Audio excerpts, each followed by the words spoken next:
Login ಆಗಿದ್ದೀನಿ. ಬರ ಒಂದ್ ನಿಮಿಷ ಸರ್, ಸ್ಕ್ರೀನ್ ಏನ್ ವಿಸಿಬಲ್ ಮಾಡಬೇಡಿ. ವಿಡಿಯೋ ಆಫ್ ಮಾಡಿ, ಆಡಿಯೋ ಮಾತ್ರ ಆನ್ ಆಗಿರ್ಲಿ. Video of, audio on. ಕೊಡ್ತಾರೆ, ಅವ್ರದ್ದು ಪಿಪಿಟಿ ಸ್ಲೈಡ್ ಎಲ್ಲ ಇಲ್ಲಿ ಹಾಕಿರ್ತೀನಿ. ಇಲ್ಲಿ ಪ್ರೊಜೆಕ್ಟ್ ಆಗುತ್ತೆ. ಅವ್ರು ಇಲ್ಲೇ ಕೂತ್ಕೊಂಡು ಪಿಪಿಟಿ ನೋಡ್ಕೊಂಡು ಮಾತಾಡ್ಬೋದು. ಬಟ್ ವಾಲ್ಯೂಮ್ ಅಲ್ಲಿ ಆನ್ ಆಗಿರ್ಬೇಕು. ವಾಲ್ಯೂಮ್ ಇದೆ ಆನ್. ಆಯ್ತಾ? ಆಯ್ತು.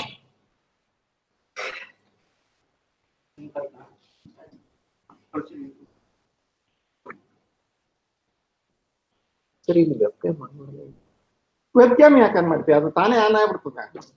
ನೀವು ಗೂಗಲ್ ಮೀಟ್ ಆನ್ ಮಾಡಿದಾಗ ಅದ್ರ ಪಾಡಿ ಅದೇ ಆನ್ ಆಗ್ಬಿಡುತ್ತೆ. ನೀನ್ ಸಪ್ರೇಟ್ ಆಗಿ ಅದೇ ಆನ್ ಮಾಡ್ಬೇಕಂತಿಲ್ಲ. ಗೂಗಲ್ ಮೀಟ್ ಮಾಡಬೇಕು.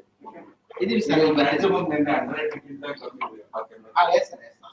ಗೂಗಲ್ ಮೀಟ್ ಅಲ್ಲೇ ಮಾಡೋದಿನ್ನ ಲೈವ್ ಆಗ್ತಾರೆ. ಇಲ್ಲ ಸರ್, ಎಲ್ಲ ಇದೆ. ಅಲ್ಲ, ಗೂಗಲ್ ಮೀಟ್ ಅಲ್ಲಿ ಮಾಡಿದ್ರೆ ಈಗ 100 ಮೆಂಬರ್ಸ್ ಅವರು ಯಾವ ಟೈಮ್ ತಮಗ್ ತಿಳಿದಂಗೆ ಲಾಗಿನ್ ಆಗ್ತಿರ್ತಾವ. ಅಡ್ಮಿಟ್ ಅಂತ ಒಂದೊಂದು ಕೂತ್ಕೋಬೇಕು. ಅಲ್ಲ, ಅಡ್ಮಿಟ್ 10 minutes ಟೈಮ್ ಕೊಡೋದು. ಒಂದು 10 minutes ಅಲ್ಲಿ ಎಲ್ಲ ಆಗ್ತದೆ ಅಷ್ಟೇ. ಇಲ್ಲ, ಯೂಟ್ಯೂಬ್ ಆಪ್ ಇದೆ, ತೊಂದ್ರೆ ಏನಾಗಲ್ಲ ಬಿಡಿ. ಆಯ್ತು, ನೋಡಿ ಹೆಂಗ್ ಡಿಸೈಡ್ ಮಾಡಿ ಹಾಕಿ ಇವತ್ತೊಂದಿನ ನೋಡಿ ಎಷ್ಟು ಜನ ಪಾರ್ಟಿಸಿಪೇಟ್ ಮಾಡ್ತಾರೆ. ಎಷ್ಟು ಜನ ಇದು ಚಾನಲ್ದು every day let it go on YouTube live. ಯಾಕಂದ್ರೆ ಅವ್ರು ಈಗ ಯಾವ ನಾವು ಅಡ್ಮಿಟ್ ಮಾಡ್ಕೊಂಡು ಕುತ್ಕೊಂಡ್ಬೇಕು ಅವ್ರನ್ನ, ಅದಕ್ಕೆ ಒಬ್ರು ಕುತ್ಕೊಬೇಕು. ಅದ್ರ ಬದಲು ಯೂಟ್ಯೂಬ್ ಲೈವ್ ಅವ್ರು ಬೇಕಾದಾಗ ಲಾಗಿನ್ ಆಗ್ತಾನೆ. ಲಾಗಿನ್ ಇಲ್ಲ, ಬರೀ ಲಿಂಕ್ ಕ್ಲಿಕ್ ಮಾಡ್ತಾನೆ ಅಷ್ಟೇನೆ. ನೀವು ಒಬ್ಬ 11 ಗಂಟೆ ಬಂದು ಅಡ್ಮಿಟ್ ಮಾಡಿ ಅಂತ ಅವಾಗ ಅಲ್ಲ, ಅದ್ರಲ್ಲಿ ಒಂದು ಆಪ್ಷನ್ ಇದೆ ಅಲ್ವಾ, ಅಡ್ಮಿಟ್ ಆಲ್ ಅಂತ. ಬರಲ್ಲ ಸರ್, ಝೂಮ್ ಅಲ್ಲಿ ಬರುತ್ತೆ. ಝೂಮ್ ಅಲ್ಲಿ ಕರೆಕ್ಟ್. ಝೂಮ್ ಆದ್ರೆ ಝೂಮ್ ಅಲ್ಲಿ ಈಗ ಝೂಮ್ ಎಷ್ಟು 100 ದಿನ ಅಲ್ಲ, ಝೂಮ್ 100 ಅಂದ್ರೆ ಅದು 45 ಮಿನಿಟ್ಸ್. ಓಕೆ, ಅದು ಬೇರೆ. ಆಮೇಲೆ ತಿರ್ಗಾ ಇನ್ನೊಂದು ಲಿಂಕ್ ಇಲ್ವಂತ. ಈಗ ನಾವು 45 ಮಿನಿಟ್ಸ್ ಆಗಲ್ಲ ಅಂದ್ರೆ ಗೂಗಲ್ ಮೀಟ್ ಝೂಮ್ ಏನಂಗಲ್ಲ. ನೀವು ತಿರ್ಗಾ ಅದೇ ಲಿಂಕ್ ಜಾಯಿನ್ ಆದ್ರೆ ನೆಕ್ಸ್ಟ್ 45 ಮಿನಿಟ್ಸ್ ಮಾಡ್ಬೋದು. ಹಂಗಂತೆ ಸಾರಿ, 45 ಮಿನಿಟ್ಸ್ ಲಿಮಿಟ್ ಇಲ್ವಂತೆ. ಅದು ಇದಾಯ್ತಲ್ಲ ಈಗ ಪ್ಯಾಂಡಮಿಕ್ ಇದು ಬಂದ್ಮೇಲೆ. ಆದ್ರೆ ಜಾಸ್ತಿ ಆದ್ರಲ್ಲ, ಪರ್ಮಿಷನ್ ಕೊಟ್ಟಿದ್ದಾರೆ ಅಂತ ಅವ್ರು ಕಳ್ಸಿದ್ರೆ ಸ್ವಲ್ಪ 45 ನಾನು ನೋಡ್ದಂಗೆ ಕೊಡ್ತಾರೆ ಗ್ರೂಪ್ ಅಲ್ಲಿ. ನಾನು ಕಳಿಸ್ತೀನಿ. ಪ್ರಿನ್ಸಿಪಲ್ ಅಂಡ್ HOD ಸಾಕಪ್ಪ, ಅವ್ರು ಹಾಕಲ್ಲ. ಪ್ರಶಾಂತ್ ಅಲ್ಲಿ ಹಾಕೋ ನನ್ನ ಬಾಕಿ ಅಲ್ಲ, ಕೋಆರ್ಡಿನೇಟರ್ಗೆ ಫಾರ್ವರ್ಡ್ ಮಾಡಿದ್ರೆ ಅವ್ರ ಪಾಡಿಗೆ ಅವ್ರು ಕಳಿಸ್ತಾ ಇರ್ತಾರೆ.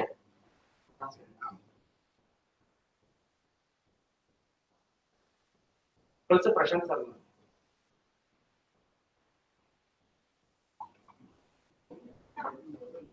ಈಗ ಸ್ಲೈಡ್ ಚೇಂಜಸ್ ಬೇಕಾ? ಹೇಮಂತ್ ಸರ್ ಮಾಡ್ತೀನಿ. ಮಾಡ್ಬೇಕು ಅಂತ ಯಾರು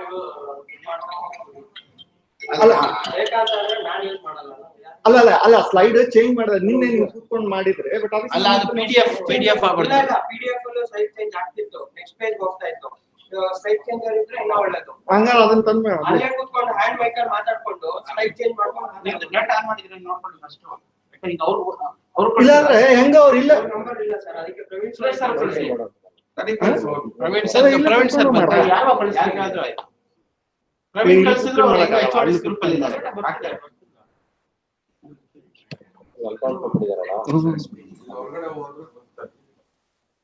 ಮೈಕ್ ಕೊಡಿ, ಮೈಕ್ ಸರಿ ಈಗ ಅಲ್ಲಿಂದ ಹಾಕೊಂಡಿದ್ರೆ ಚೆನ್ನಾಗಿರ್ತಿತ್ತು. ಈಗ ಲೆಕ್ಚರ್ ಕೂತ್ಕೊಂಡು ಅಲ್ಲೇ ಅವ್ರಿಗೆ ಸ್ಲೈಡ್ ಚೇಂಜ್ ಅಲ್ಲ, ಈಗ ಸ್ಲೈಡ್ ಚೇಂಜ್ ಸ್ವಲ್ಪ ಬೇಡ ಅಂದ್ರೆ ಲೆಕ್ಚರ್ ಅಲ್ಲೇ ಕೂತ್ಕೊಂಡು ಅಲ್ಲೇ ಅವರೇ ಸ್ಲೈಡ್ ಮಾಡ್ಕೋಬಹುದು. ಅಲ್ಲೇ ಕೂತ್ಕೊತೀನಿ ಬಿಡಿ, ನಾನು ಅಲ್ಲೇ ಇದ್ರೆ ಅಲ್ಲೇ ಈಗ ನಂದೇ ಸೆಷನ್ ಅಲ್ಲೇ ಕೂತ್ಕೊತೀನಿ.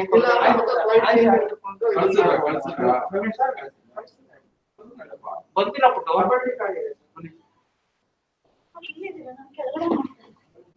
ಇಲ್ಲಿಗೆ ಬಂದು ಇಲ್ಲೇ ಹೋಗಿ ರೆಡಿ.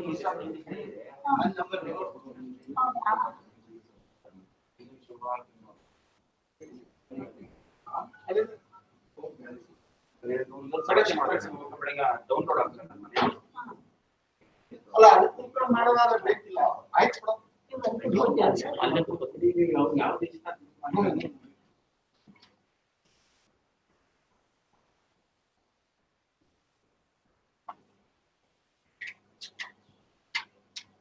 SMS ಕಳಿಸಿ ನಾನು. Good morning, sir.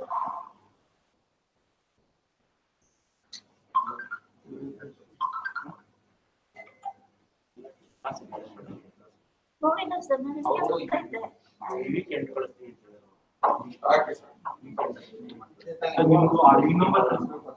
ಅಷ್ಟಿಗೆ ಸರಿ ಮಾಡ್ತೀನಿ. ಪಿರಮಿಡ್ ಸರ್ ಯಾಕೆ ಸರ್ ಡಿಸೈಡ್ ಮಾಡ್ತಾರೆ?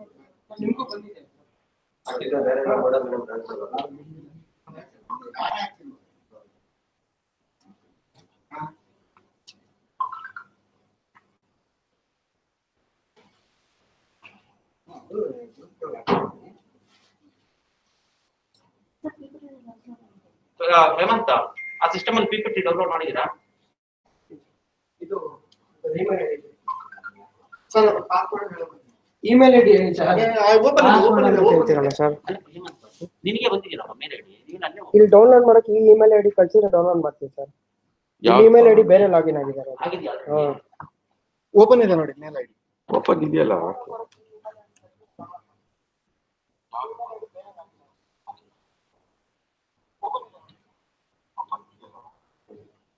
ಸ್ಟಾರ್ಟ್ ಮಾಡಿ.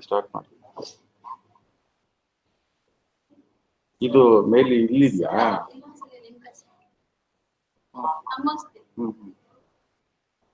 PPT ಇಲ್ಲೇ ಹಾಕೊಂಡು ಇಲ್ಲೇ ಇದು ಮಾಡೋ ತರ ಮೈಕ್ ಬೇಕಾಗಲ್ಲ, ಇದರಿಂದ ಡೈರೆಕ್ಟ್ ಹೋಗೋದು. ಮೈಕಿನ್ ಬೇಡಲ್ವಾ? ಇಲ್ಲೇ ಇಲ್ಲೇ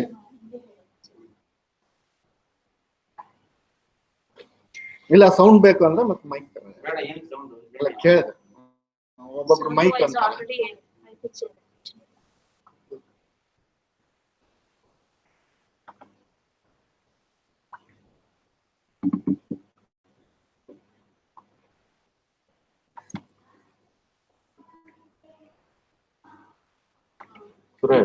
ಇದಕ್ಕೊಂದು separate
Hello, everybody. Good morning.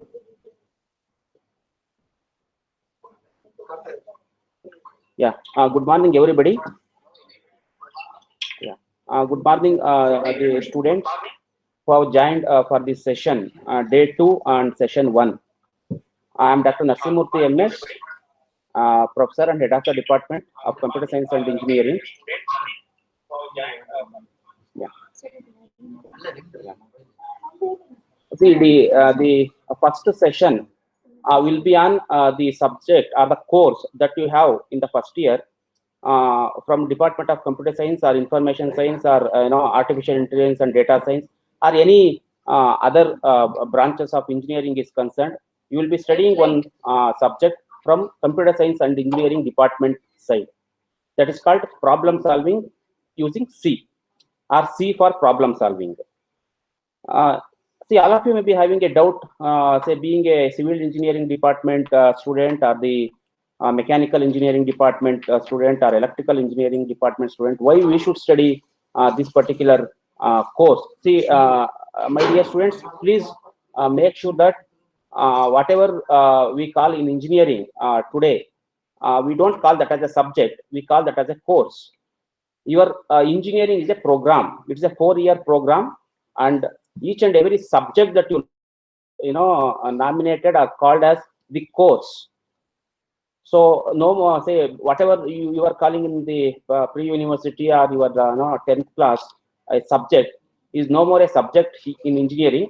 It is a course, and BE is a program of 4 years, and the degree that you get is BE in computer science and engineering, or BE in electrical engineering, or BE in civil engineering. That is a degree which will be given by the university. Okay, so any university you take, in the first year you will be studying all the common subjects. In those common subjects you will be learning the subject from civil engineering, the subject from mechanical engineering, subject from electrical engineering, subject from electronics engineering. So that means there are some core basic subjects that you study as part of your engineering, along with mathematics, physics and chemistry in the first year. So they are, and mathematics will be there for you for 4 years, say 2 years. The first semester, second semester, you will be studying mathematics 1 and 2, and you also study mathematics in third semester and fourth semester, irrespective of any branch of engineering.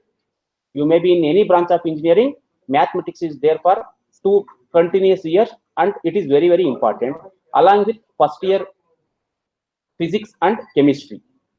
And you will not be studying the physics and chemistry in the same semester, because university has made the overall structure of the program like physics cycle and chemistry cycle in the first year. So in physics cycle you will be studying some of the subjects or the courses, and in chemistry cycle you will be studying some of the other courses. Okay, so let us start the proceedings of the day. This is the brief agenda of today's session 1, that is physics cycle, chemistry cycle, then introduction to computer science, and what is the syllabus that you study as part of the C programming. Hope yesterday principal sir was pointing out, in physics cycle you will be studying some of the subject, and in chemistry cycle you are studying some of the subject. Okay, so the students who are studying chemistry cycle now, because yesterday principal sir was telling chemistry cycle is for the computer science and engineering student and the information science and engineering student. That means those students who are studying chemistry cycle, say we will going to study the C programming. The physics cycle students will not study computer science subject in that particular cycle. So chemistry cycle is for say electrical engineering, mechanical engineering, civil engineering, and artificial intelligence and electronic students will study chemistry cycle. So you are studying this particular semester the C programming for problem solving. The physics cycle student, that is information science and computer science and engineering students, will not study this semester. You will want to study this subject in the next semester. That means after 6 months. Okay, then what is the syllabus which is set by the university for this particular program? Then what is basically computer science and importance of this particular course, that is problem solving for computer science. Then overview of the particular programming, okay, that particular subject. The physics cycle means, please, I just brief for a minute, okay? Physics cycle means you study mathematics, then you study engineering physics, you study electrical engineering subject, you also study civil engineering subject, that is elements of civil engineering, then you study engineering graphics, then you study engineering physics lab, as well as basic electrical engineering lab, as well as part of the English language. Okay, these are all the courses that you study in the physics cycle. In chemistry cycle, you study again mathematics is common for both physics and chemistry cycle. There is no difference. Then you study engineering chemistry because we are in the chemistry cycle. You study C programming for problem solving. So this is the agenda of today's particular session. Then you also study basic electronics, elements of mechanical engineering, engineering chemistry lab, C programming lab, and technical English 2, because you are studying technical English 1 and technical English 2 in in both say 2 semesters. Okay, so this is the particular syllabus which is set by the university, and you will be we will be running through all these particular courses in first year, combining 2 semesters, that is semester 1 and semester 2. Okay, yeah. So let me get into the syllabus which is framed by the university for the C programming for problem solving. Let us just brief out the syllabus. But before briefing out the syllabus, being a student, you must know what is the objective of studying this particular course, that is C programming for problem solving. Hope many of my students who have joined might have learned already some of the programming languages in your 11th class or 10th class, or maybe in your 12th class. Say, for example, some of you might have come across Java programming, some of you might have come across C++ programming, or some of you might have come across C programming. Exactly, I don't know what is the syllabus that you have studied, but say the common syllabus that everybody starts with C programming is the structure of the C programming, keywords, say different looping structure, different control structures, so on and so forth. You will want to study. So, but before you study anything, you must know what is the objective of learning this particular course. That is what we call as course learning objectives. If you look at the slide that has been shared to you, it clearly says the objective of this particular course. And please note a very important thing here is every course has got a course code.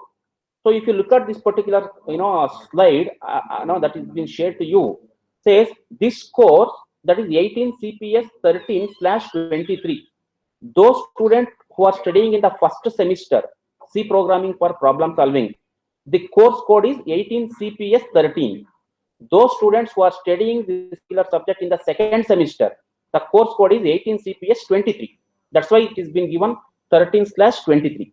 So please make a note of this one, because whenever you fill the examination application form at the end of the semester or in mid of the semester, you must know which is the course that you are studying and which is the core, or what is the course code for that one. Because if you make any mistake in the course code when you are filling the examination application form, that is going to become an invalid one. Okay, so please make sure that this is the course code. See, before you study anything, please make sure that you know some fundamentals of that particular thing, basics.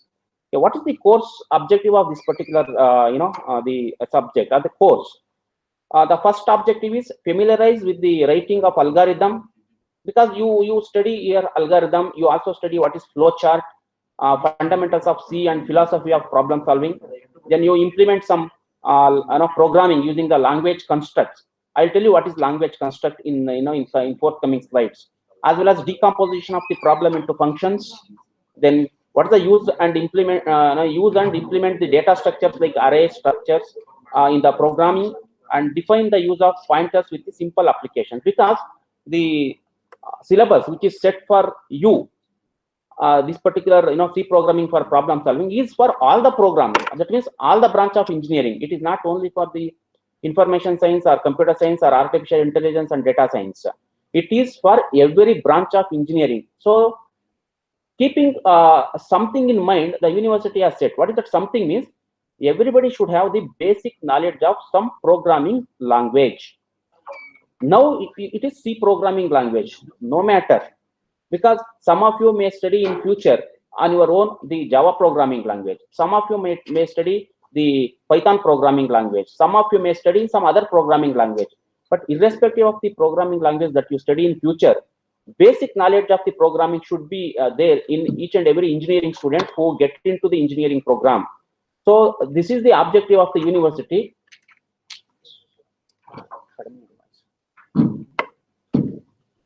This is the objective of the university, so that this particular program, this particular course is introduced in the first year for each and every branch of engineering. So that's why my sincere request to each and every student who have joined the engineering program, that please learn this particular course with interest. Why? Because today computer is part of every branch. Because the mechanical engineering students will definitely use the computer. They also do some programming in their higher semesters. They do a lot of say they work with the CNC machines. So you have to program CNC machines.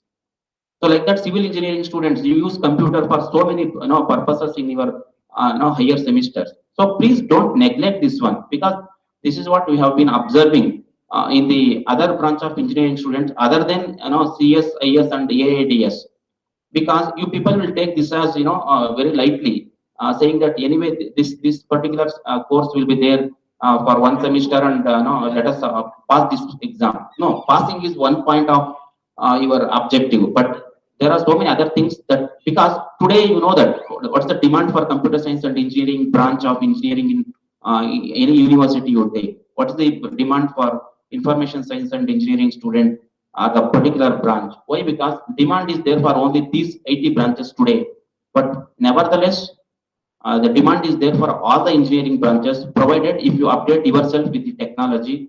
The technology is only through the information technology tools. So information technology tools are there in each and every field. Maybe agricultural field, maybe civil engineering field, maybe mechanical, electrical, electronics. You name any field, computer plays a role there. So when I say computer is playing a role, you must know some programming languages. Why? Because you will want to program some problems. That means problem is given to you, you find the solution to that. But once after the solution is found, you have to program it. Why? Because computer works more faster than a human being.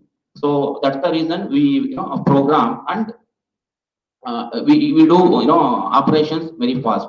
So that's the reason this particular programming language is kept in the first year, either in the first semester or second semester, no matter, but you will be studying this particular thing. So that's the reason not much topics are kept in as part of this particular course. Only very, very important things, so that students can understand easily the topics, so that they will want to take it forward in their future semester or upcoming semester, based on their capability and potential. Okay. So this is the syllabus for the C programming for problem solving. The first module, because see, each and every course has got a module. So almost all the courses in engineering, maybe first year, second year, third or fourth year, will go to have 5 modules. So if you look at this particular slide, it says module 1, and module 1 speaks about the generation of computers. Maybe many of you might have been understood, say maybe learned this before getting into engineering itself. But no problem. Some of the students might not have come across all these things. We will be dealing this fresh to everybody, irrespective of whether you have learned previously or not. So computer generation, that means how computers have been evolved. What is the generation of computers? What technology they adopted in the building the computing system? Then computer types. Then what is bit bytes? This is very simple. Everybody knows today. Even those people who are using mobile, maybe knowing what is bit and byte today, even though they are not educated. And words, then CPU, primary memory, then secondary memory. What do you mean by a port? I think everybody says uses the word port, but what exactly mean by a port? Then connections, input device, output devices, computer in network hardware, software, basics and software types. So this is the very fundamental things that one should know. Why? Because see, you may not answer for everybody what is computer, but still, if somebody asks, you must be in a position to answer. Tell what is computer. Maybe kids, say, of your neighbors may ask, because if you say you are a computer science and engineering student or an engineering student, they may ask what is computer. So you must give a precise definition to the computer. Otherwise, they laugh at you. Okay, then overview of C programming. That is what there in the module 1. So basic structure of C programming. How to execute a C program. What are the commands you must use? Then what is a constant, variable, data types, operators, and expressions will be part of your module 1. So module 2, module 2 is managing input and output operations, because you know that every programming language, when you program for a particular problem, say for example adding two numbers is a problem, very simple problem, but you must input two numbers to the system, computing system, through C programming language construct. Then once after you give two numbers, that at the back end it will go to do the operation of adding two numbers. And lot of procedure is involved in that. Once after that, you will want to see the result, is it not? Because result is part of my solution. So when I want to see the result, so definitely I need some output device, like monitor. That is what that we use all the time. Keyboard is the input device that we use all the time when we do programming. Then where say in branching, looping. Then some of the examples we discussed. That means, say, I'm not discussing anything now. I'm just giving the highlights of this particular program, say, course. Then finding the roots of the quadratic equation. There are some important problems that we are solving using computer through C programming language. So C programming language is a media for you. Computer is a system, that is a target system. You are the user, you are programming. That means you are solving your problem and you are converting that particular solution into a program, and the program will be executed by the computer. You are not executing the program. Computer is executing the program. Then binomial coefficients, plotting of Pascal's triangle. These are some of the simple problems that has been kept as part of your syllabus. My sincere request again to all of you is that don't stick on to only this set of problems that has been given in the syllabus. You must learn beyond this. That is what we call content beyond the syllabus. That beyond the syllabus content will definitely give you more knowledge than whatever you study as part of the syllabus. Then module 3 is we discuss arrays. We will tell what is array, what is one-dimensional array, two-dimensional array, what is character array and strings. Then what is basic algorithm for searching and sorting algorithm. In that we discuss linear search, binary search, bubble sort, selection sort. Lot of problems are there. We just do the programming for those problems using C programming language construct. Okay. Then module 4 we touch upon defining the function and the recursion. These are all very important concepts. And once again, I say stress the information science engineering, computer science and engineering, and artificial intelligence and data science students. You must be very serious in this with respect to this particular subject. Why? Because this is the very foundation. This gives the foundation to you to learn anything in your higher semester. When you get into third semester, especially these three branches of engineering, you will learn very important topics there. That is data structures, analysis and algorithm. There are so many other courses which are there. So this particular course is the foundation to learn those particular subjects and the topics. That makes your life easier over there.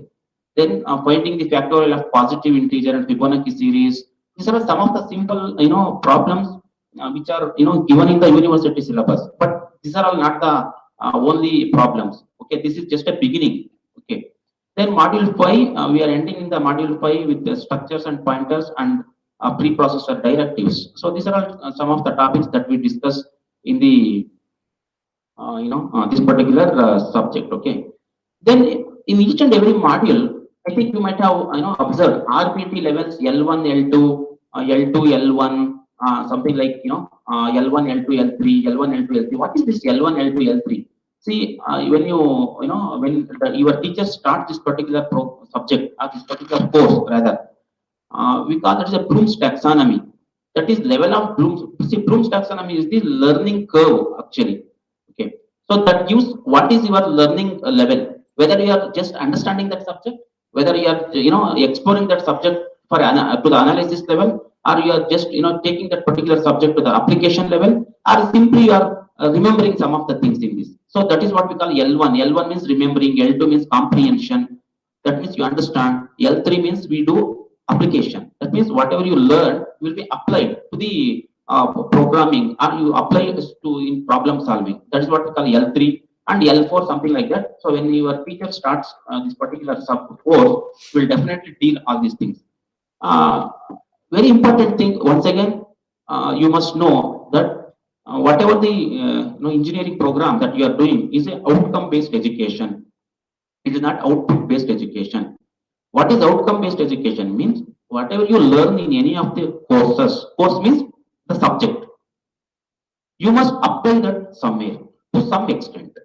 It is not, I say, you do some new thing. No, we are not expecting you to do some new thing over there. But whatever you learn should be applied in some particular application. Somebody asks you to do some, they give some problem, they ask you to write the program.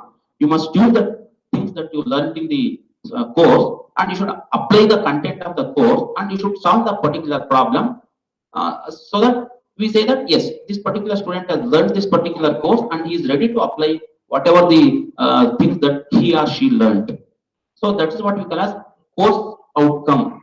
Why? Because all the courses will going to have course objectives, and all the courses will going to have course outcome. Outcome is what you do. That means what student does. Objective is what is the objective of learning this particular course.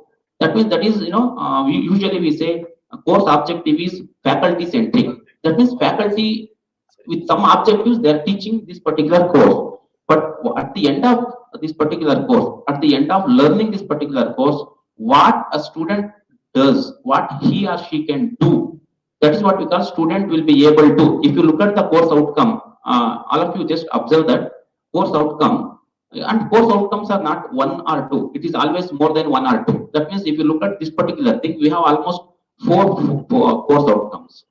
So in that, the first course outcome, which is given by the university, no matter, say sometimes your teacher may give the new course outcomes, but put together everything comes to same.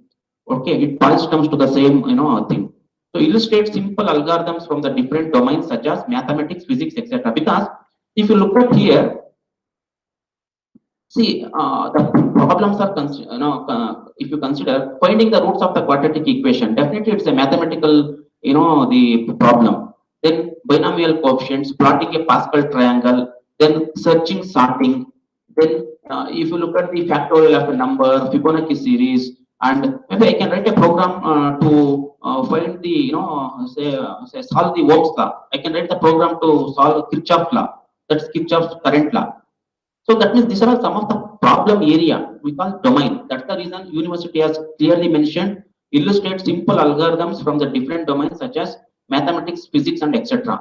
Then constructing a programming solution to the given problem using C. That means any problem is given to you, we ask you to solve that. Okay, once you solve, you should program it. See, if you take the what we call problem solving side, there are three things. First thing is understand the problem, try to give the solution. Once after the solution is ready, you convert that solution into a set of statements. That is what we call as algorithm or a flowchart. Flowchart also can be written. Once after that is ready, I can do programming in any language. But the problem, the programming language that we are considering here is C programming. Somebody who say, I know C++, use the C++ programming and solve the problem. That is, write the program. See, solution is same, but the language that we use is differing. So it all depends upon the capability of the individual. Some individual knows Python, please use Python program to solve it. Somebody knows C++, use C++ program to write the program for the given problem and the solution which that you have. Then identify and correct the syntax and logical errors in the C programming or C programs. Then modularize the given problem using functions and structures, because as part of the module 4, we are discussing structures and say functions, and especially recursive functions. So you can use that and you can solve the write the program. Then let us come to the question paper pattern for this particular course. See, the question paper will going to have 10 questions. Each full question consisting of 20 marks. That means 20 marks into 2 question is 200 marks. But your question paper is for 100 marks. Please make sure that you attempt only one question from one set of questions. That means one full question is for 20 marks. Means you have to attempt 5 modules, 5 questions. Each module gets 20 marks. So 5 module gets 100 marks. Okay, but they will going to give 2 questions. Say you will write this or that. That is question number 1, question number 2. Either you can attempt question number 1 or question number 2. But any one you must attempt. Like that, question number 3 or 4, question number 5 or 6, 7 or 8, 9 or 10. You have to attempt any one question, one full question there. One question may have sub questions. You can see there. There will be 2 full questions with maximum of 4 sub questions from each module. Each question will have sub questions covering all the topics under a module. That means you cannot leave any of the topics, because each and every topic is very important, so that you learn the complete course, so that it will going to cover your examination question paper. Then the students will have to answer 5 full questions, selecting 1 full question from each module. Okay, please make sure that these are some of the important things you must know. Okay. Then which is the textbook that you are supposed to refer? Please have the habit of referring the textbooks. Please don't stick on to the notes given by your teacher, or notes which is available in the Google, or notes which is written by your friend. No, please, always, it is a best practice to read textbooks.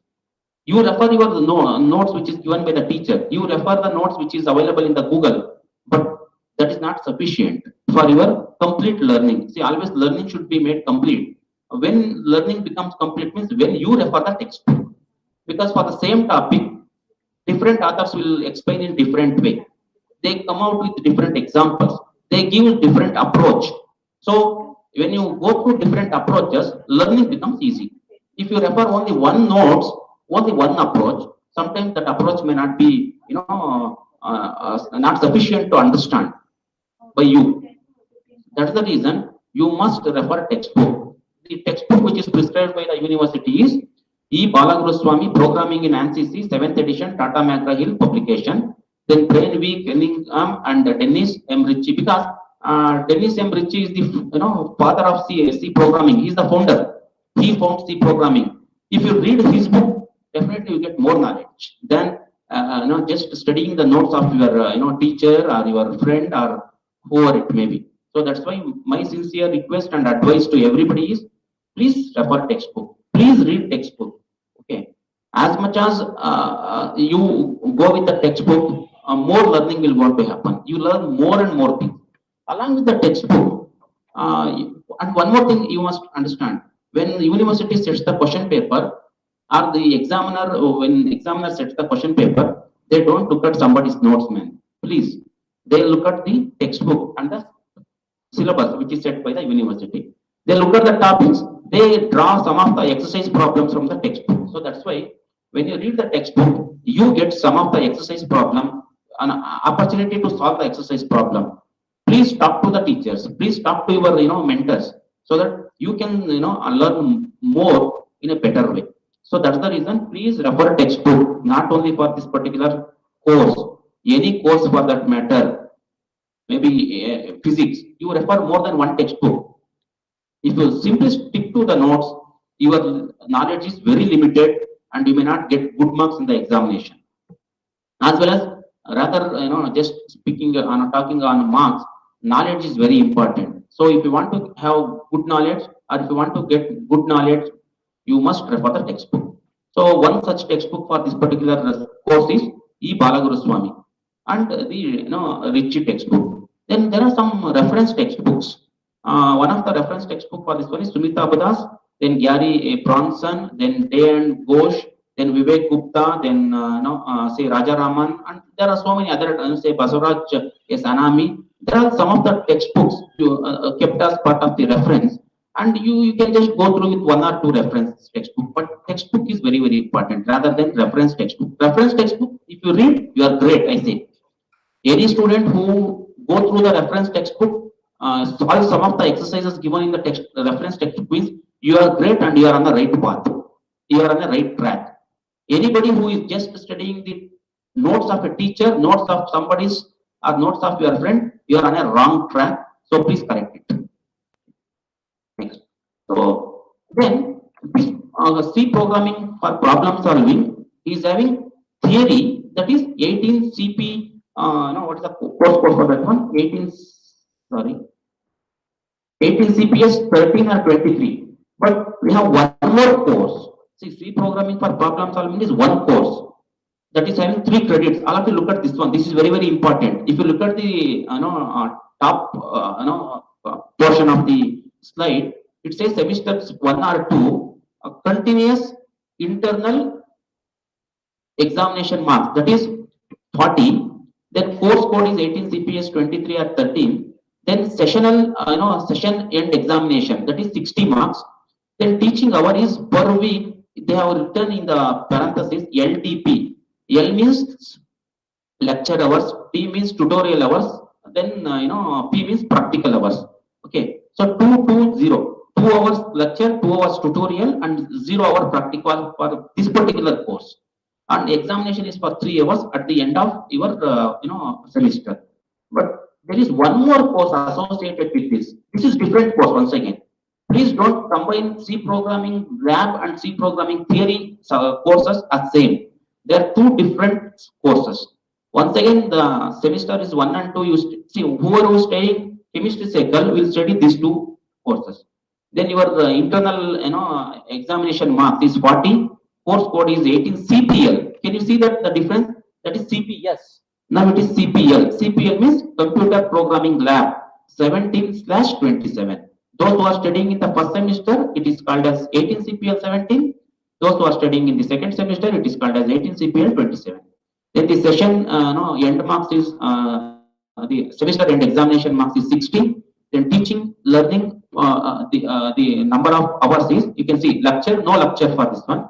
There is no tutorial for this one, but there is a practical. They have clearly mentioned 2 hours, but we don't just do 2 hours, we do 3 hours per week. That means per student comes to this particular laboratory once in a week and stay for 3 hours.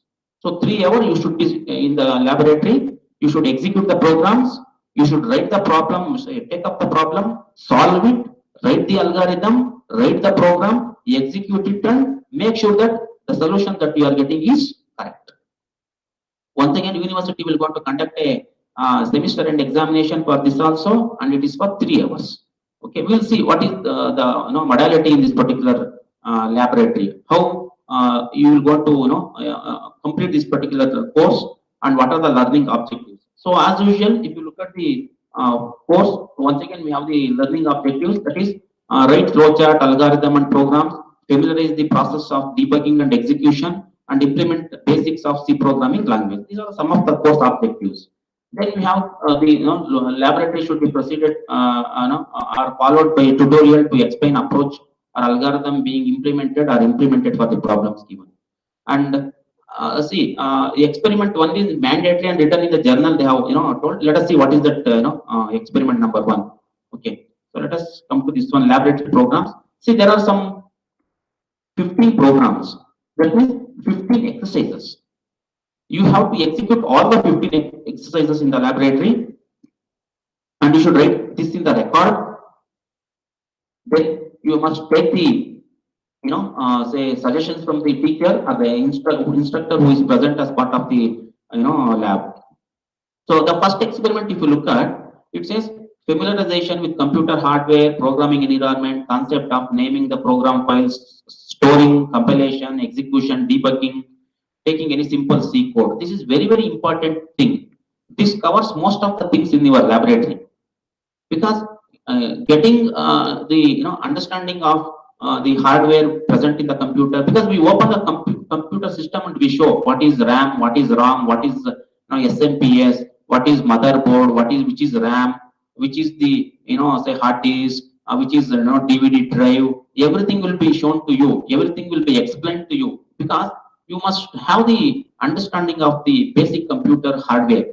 Anyway, as part of engineering program, the CSIS students may not learn much hardware, but you are very much learning the software concepts. But you must know hardware things. That's why this has been dealt in the first semester or the second semester as part of this laboratory.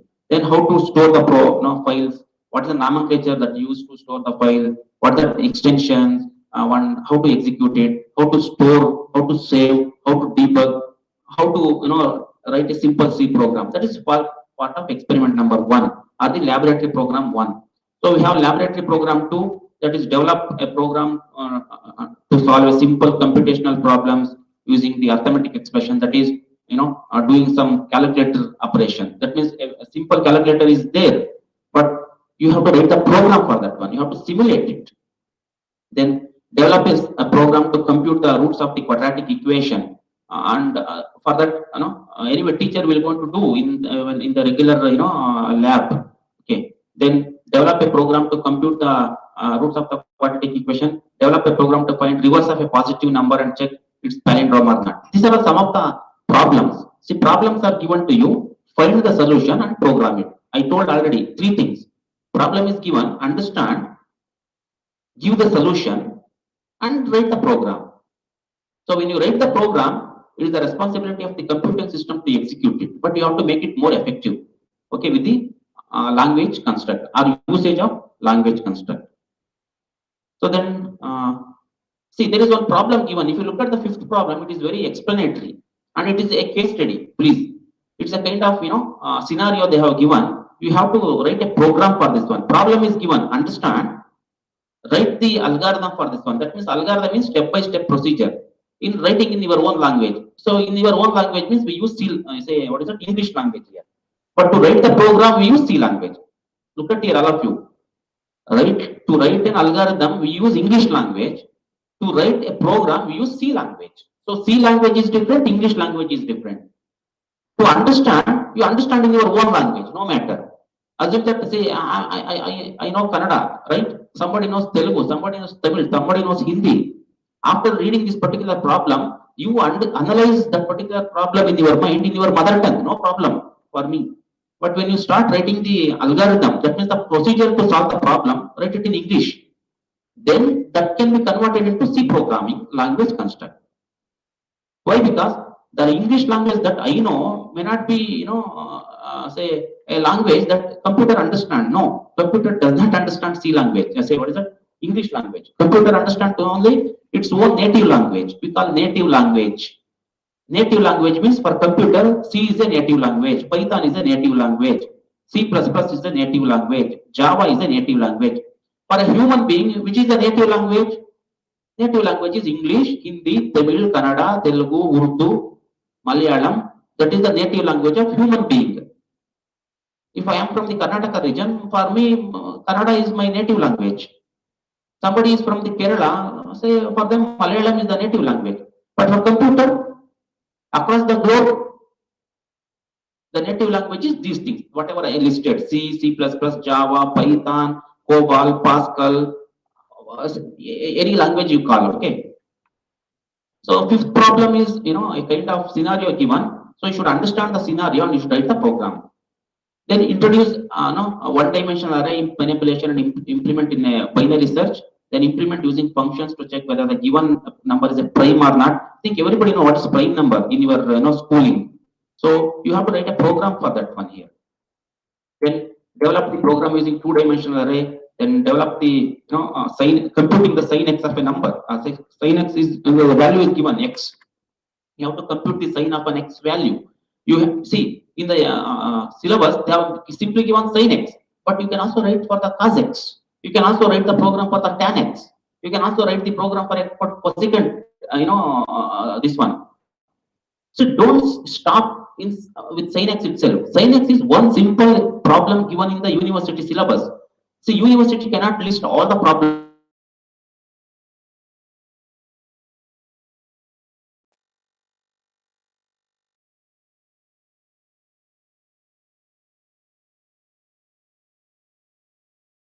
Then you will want to use Taylor series here. Okay. Then write the functions to implement string operations, that is comparing the string, adding two strings. Strings means, say for example, Rama and Krishna. I want to add, I want to write a program to add Rama and Krishna to say that it is a Ramakrishna. That's what we call as string concatenation. I want to find the length of the string. Say for example, East-West Institute of Technology. What is the length of that particular string? Because it's one string. I want to know how many characters are there. Then convince the parameter passing techniques. There are some of the things that you discuss in the theory, and you will want to implement in the lab. But lab is different, theory is different. There are two different courses. Develop a program to find square root of a given number and execute. Then implement structures to read, write, and compare. Find the average mark. This is one more case study given to you. Then 14th program. Develop a program using pointers. Then implement recursive function for a binary to decimal conversion. Okay, these are some of the things which are given as part of lab. Then what is the examination pattern in the lab? Because I told you in the theory. For theory, you will going to get 10 questions and you have to attempt any 5 full questions for 20 marks. And examination is for 3 hours. And all of you should know that the examination, the overall structure of the engineering in Vishweshwaraya Technological University with respect to every course is 40 marks internal, 60 marks external. If you do well in 40 marks, getting a distinction is very easy when you do in a moderate way in the final examination. Not excellent. If you do just moderate, that means if you score for 100 over there's some 50 marks, if you do better in the internal examination for 40 marks, you can get overall 70% of the marks easily. So that's the reason, say 40 internal marks is very, very important. And the college will go to conduct 3 internal tests, and each and every internal test is for the 30 marks and 10 marks is for the assignments. So assignment is for 10 marks and the test marks, that is T1, T2, T3. There will be 3 different tests and 3 different portions will going to come for you, syllabus. And you have to take all. Why? Because we will go to T1 plus T2 plus T3 divided by 3 and plus 10 assignment marks. Our assignment is not just writing. Your teacher may conduct quiz, your teacher may conduct some brainstorming session, your teacher may give some case study and they may ask you to solve it. So there are various ways of assessing your assignments. Then see what is the course outcome of this particular laboratory. So that is write the algorithm, flowchart, and programs for the given simple problems. Correct the syntax and logical errors to execute a program. Write the iterative and wherever possible recursive programs. Then demonstrate the use of functions, arrays, strings, structures, and pointers in the problem. That means you will want to learn this at the end of this particular course. That means this course will be there for 3.5 months, 15 weeks. At the end of 15 weeks, what is your ability? What it is like? See, I will give you a simple example to everybody. What is course outcome? Course outcome is like this. Assume you go for a cricket practice for 3 months. Before going to the cricket, you did not have any kind of capability. You know what is bat, what is ball, what is wicket, and what is 1 over and other things. That's it. But you did not have any knowledge of what are the different strokes, how what is the pace of a bowler, what is leg cutter, what is googly ball, something like that. You did not know anything. But once after you go for a cricket, say a practice and for a training, you learn some of the things for 3 months. At the end of the 3 months, assume that you will be asked you to go onto the field and start playing for a bowler. Or a bowler may bowl for a batsman. What sort of balls you bowl, what sort of strokes you do as a batsman, that is what we call course outcome. That means you went for 3 months training. After 3 months, what you are able to do, what sorts of stuffs you learned, what sort of techniques you learned, what you can do on your own. That is what we call as course outcome. Here also, at the end of this particular program, at the end of this particular subject or the course, you must write some algorithms for the given problems. You must write some flowcharts for the given problems. And when a program is executed by you, you must be in a position to debug the syntax. You must be in a position to correct the errors. You must be in a position to execute the program in an efficient way. Then, and also, as part of the course, you are learning so many things of C. I told arrays you study functions, you study, what is, if statement, switch statement, control structures, looping structures. But you must be in a position to use in the problem solving. When you write the program, you must use all these things. That is what we call capability. That capability is built over the study of this particular course for 3.5 months. Then demonstrate the use of functions, array, strings, structures, and pointers in the problem solving. Okay, then how this particular course is conducted in the exam, say in the lab. See, every week you come to the lab, you come with, say observation book. Every student should keep one observation book. You must come with a record. Then whenever a program is executed in the laboratory, that should be recorded in the observation. Then when you come to the next lab, you must write the same thing in the record. You should take the signature from the teacher who is in charge of the laboratory, both in the observation as well as both in the record. And each and every experiment is evaluated for 10 marks. That means one lab is evaluated for 10 marks. If you write the program in observation, algorithm, everything, and when you get a signature, a faculty will want to award some marks, and that marks is recorded in your record book when you come next time. So that means if you come 13 times, as 15 programs are there, so totally every program is evaluated for 10 marks. Assume that say every time you come, when it is evaluated, you get for 8 out of 10, sometimes 7 out of 10, sometimes 10 out of 10. This will be taken as a continuous assessment. That is what we call. Continuously we will go to assess you in the lab. Finally, we will go to give award the marks for 40 marks. 40 is the internal assessment mark. Finally, when it comes to examination, okay, examination, you have to execute one program from part A, one program from part B. What is that part A, part B? I'll just show that one. See, look at here. This is part A. Can you see program number 2 to program number 7? It is part A. That means you must execute one of the program. You must pick the cheat in the examination. We see teacher will want to explain to you when you come to the laboratory. But just I am highlighting the things here. So 7 programs are there as part of part A, and part B is 8 program to the 15 program. So you have to execute one program from 8 to 15, not in the regular lab. In the regular lab, you have to execute everything. I am talking about examination. In the examination, one question will be from part A, one question will be from part B. Okay. So both should be executed. We can look at here for questions having only one part, procedure plus execution plus viva. That is 15 plus 70 plus 15. It is equal to 100 marks.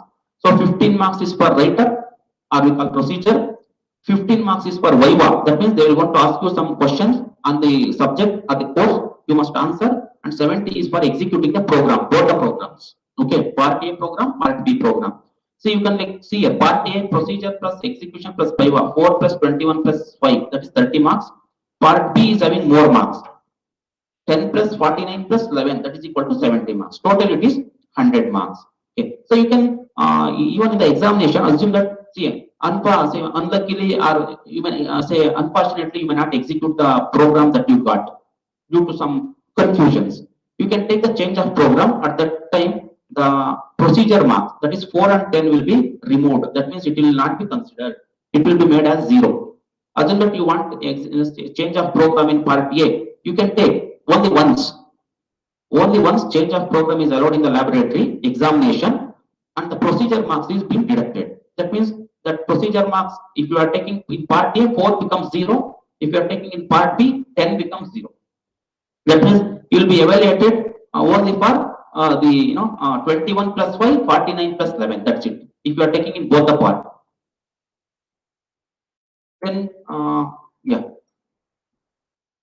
The overview of C programming, as I told, C is a very popular language which was found in 1972 by Dennis Ritchie. As I told, he himself has written a textbook. Please refer the textbook. Then initially it was say BCPL programming language. Later some of the drawbacks in BCPL has been say removed, and they call that as a programming language B. Then later some of the limitations were there in programming language B. Then it is been renamed as C language, and today we are with the C language. What are the features of C language? See, C is a very powerful language. Please note this one. Even today, many of the industries are using C. Even though we have Python, even though we have Java, even though we have some other languages, but even today C is used in industry. C is the foundation, is a very basic fundamental language.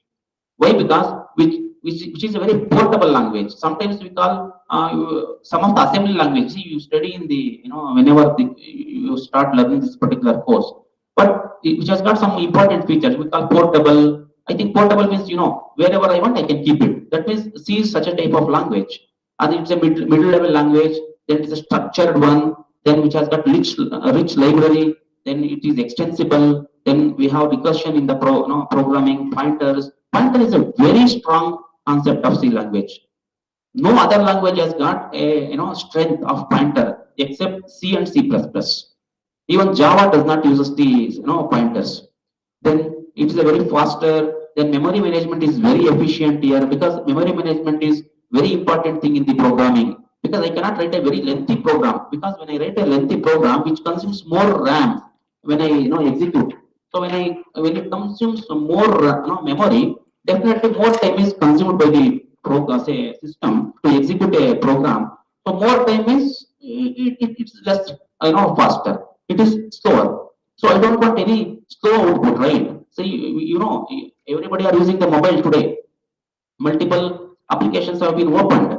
That's the reason the RAM size of the mobile has been increasing day by day, right? 1 GB, 2 GB, 3 GB. Today we have 8 GB. RAM. That means that is what we call as memory. Okay, so we need higher memory so that I can execute the programs very fast. And it's a very simple programming language. People say, but when you start learning, I cannot say it is very simple. It is a little complex only. Why? Because it uses a lot of structures in the programming. Okay, you must remember, but when you start programming, when you start writing the C program, you understand. Okay, you have to include more and more libraries in the programming. Then that becomes simple. But before you use libraries, you must know what is that particular library, how that particular library functions. Because each and everything in C programming language is a function. Even whatever we call main program itself is a function. So that's the reason usage of function, usage of pointers, recursive functions, libraries, keywords, they're all very important in C programming language. Why? Because that increases the simplicity of the programming language. When you use the available, strong features, that's the reason which is this particular slide is now nominated as the nomenclature as a feature of C programming, not future, it is features. Then everybody know what is software. It's a set of computer instructions or data. Software receives input. Everybody knows these things. Okay, I don't want to discuss much on these things. Okay, let us see what is an algorithm. Because you study this very initial topic in the course. So an algorithm, as I already told, it's a finite set of precise instructions for performing a computation or for solving a problem. Any problem which is given to you. See, problem is, I'm just not finding the roots of the equation or adding two numbers. Any problem you take which is existing on this real world, okay, each and every problem should be solved first. Try to find the solution for that one. Programming is different. Let us not get into the programming now itself. You must know how to solve the problem. Giving a solution is very important rather than programming. Programming can be done by anybody, but giving a solution is very, very important. So you must give the solution to the given problem. How to give solution to the given problem is only after understanding the problem line by line. Each and every word of a problem should be understood carefully. Once you understand the problem carefully, you start giving the solution. You write the solution in English language. Write step by step. First step is this. Second step is this. Third step is this. Fourth step is this. And this is the end. The last step. And every algorithm is a finite. It should have finite number of steps. What is finite number of steps? There should be a starting point and there should be an ending point. If there is no ending point for a given problem, that solution, then that is infinite. I don't want any infinite algorithm written. I always have to write the finite algorithm having some finite number of steps. Step 1 says something and last step should say something. And in that that step 1 to step n, I should have any other steps that will going to give lot of solution. That is what we call logic. Logic means the way in which I give the solution. People usually say, no, please use the logic. What is that logic? What idea you have? Bring that onto the paper as part of step-by-step procedure. Then directions to somebody's house is an algorithm. Definitely, we say no. Say somebody asks, where is Vidhan Sauda in Bangalore? You may be near a railway station, Bangalore railway station. If somebody asks how to go to Vidhan Sauda, definitely they give the steps. No, go like this, take the directions. That is what we call as algorithm. You are telling the step-by-step solution to the person to reach from railway station to the Vidhan Sauda, Bangalore. Then recipe for cooking a cake is an algorithm, definitely. How to prepare a cake? It's a problem. You say the steps. Say step 1 is this, step 2 is this, step 3 is this. This is once again is called as algorithm. Then the steps to compute the cosine of 90 degree. As I told, we have a problem called as sine of x. In a similar way, I want to find the cosine of 90 degree. You have to write the procedure, maybe using Taylor series. And that is one simple problem by you. You should give the definition to the problem as a solution. Then once again we have the flowchart. See, flowchart and algorithms are two different entities which are used to give the solution to the problem, not the program. Please don't mix program and problem. Problem is fundamental thing. Program is a solution written using some particular programming language. That's it. Anybody can use any of the language which are available. As I told, that they are called as computer native language. Okay, our native language is English. A flowchart shows a breakdown of task into separate steps. You can see, there are so many steps written, and you can also see start and end. In between, there are so many symbols which are there to solve a given, problem. Solve a given problem, not given program. They can be used to represent how program works. And let us get into the structure of a C program. You can see here documentation section, link section, definition section, declaration section, main function section. You can see I have opening flower bracket and a closing flower bracket. That is what we call as content, body of the main. Because main, I told you already, each and every thing in C programming language is a function. So main is also a function. Within the main function, we write the body of the main program. Then you can also see subprogram function. We know it's called as function 1 function. These are the sub-functions. Sub-functions are called in the main program. So main function calls the sub-function. Whenever main function calls the sub-function, control comes here. Once after executing that, control goes back to the main function. And this is very simple C program which is written to add two numbers. You can see hash include which is written. That is what we call preprocessor directive. Then int main is a main function. Then you can see flower bracket, opening flower bracket and closing flower bracket at the end. In between we have written the logic. Okay, logic is the way in which you give the solution. Somebody gives the simple solution, somebody gives the complex solution, but finally it's a solution. But always you must try to give the simple solution. So in C programming, as I told in the module 1, we have data types, primitive data types, derived prototypes, and user-defined prototypes. That all these things we will going to discuss in the forthcoming classes when we start from 21st. Then keywords are very important in C language. That plays a major role. We use all these things in the programming. Then we use decision-making statement and branching statement. All these things are used in programming. Why? Because when I want to write a program, that is solution is there. I want to convert solution into a computer understandable in the statements. Computer understandable statements are nothing but some programming language statements. How to write the solution to the given problem using a programming? Use the language constructs. Decision making. Whenever you want to make a decision, use decision making statement. Whenever you want to have a control, use control statements. Whenever you want to repeat something many number of times, use looping structures. So these are all the important things that we come across in the programming. Then as I already told, we have an array. Array is very important. Even you take C language, C++, Java, Python, arrays are there. They are very important because we use this in some repetitive tasks. Okay. Functions. Then structure is very important in C language, and functions are also very important. These two are very important topics. Especially the student from the IT branches should not take it very lightly, but all the other branch of engineering also should take it seriously and learn this. Why? Because you will want to program. somebody is using, say somebody is from the electronics engineering, definitely you will want to use the programming in your higher semester, right?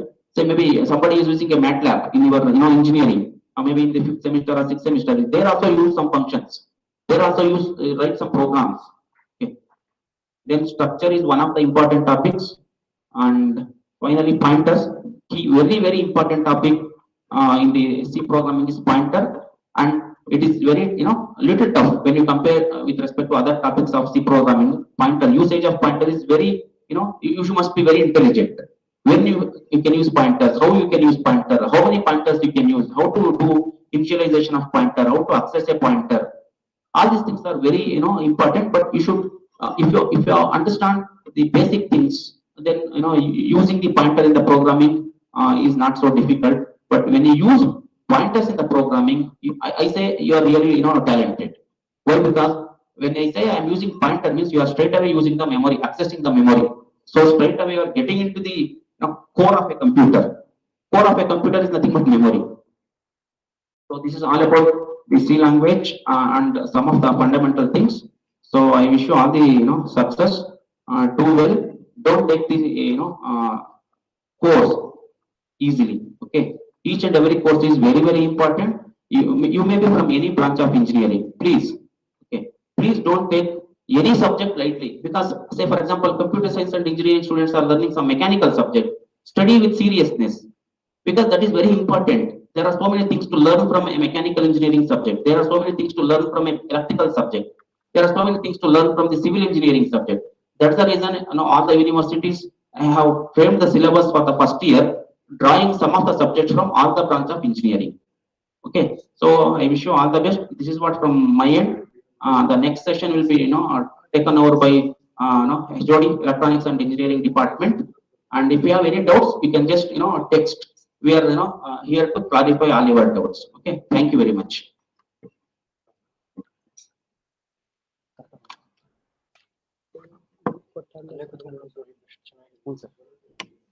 Because I can see the screen also.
Good morning, everyone present here. It gives me immense pleasure in introducing and giving the overview of the department. To speak, the Department of Electronics and Communication Engineering been established in the year 2001 with an intake 60. The present intake of the department is 180. And myself, Dr. S.G. Remat, for taking an opportunity to present the department.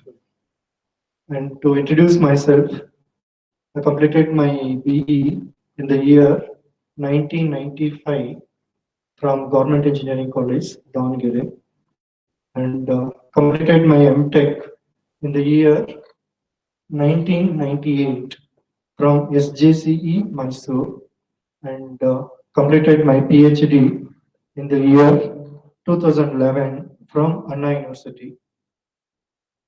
And I have more than 50 publications, research publications in refereed index journals, and more than 10 students, they are pursuing their PhDs, the research activities in the department, and out of which 6 students been awarded PhD from Vishweshwaraya Technological University under my guidance.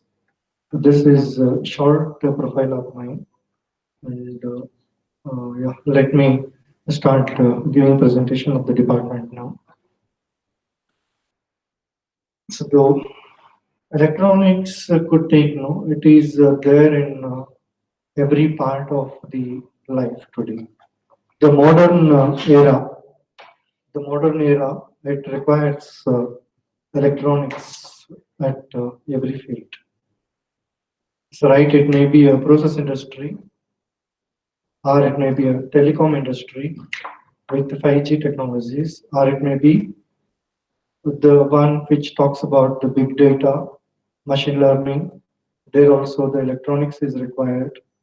It may be the Internet of Things, or it may be Industry Internet of Things 5.0, IIoT 5.0, wherein we go for the entire industry automation. There you require again the electronics. It may be the 5G technology, or it may be communicating or telecommunication domain. Again, there is a electronics involved into it. It may be with the instrumentation, sensors part of it, wherein electronic plays a vital role.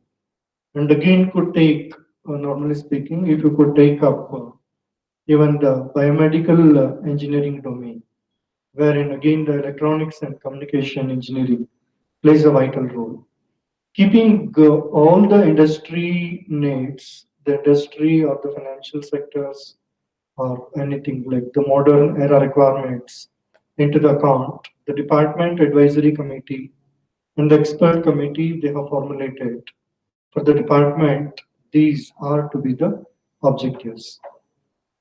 The department objectives are mentioned here.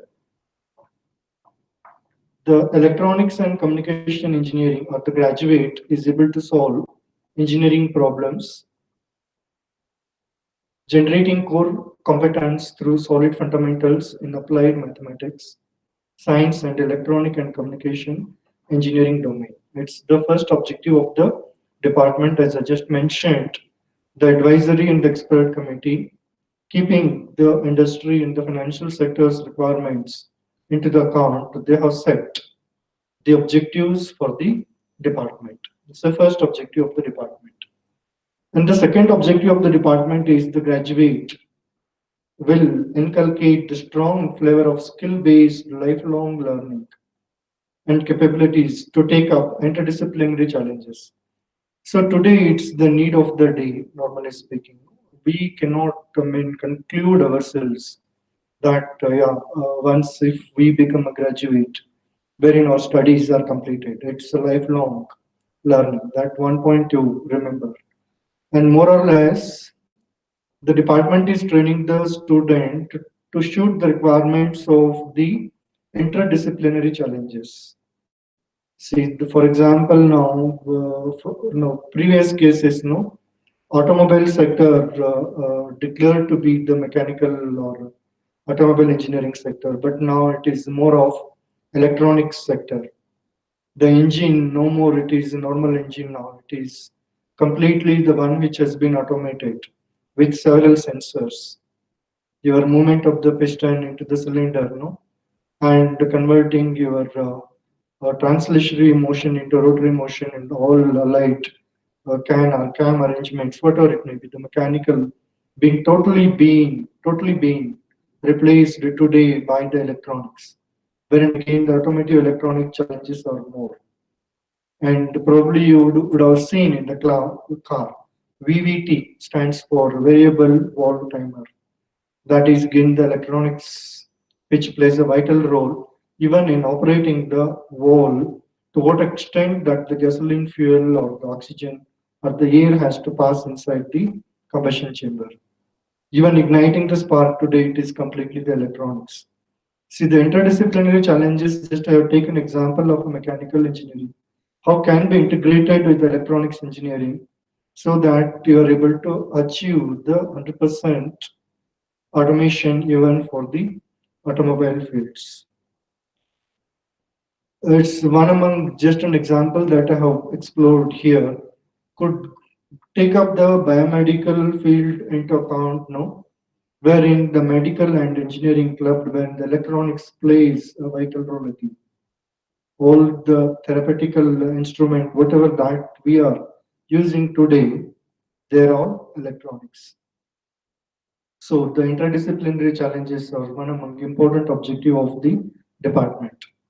And the third objective could just look in here, the graduate will have, minute when a student completes his electronics and communication engineering, will need to have effective communication enriched with required skills and need to have a team spirit to be inculcated with ethical values and leadership qualities to meet the industry proficiency and build a successful career.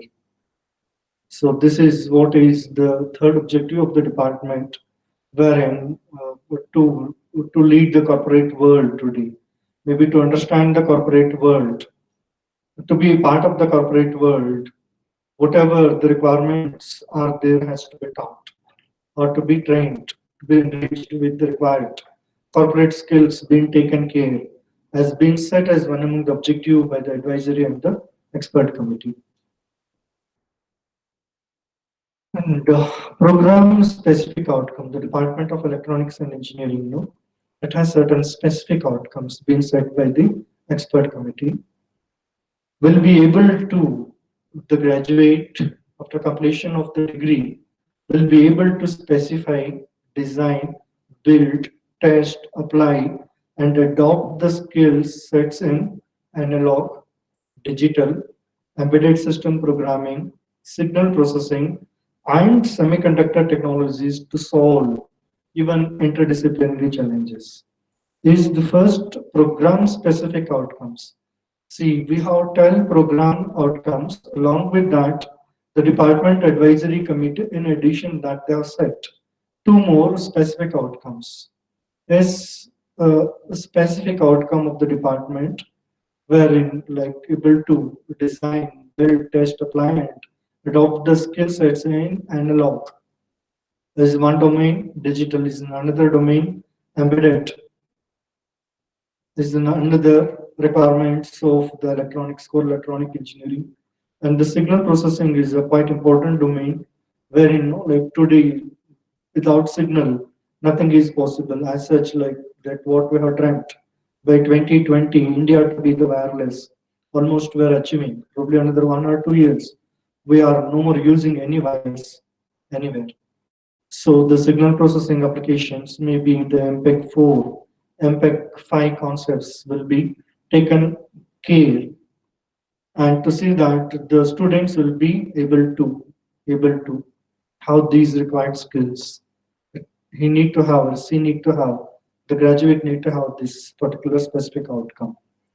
And the second program specific outcome being set by the department is to understand and architect wired and wireless networks, analog and digital communication systems as per specifications, and determine their performance through strong technical, social, and ethical consciousness. This is what is the set outcome the minute when the graduate completes his degree. That the outcomes of the specific outcomes of the department along with the standard 12 outcomes being set by the National Board of Accreditation. And so coming to now the very important, the functioning part of the department, we have total 24 assistant professors in the department, 6 associate professors, and 3 professors are actively involved in training or enriching the students with the required skills. 3 professors could take up here. Myself, I'm a professor in the department. My specialization goes signal processing, artificial intelligence, and image processing. And I have 24 years of experience. Dr. Srinivas Babu, he is specialized in optical networks with a PhD degree from Vishweshwara Technological University. And Dr. Vedavati is good with wireless communication and has done his PhD in wireless communication. And she is also good at artificial intelligence and machine learning related concepts and has more than 5 years of experience after PhD. And Professor Anand, he is pursuing PhD in the department. His field of interest is image processing and wireless communication. He is associate professor and working since 18 years in the department. And Manjula, she is with embedded systems specialization and VLSI. We know here the broad coverage of all the required specializations for all faculty members. And for looking like here, none of the faculty is having less than 5 years of teaching experience.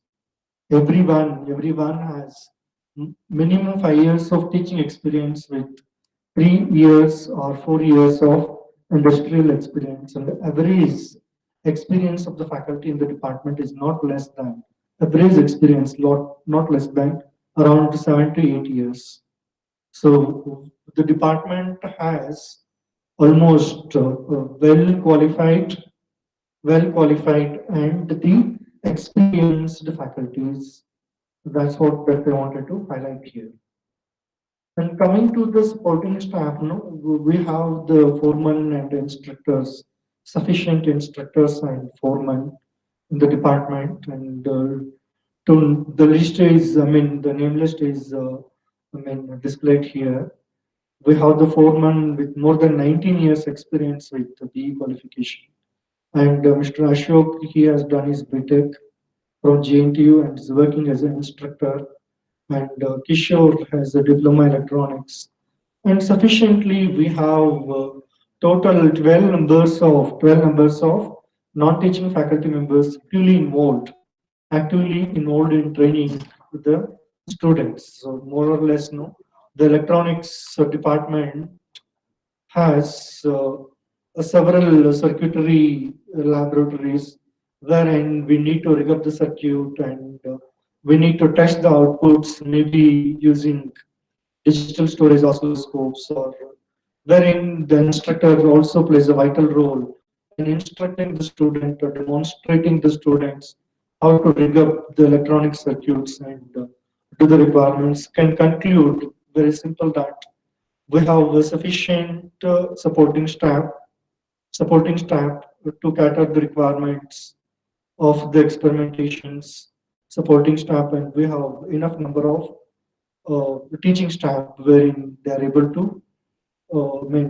understand the requirements of the student and able to enrich the students with the required skills or the industry need. Yeah, instead again boring you going for the department because the other students are also present here. And let me little highlight about the subject this semester. The chemistry cycle students, you have a basic electronics subject and the CIE marks. CIE stands for continuous internal evaluation. CIE is 40 marks. Semester end examination, SEE, mark is 60. 60 marks will be your external examination and 40 marks will be your internal. So earlier days, we used to call that as normal internals. Now it is a continuous internal evaluation, CIE. And the exam will be set for 3 hours, where it will be set for 100 marks. The external exam will be converted to 60 mark. And you are going to write a test. 3 tests you are going to write is a continuous internal evaluation. It will be for 40 marks, which include your CIE includes your test performance, the assignment, as well the quiz, or any other additional activities being given to you. So coming to the subject basic electronics, so we have listed the outcome of the course basic electronics. So the student will be able to understand the characteristics of and operations and applications of the diodes, bipolar junction transistors, field effect transistors, silicon controlled rectifiers, SCRs. And more or less in most of the power electronic applications, SCR plays a vital role. And operational amplifiers and electronic circuits. Now today, no, you take up any of the electronic items present maybe at your home or maybe anywhere that you come across. These are all the basic components which are present. The basic components which are present with any of the circuitry been used, whether it may be domestic applications or it may be industry or it may be space applications, anywhere you go, and any of the electronic system will have these basic components. That you please make a point here, and you are trying to study as a basics of electronics. You are going to study these all transistors, maybe a BJT, or it may be a field effect transistor, or it may be a silicon controlled rectifier, or you are going to study the operational amplifiers. That is going to be the first outcome after you study the course. So in detail, you know what diode does, that what do you know, how exactly you can design a rectifier circuit. You have studied probably even in 10th or even at the level of 12th also. The basics, some of the ideas already you have, but again in depth you are going to discuss with certain demonstrations and with an circuit setup being made up, and to understand how you are able to convert an alternating current into a direct current, AC voltage to DC voltage, wherein the sufficient modules or the equipments, the instruments available in the department where you can physically rig up. After completion, no, you can even the meantime in free time you can rig up the circuits, and you can give an input for your electronic design circuit model, and you can test the output either using a CRO or DSO. You will be able to understand how these electronic components works. And especially even we have the power electronics lab also, wherein the SCR and BJT and several circuitry to even fire your SCR thyristor, and most of the power electronic applications, no, in power electronic instrumentation applications, how you are going to use these components, that probably you can study. You can study and can be demonstrable, or else you can rig up these circuits in person in the department, and you can even test also. It's the first course outcome. Second course outcome is to understand different number systems and working of fundamental building blocks of digital circuits.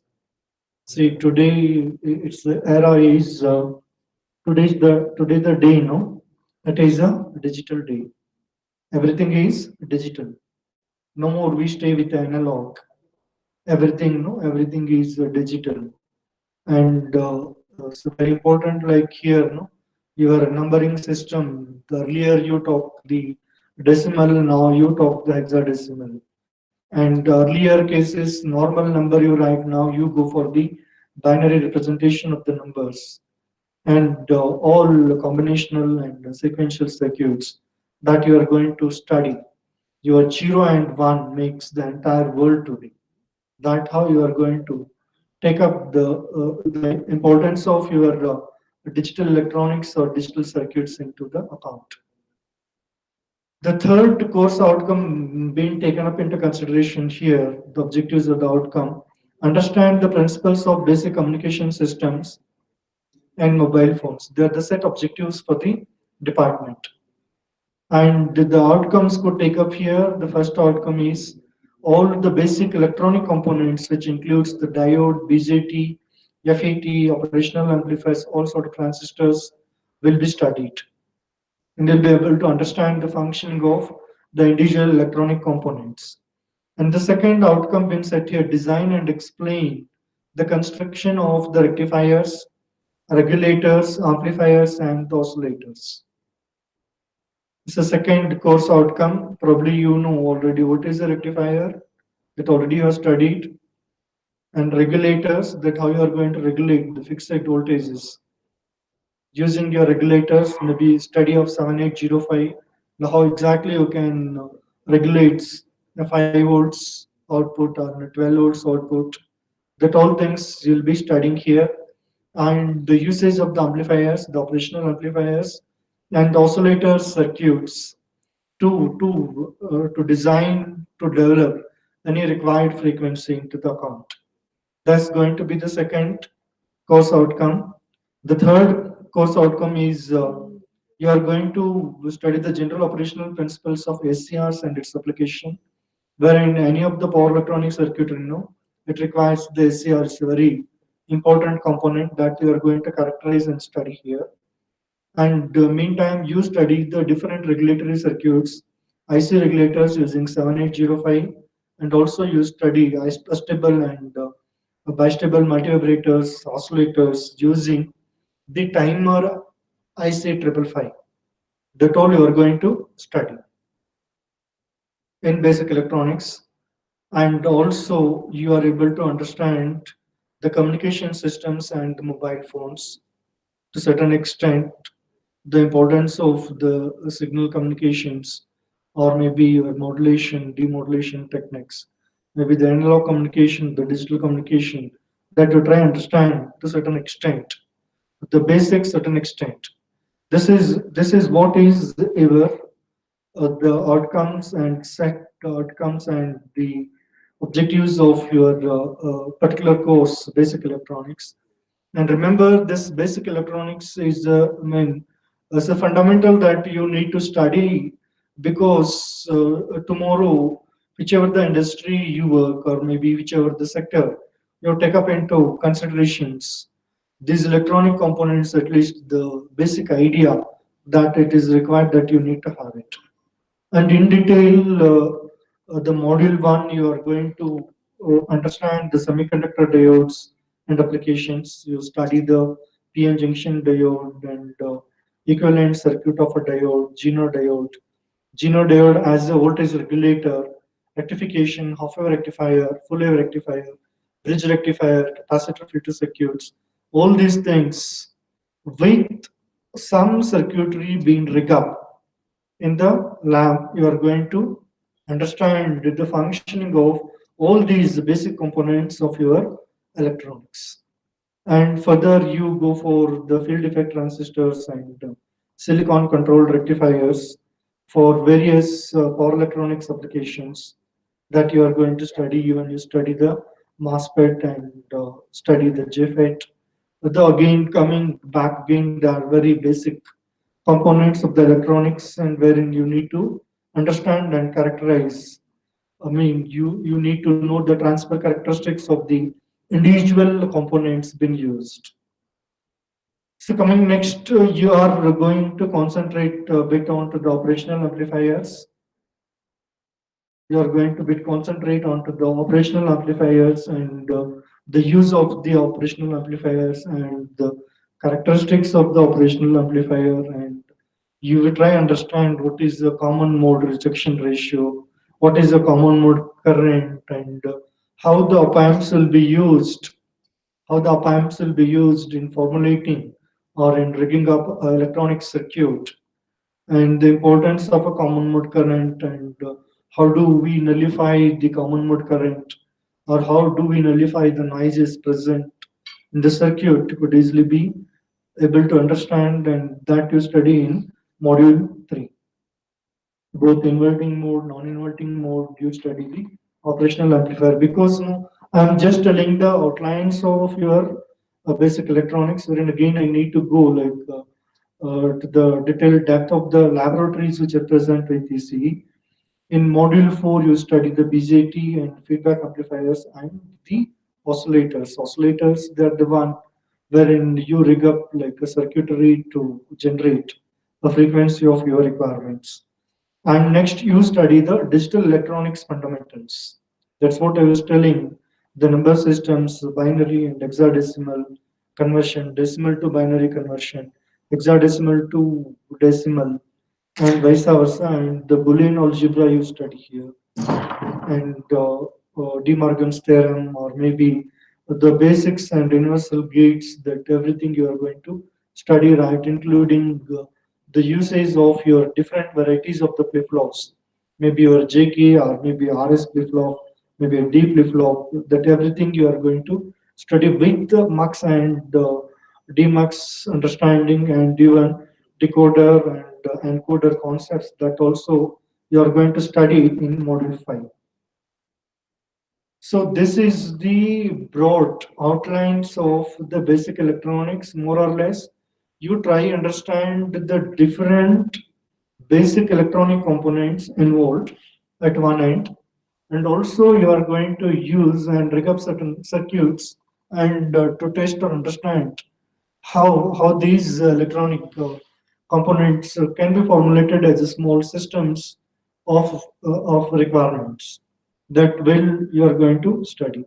Along with that, you have certain activities that a student should construct and make the demonstration of the following circuits, maybe in a group of 3 or 2 or 4 students. So these all circuitries, the use of the basic components, practical applicability, and how you are going to use these components and rig up a circuit and test the outcomes of the circuits. That all things you are going to study. Here, in the plus 5 volt power supply unit using bridge rectifier, capacitor filter, and IC 7805, you are going to rig up a circuit for a regulatory circuit to regulate a 5 volts output. See, these are all some of the experiments or the demonstration type experiment that the students need to practically do it in our electronic circuitry labs or analog electronics lab, and able to understand the working of the different, the basic components of the basic electronic components being used here. And IC741 is a very important operational amplifier that you are going to use it and understand what is the internal architecture of 741. So most of the studies you do it here, and the 555 timer. It's a very important component, electronic component, and also you study the internal architecture of 555 timer could be used. It could be used even how it could be implicated with your oscillator circuits, and you rig up the circuit and you are able to generate the frequency of your requirements. That all things is a small demonstrative experiments you are going to do. And remember almost all the domestic or the industry applications uses till today these basic electronic components. Without these basic electronic components, nothing is possible with the industry today. And coming to the discussions of the infrastructure facilities available in the department, such like we go for the laboratory facilities, could see here we have the DSD lab and the microcontrollers lab, analog communication lab, digital signal processing lab, in short been written DSP lab, hardware description language HDL lab, your embedded system lab, communication lab, CN lab, VLSI, and EDI lab, the different labs that the C department has right now to cater the requirement of the VTU and to certain extent even to understand the requirement of the industry.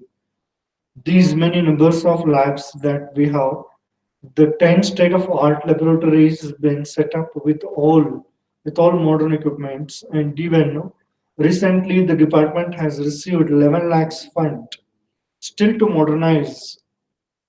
The department has received 11 lakhs funds from All India Council for Technical Education to modernize the different laboratories of the department. And more or less, we have the best facilities. We have the best facilities as such. The laboratories are concerned. And just I show a few of the pictures of the laboratory. Here it is electronic devices and instrumentation laboratory, wherein we rig up a lot of circuits here and use several sensors and also use the virtual instrumentation laboratory to understand how the data can be acquired at one end, and also third semester syllabus, and you are going to study the various sensors applications and the basics of your analog electronic circuitry in this lab, and even acquiring the data and processing the data. That all things you study here.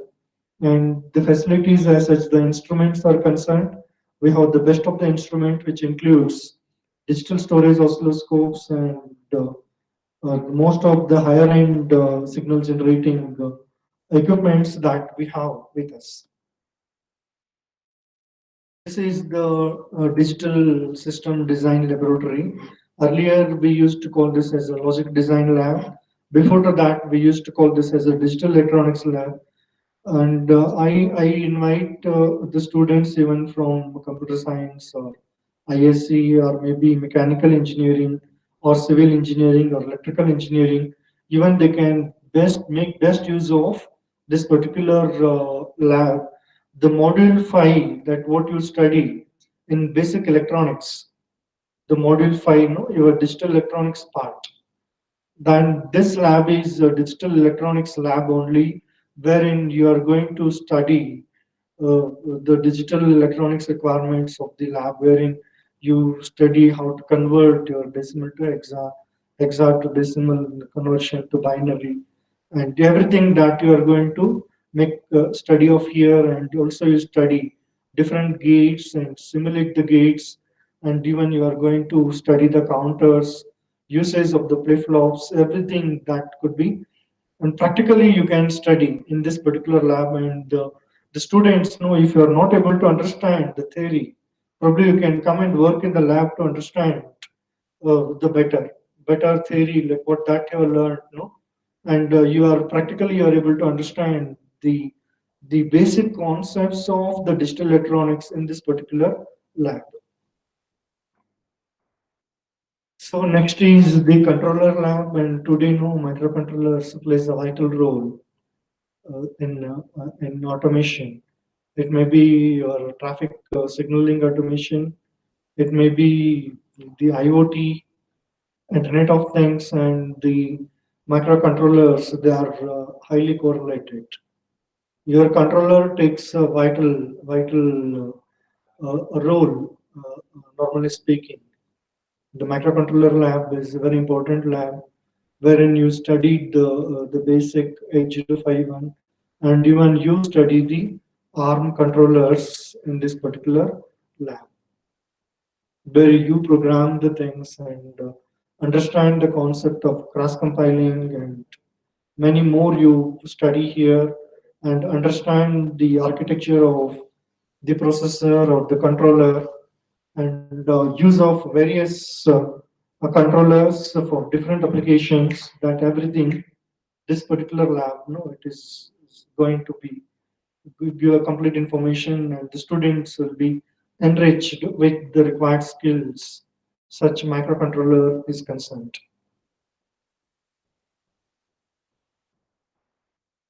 So this is analog circuits laboratory. In short, we call that as a AC lab, wherein again you are going to study the various electronics and even antenna and even your microwave part of it that you are going to study here.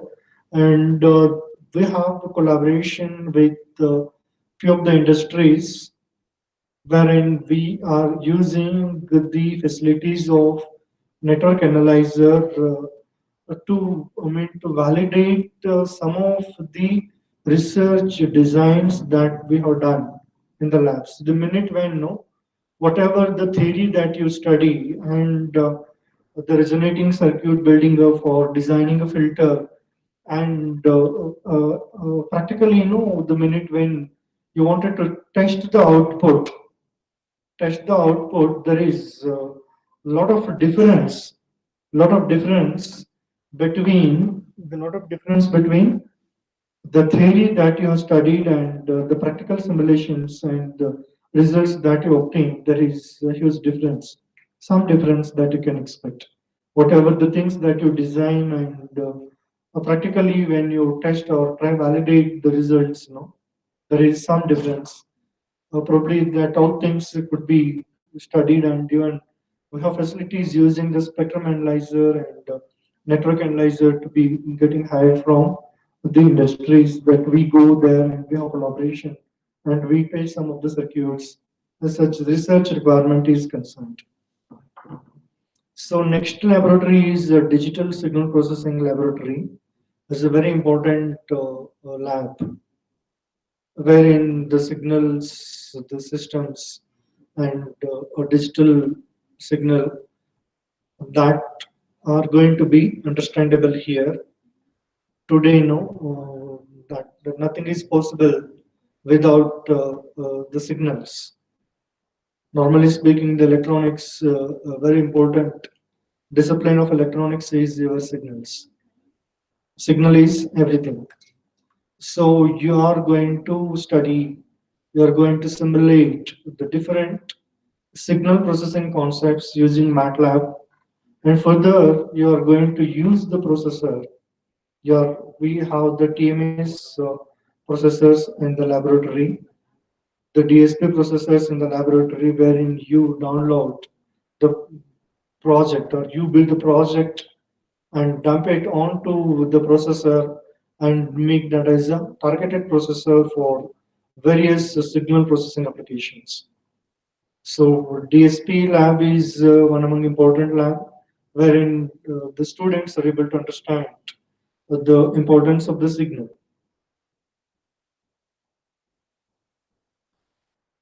Next, we have the HDL lab and we have the VLSI lab. See, whatever that we do know, it has to come onto a chip, system onto chip, wherein your VLSI and HDL takes into considerations. And you have an embedded system laboratory, the department has, and also we have the communication laboratory, and we have the computer network laboratory, and that's what I was doing. So ultimately, whatever that we do, it has to come onto the chip. And the department also follow the student mentoring system.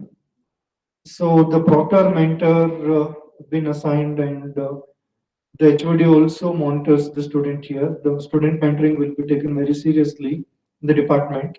Students are counseled for personal, social, and academic issues by the respective mentors. And a few of the main photographs being displayed here, how the students' parents meeting will be conducted in the department. And this is the proctorial forum wherein the details of the students will be present here, right, including their performance in 10th standard, in plus 2, and what is their performance in the previous examinations, right, even which includes the details of the parents and the counseling of the parents and the remarks by the parents, the performance in the internal test and the external examination, and the remedial actions being taken that everything will be entered into this proctoral form, and each faculty will be assigned with 20 students or 25 students, wherein the students will be consistently involved in mentoring, or if any of the student faces a problem in understanding the subject, or maybe any connected academic or non-academic matters will be dealt very personally. The faculty will care the students, the individual care, the individual attention will be given using your proctoral system. And it's one among the important part of our making mentoring the student. And the next going to be the skill enrichment and placement training program. Regularly, we conduct the placement training programs, and Professor Naveen V is the department placement coordinator, and Dr. Chidanand Prasad is the head of the training division. They are consistently assisting the department with all required skill sets which requires for the industry, and making arrangement, driving the different industries, the core industries to the department, and making all the required arrangements for interview to be held and the students to be getting selected. And the department level, we also conduct the regular aptitude test. See, the aptitude, the reasoning, or the analytical capability to improvise, that we are conducting the regular aptitude tests in the department. And a few of the pictures being shown, like how the students, they take up the aptitude test in the department, and two faculties been assigned even training the students for the aptitude and related personality development. And these are all our recruiters. I mean, the different companies routinely they visit. And frankly to say, like, we have the collaboration with IBM, and the IBM people, they are involved. One Mr. Sudarshan and the other people, from IBM, they are involved in training our students. And this time, the department also has a tie-up with IBM company. And this month, 18th and 19th, we have a program on IBM related skill set training for the students, wherein the IBM people will train our students to the required skills. And there are the different recruiters, like where they routine, they visit the department and the institution, and they pick the students basing on their merits and analytical capabilities. Back to the students' performance, and maybe to identify the toppers in the department. No, I need to take this opportunity even to congratulate the toppers in the department, and could see here. The student performance, the toppers, 90% in VTU examination, and 88% could see, like, none of the student, no, they're less than 85% aggregates score is here. They are, I mean, to conclude, no, 90% or 88% first, second topper, and could looking like the total, pass percentage, it was 99% was the pass percentage in last, passed out batch. Probably principal sir had made discussions enlightening more about the clearance of the results and the performance of the students. The students, they perform really well in video examination, been well trained by the faculty members to face the video examinations. So normal, performance being listed, and an opportunity to congratulate them. And department routinely we conduct. We invite the industry experts to the department, and we are conducting regular programs. And this is the photograph of the induction program for our students in the last year. And Dr. Chennikeshwar sir and myself, like, just inaugurated the induction program in the last year. See, these are all the different, activities. Yoga have been conducted for the first year students. The last year, the activities, and we conduct several activities to enlighten the student skills apart from academic.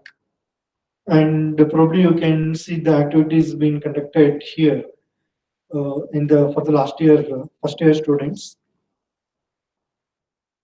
And this is the cultural fest vibes for the first year students last time that been organized.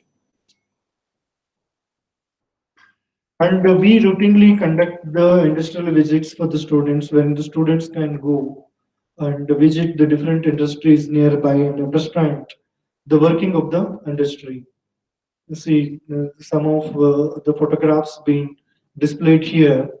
They have visited Velankani by Design India Private Limited company. So it's a manufacturing company.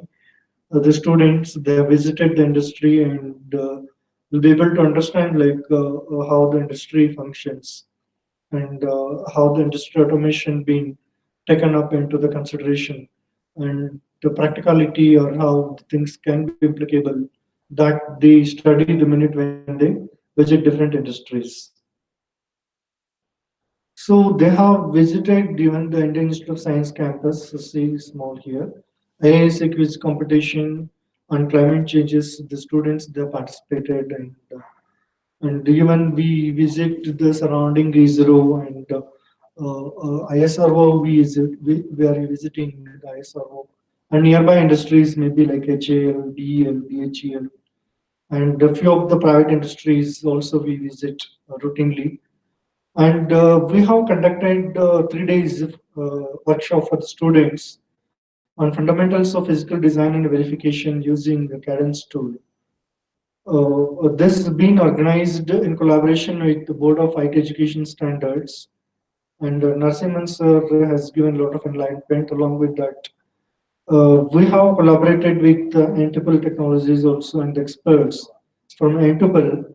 They have taken this particular workshop and the students been enriched with the required skills. And organizes several one-day seminars. So exampling here the smart technologies and the cities 2030 sustainable development. No, like it has been organized. Some experts of Shashank here come here and delivered the requirements, the lectures on smart technologies. And we have conducted another 3 days workshop on blended learning and skill enrichment towards analog design, and been again conducted in association with Board of IT Education Standards. And Professor Narasimhan is from IIT Bombay, and he is right now the CEO of a company. He has delivered a talk on blended learning, the skill enrichment towards analog design. And see some of to name a lot of activities being conducted due to short of time. Let me go a bit fast. And Java and Android we have conducted, and the Vice Chancellor of PS University, Dr. K.N.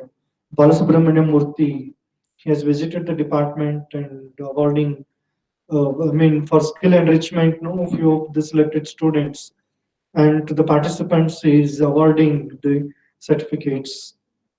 And it's a few of the pictures being shown here. And we also had some workshop on robotic training in a single day conducted by ACRA. And we do routine project exhibitions in the department. And Dr. Mahantesh from SJBIT being called as a guest for the last year to evaluate the students' project along with an industry expert. And they are able to, go through the different the projects of the students and to encourage or maybe to give certain guidance how to improvise the projects, to the industrial requirement. And also give the equal importance for the sports also. So different sports activities being organized and the students being participated at various levels, at the state level, national level, even at the intercollegiate level or maybe at the university level. that they are represented. A few of the pictures being displayed here. And online technical programs we routinely conduct here. And now it is going on IoT and 5G trends in industry Internet of Things.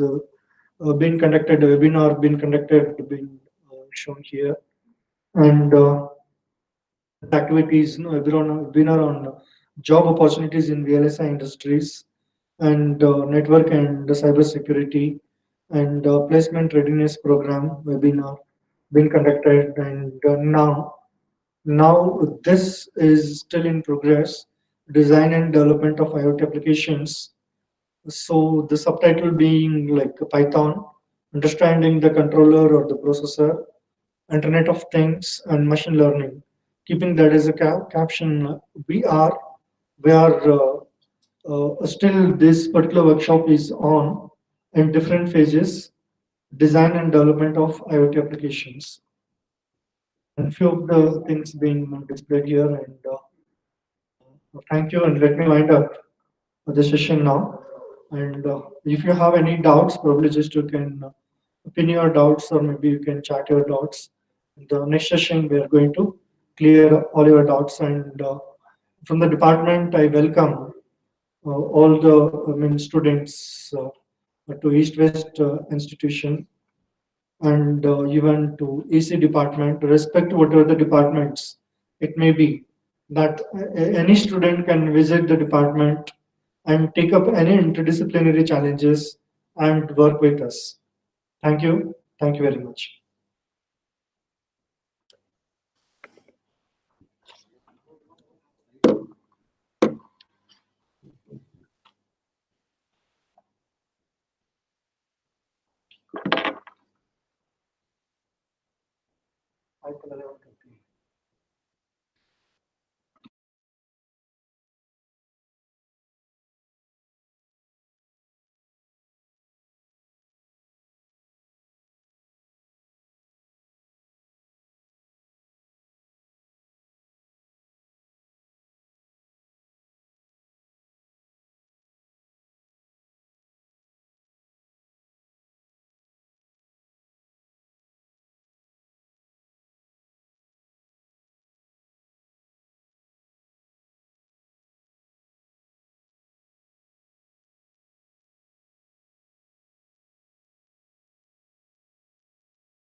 Hello,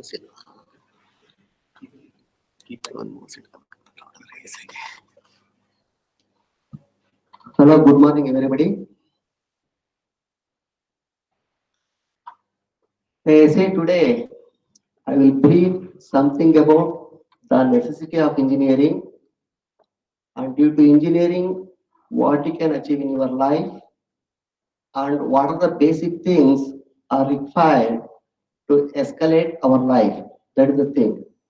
Say now, you already studied up to 12th, 10 plus 2. In this pandemic situation, you are having so many ambiguity about your future. Finally, you selected a professional course, the engineering. Is it the best thing is why you are selected? That is the one major question. You see, after 12, so many people, students and parents are in ambiguity what our child has to do. You see, at that stage, we are having so many options on that engineering, medical, basic science, or agriculture, like that you are having so many options. Finally, all of you have selected the engineering. You see, engineering is one of the professional college, professional course. To joining this, you should have one main goal.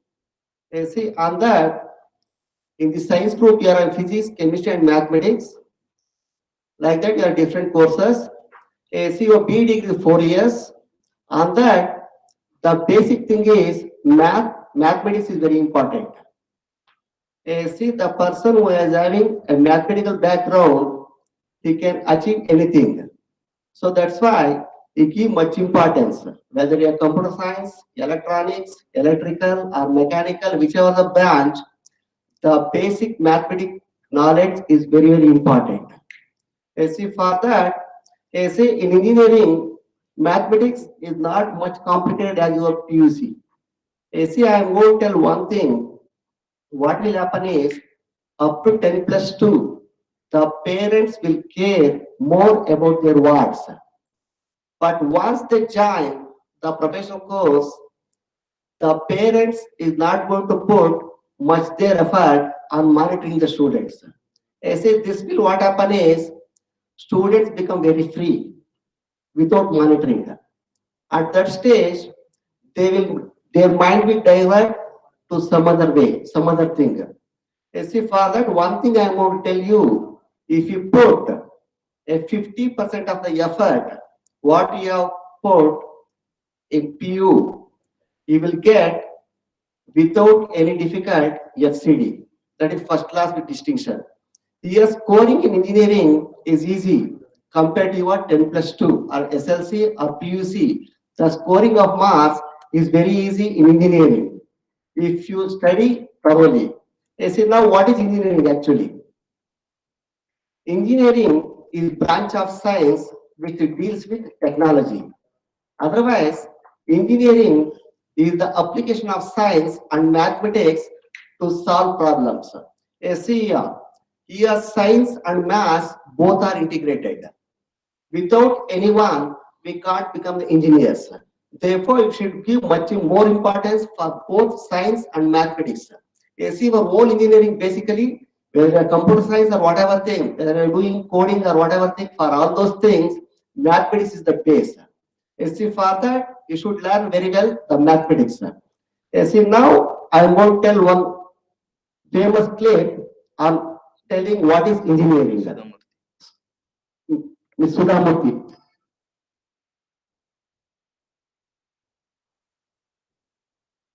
Remember, attitude in profession should change.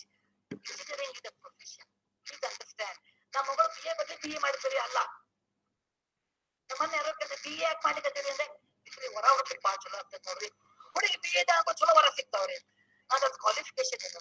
Engineering is a skilled profession. Respect it. It's a skilled profession. And it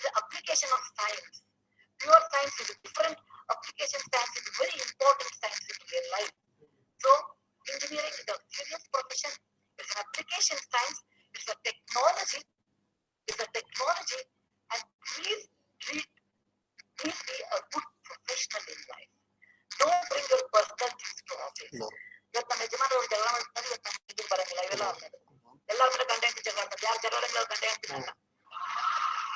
ನನಗೆ ಬೇಕಾದಷ್ಟು ತ್ರಾಸ ಇವತ್ತು ಮನೆ ಒಳಗೆ 10 ಗಂಟೆಗೆ meeting ಕೆಲಸ ಮಾಡ್ಬೇಕು like anyone else. Don't use your gender as a protection. Please understand. Human ಎಷ್ಟು ಜನ ಇಂಜಿನಿಯರಿಂಗ್ ಮಾಡ್ತೀರಿ ಎಷ್ಟು ಕಡೆ ಪ್ರೊಫೆಷನಲ್ ಸೀರಿಯಸ್ ಲಗ್ನ ಸಲುವಾಗಿ ಇಂಜಿನಿಯರಿಂಗ್ ಮಾಡ್ತಾರೆ ಅದನ್ನ ನೀವು ಪ್ರೊಫೆಷನ್ ಆಗಿ if you want to make human life better easy then you will use your subject and these fundamentals without without any ambiguity I left no I'm grateful for that.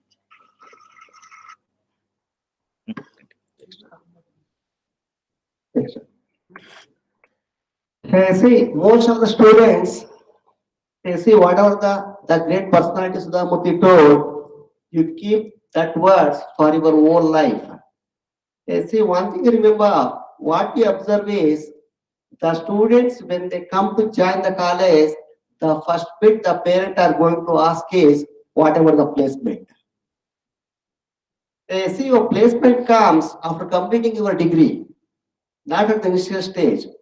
You see that the student, without scoring or without escalating the skills, how he can be placed. Therefore, most of the parents and students are going behind the salary. They are not bothering to enrich their skills. You see, if you want to enrich your skills, the employment will come automatically behind you. You see, don't try to run behind the job. Job should come and searching you. You should be ready in such a way that on completing your engineering. You see, just on studying whatever the curriculum specified at the university is not enough to overcome the challenges of the global. For that, you should acquire some more additional skills. You see, skill is very important for any person to stay in this world. You see, without skill, no one will be able to survive. So that's why you try to acquire more and more skills. Just on scoring 90 or 95 or 100 is not enough. Even though when they scored 60, 70, how much skill you are acquired, that's very important. You see, most of the students are thinking engineering is tough, but it is not. No, I am telling no.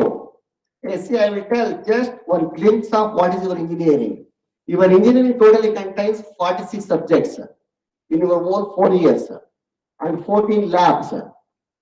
That is 138 plus assignment will come, 150 internal assessment will come, 14 external lab exams, 46 external theory exams, one semester, one internship, one seminar, one internship, one mini project, and one major project.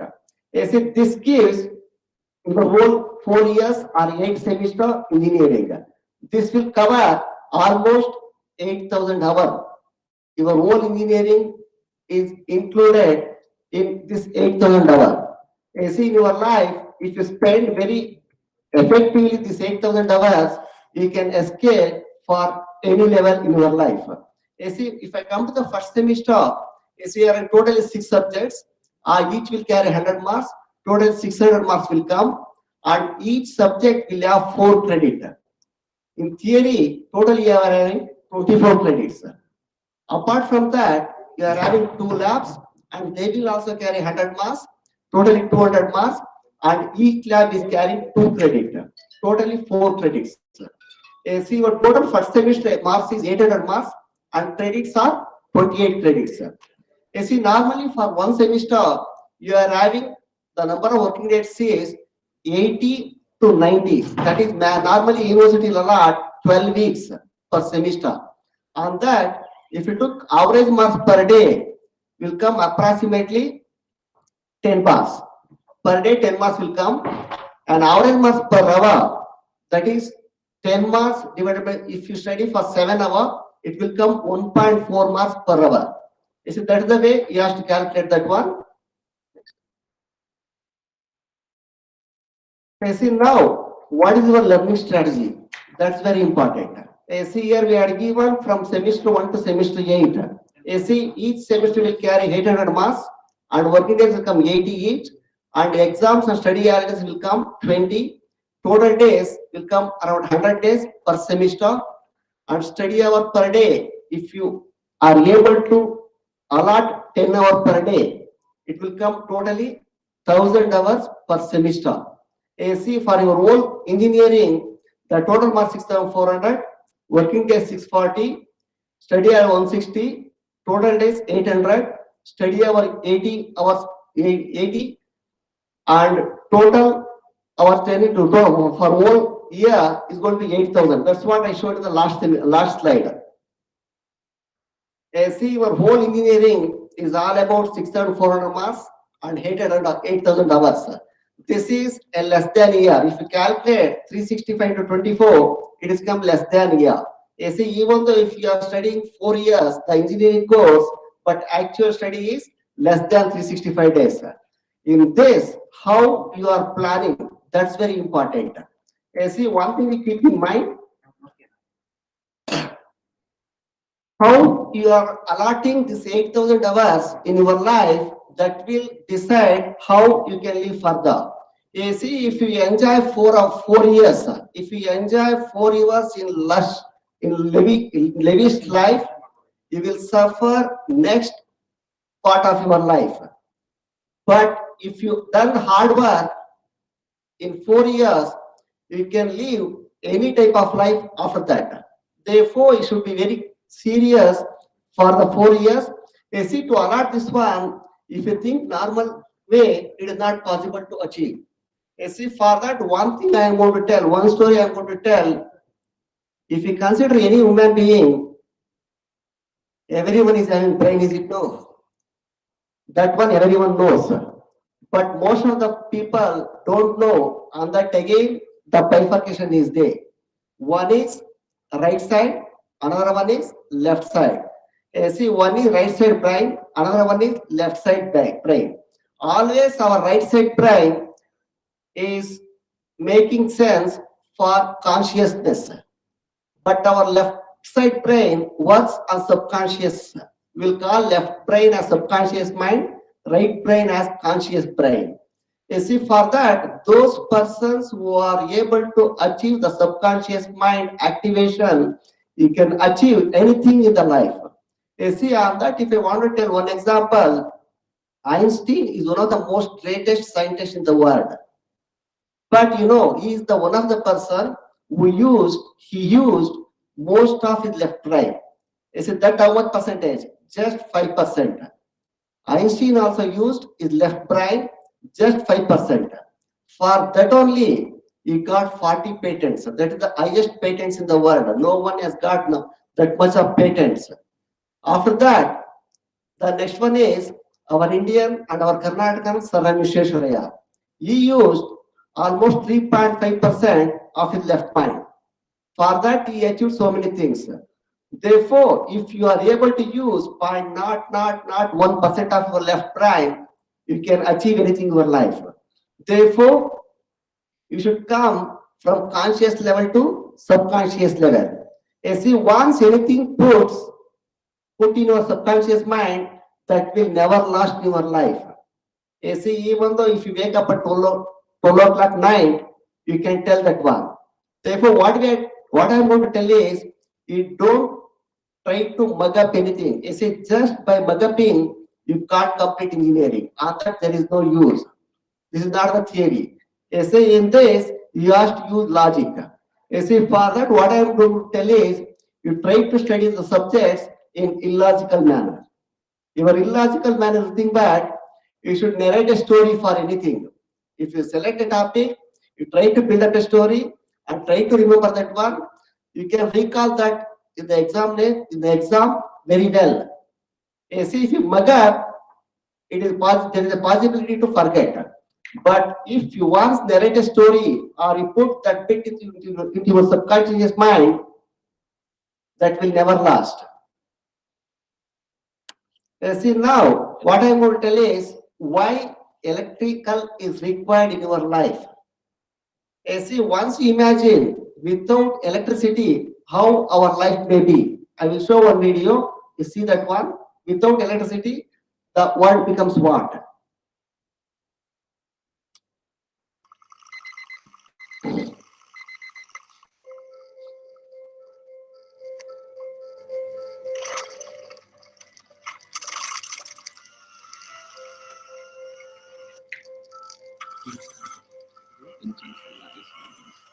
See, whatever thing you are seeing, all are run by IC engines. Without electricity, earlier IC engines are there. From that, they are running everything. They say charging the laptop. They say dentist, the dentist.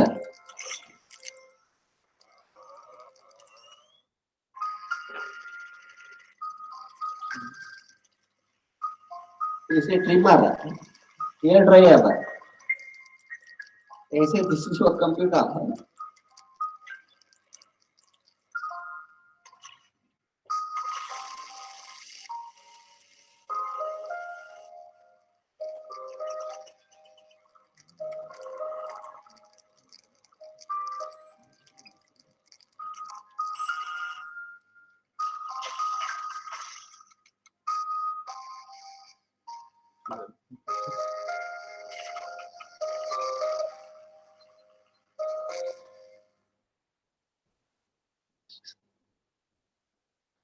Say, I think now you can think without electricity, how the world will be. I say, therefore, for whatever invention we are coming in future, for everything, the power source is electrical. I say, for that, electrical is an emerging engineering discipline with the study, design, and application of equipments, devices, and systems which use electricity, electronics, electromagnetism. I say, for this, we have to thank the person who invented electricity, the Faradays. I say, now I will just illustrate how electricity is going to be generated and how it is transmitted and how we are going to receive in our home. When you switch on the fan, how the fan will produce.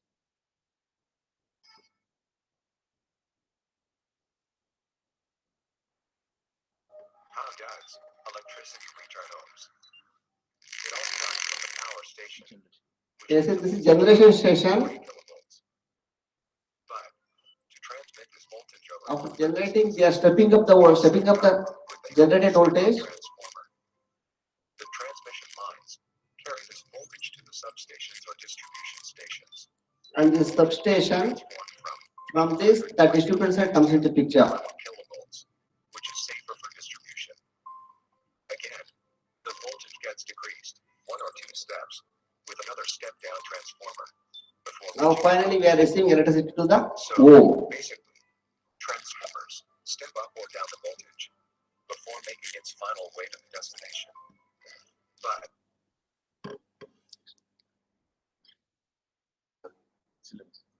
See, now this is syllabus. You know the syllabus already. I am not going to discuss much on this syllabus. You are having totally 5 modules. On that, you will get compulsory questions from each module. See, on that, finally you have to answer for 100 marks. The university reduced that to 60 marks. They will put that one. Already, other branch HODs have told that one. Therefore, I am not going to tell much on this. This is laboratory syllabus. You see, the basic of laboratory is the intention of basic laboratory, electrical laboratory is common for all the branches. You see, it is common for all the branches. The intention of this one is, see, if you see, most of the, even though the students who are completed their engineering degree, they are unable to put a fuse on their home. You see, once the fuse burst out, we are calling the electrician immediately. You see, that a simple thing. We have studied 4 years engineering, but we are unable to replace a fuse. The person who has coming electrician is studied just as ITI or something else. He is doing very easily. You see, that means we are having that much of unskill. Don't have skill of that much to replace the normal repairs also in our home. That is the one thing. For that, I'm telling, first you try to enrich your skill. Finally, you are graduated. You see, what I want to tell is, after graduating, you are having so many opportunities to employ. You see, now the main mission is your graduation, nothing but not completion of the degree. You should be employable. You see, at this stage, I won't tell one bit. You see, just on acquiring a degree is not all sufficient. You see, the degree with humanity is most important. You see, without humanism, nothing will happen in this world. You see, as we born as a human being, we should live as human being. But most of the thing, what is going to happen in the world is, you see, most of the what are the mistakes are happened by the learned persons only. You see, where it is corruption, whatever thing, the person who studied or who learned are doing some mistakes. So that's why humanity is one of the most important thing. You see, for that, what is humanity? I won't tell one thing. I will narrate one story. You see, in Bombay, they arranged one running race for physically handicapped students. You see, on that, so many students are running, and on the way, one fellow fell down. The remaining people ran. You see, just they have to reach the final stage. At that stage, everyone is clapping. Our boy is running. Our boy is winning. Our boy is winning. But what happened? All of them are stopped at a particular moment. Everyone is shocked. Why they shocked? And again, all the people came back and they took the fellow who fell down and they ran along with them. All people are crossed the final line in a single point, in a single time. That means everyone will. That is the humanity. But most of the people are not having human nature at this particular juncture. Therefore, before completing, it is not important to complete the degree. You should inculcate in your life the humanity also. And one more bit I will tell you is, after joining the engineering degree, what will happen is, we have observed this so many times. You see, up to +2, up to PUC, most of the students are monitored by their parents very carefully. After that, they will think, our boy or our ward joined to degree, he will take responsibility by his work. But that will lead the most of the students in different way. You see, they will fail. Therefore, what I want to tell is, before making friendship, you should be very careful. Always you go with a good person. You see, father, what I will tell one more story. You see, once snake and frog, both are enemies, is it no? Both are enemies. But they made a friend.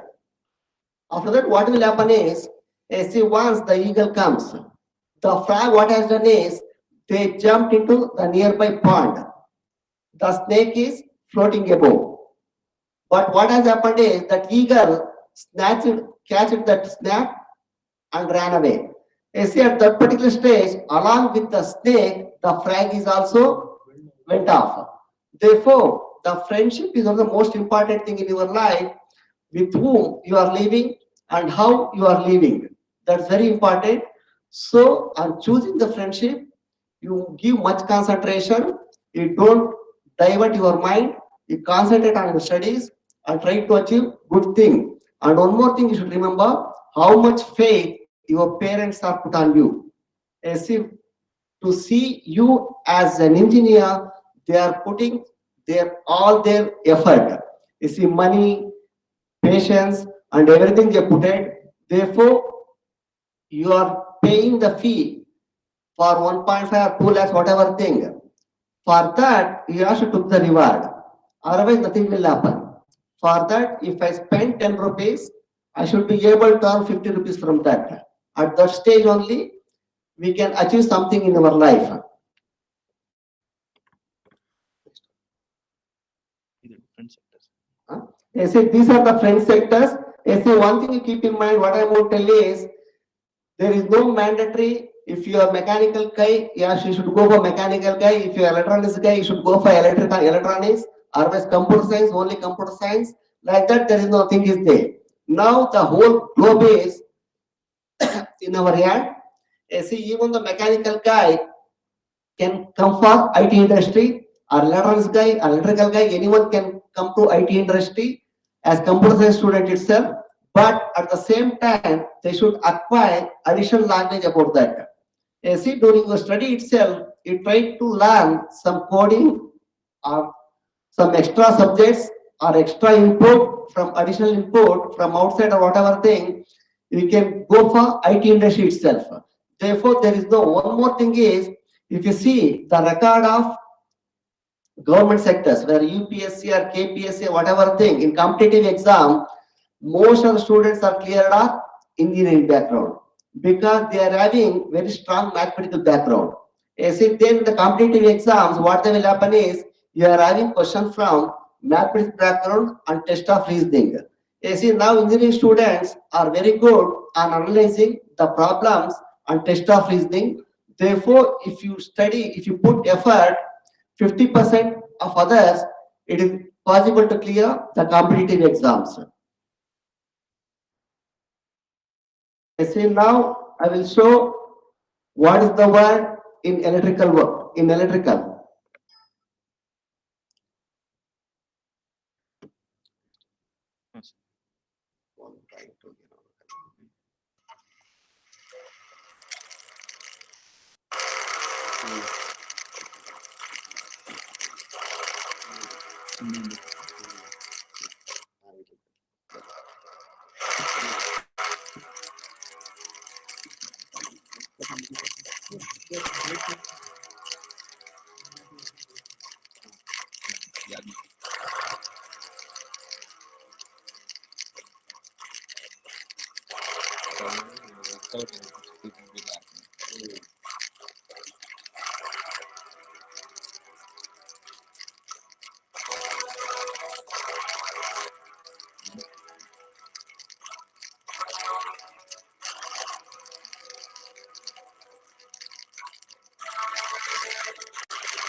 So this is wind power actually. You can generate from wind power. See, earlier we are depending upon only hydropower. Now we are in so many sources, wind, solar, like that. This is natural gas. How we can generate the power? That is shown by animation. This is hydroelectric power.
See, these are the persons we have done tremendous contribution on protection of electricity.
Say at the end, I'm going to tell one thing for all of you. Say always respect your parent, respect your teacher, and once if anything comes as wrong for your soul, don't try to do that one. If you done all these three, you can achieve anything in your life. See now you are having a break. The next session will start at 1:30 p.m. Thank you one and all. Thank you. ಸುಮ್ಮನೆ ಎಲ್ಲ different ಆಗಿ ಇರಬೇಕು best ಅದೇ lab ಎಲ್ಲ ಬಂದು ನೋಡೋಣ ಈ ಸಿಲಬ್ ಜನ ಆಗಿಲ್ಲ ಅಲ್ಲಿ ತಗೊಂಡೋಗ್ಬಿಡ್ತೀವಿ ಈ ಸಿಲಬ್ ಎಷ್ಟು ನಿಮಿಷ ಯಾವ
ಒಂದು ಪಿಪಿಟಿ ಎಷ್ಟಲ್ವಾ ಸರ್ ನಿಮ್ದು? ಪಿಪಿಟಿ ಲಾಸ್ಟ್ ಒಂದು ವಿಡಿಯೋ ಹಾಕ್ಬಿಟ್ಟು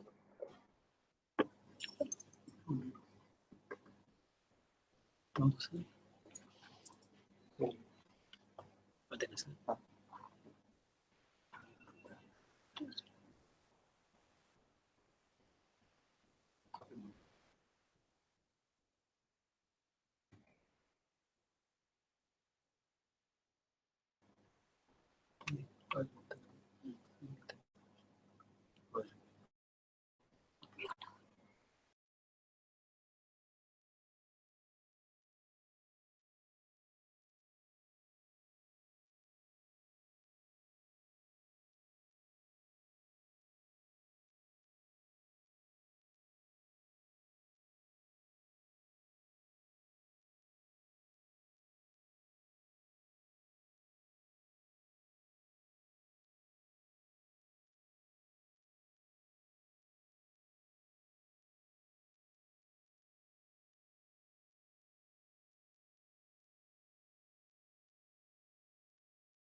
ಅಷ್ಟೇ.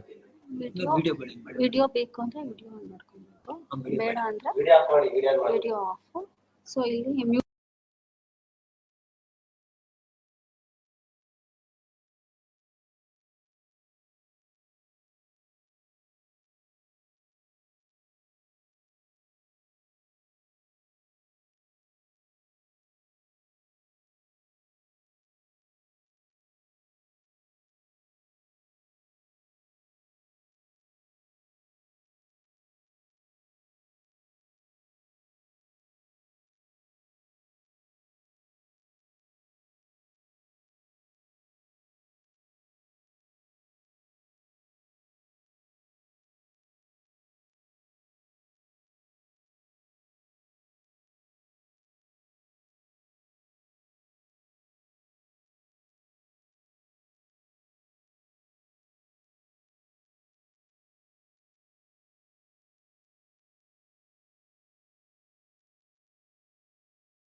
Start with.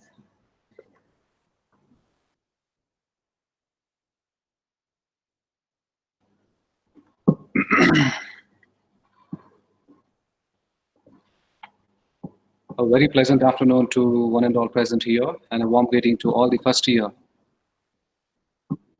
engineering students of different streams for today's virtual orientation and induction program 2020.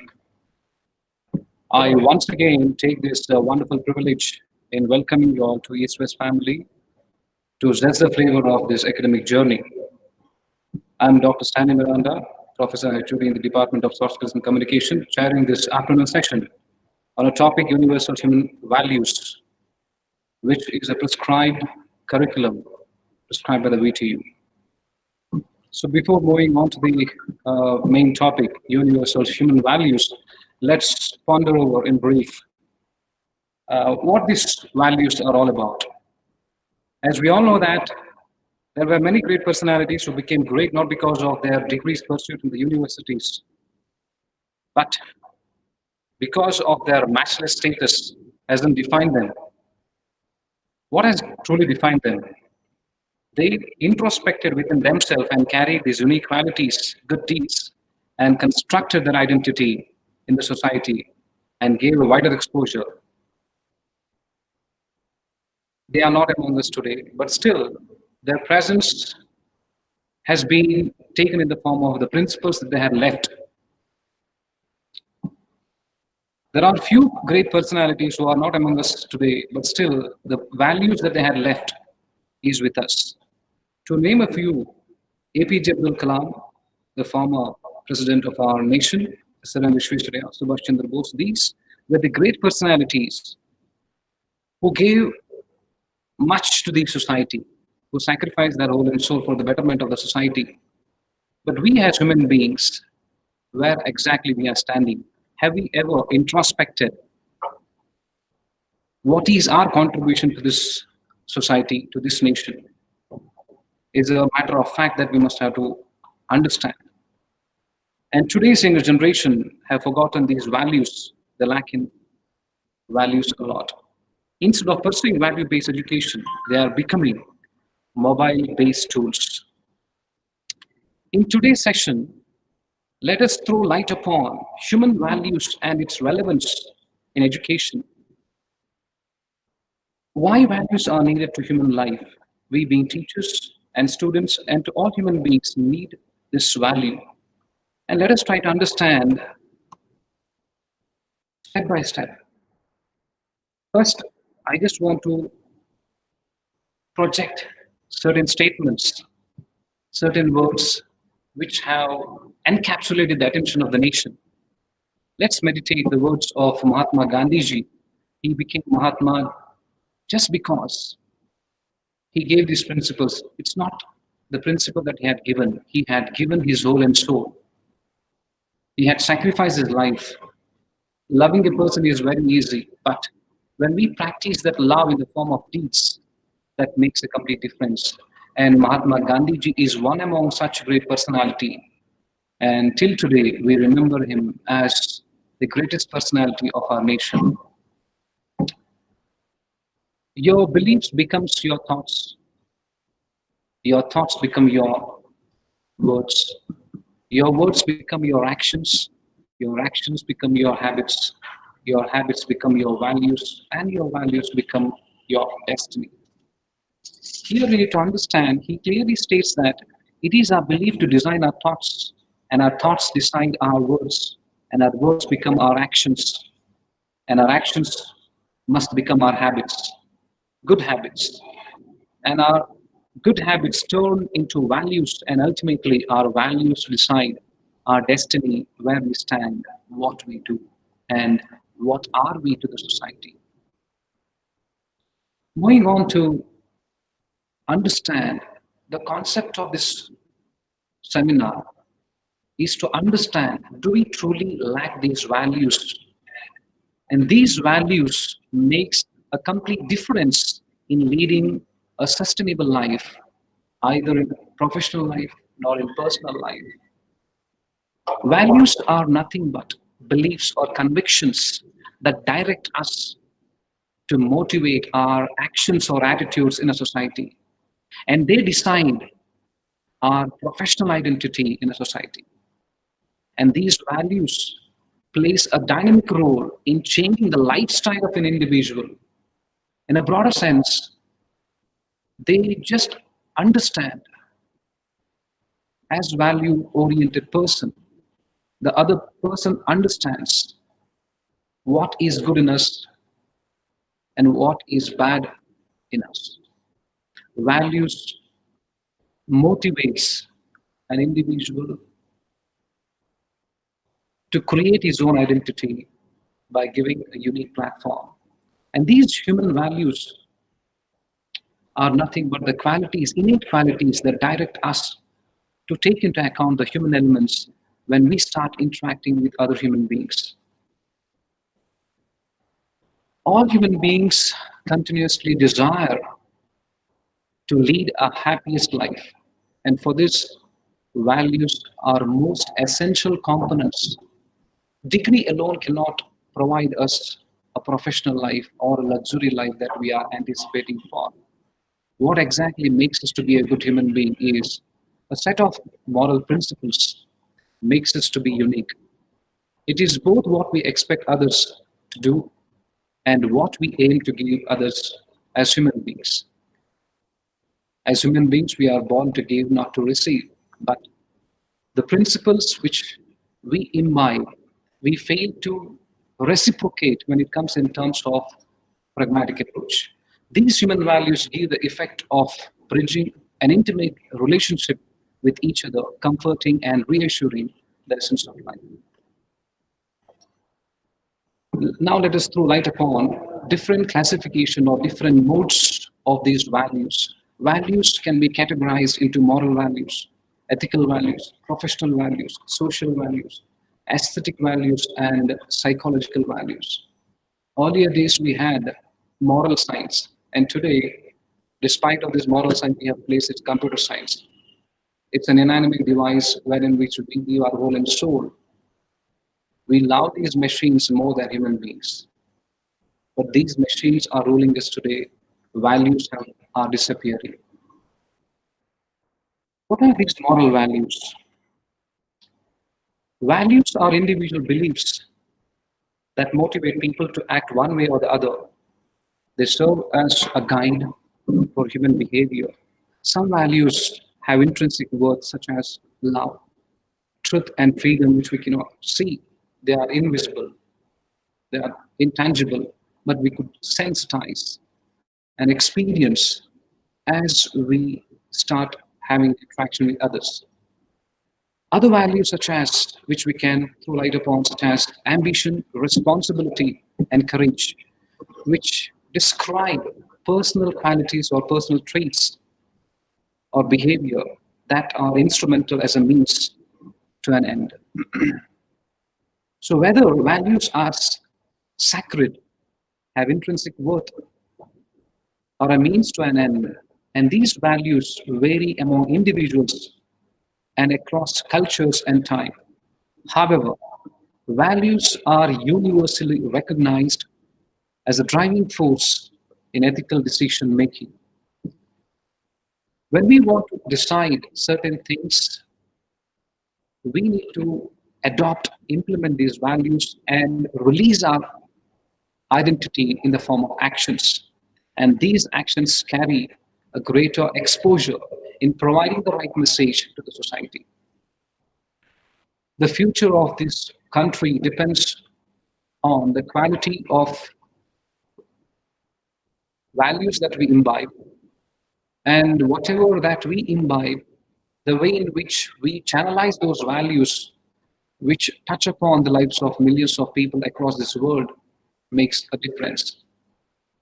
And these values plays a predominant role in the life of different professionals, such as doctors, politicians, business persons, engineers, scientists, to mention a few. Each and every profession demands these values to carry their professional ethics in a right manner. Now let us ponder over the most significant moral values. The first important part that we'll be focusing today is humility. As students, do we truly carry this humility, act of kindness? Whenever when we come across a teacher, a guru, we need to have that attitude to bow down. But these kinds of attitudes are disappearing.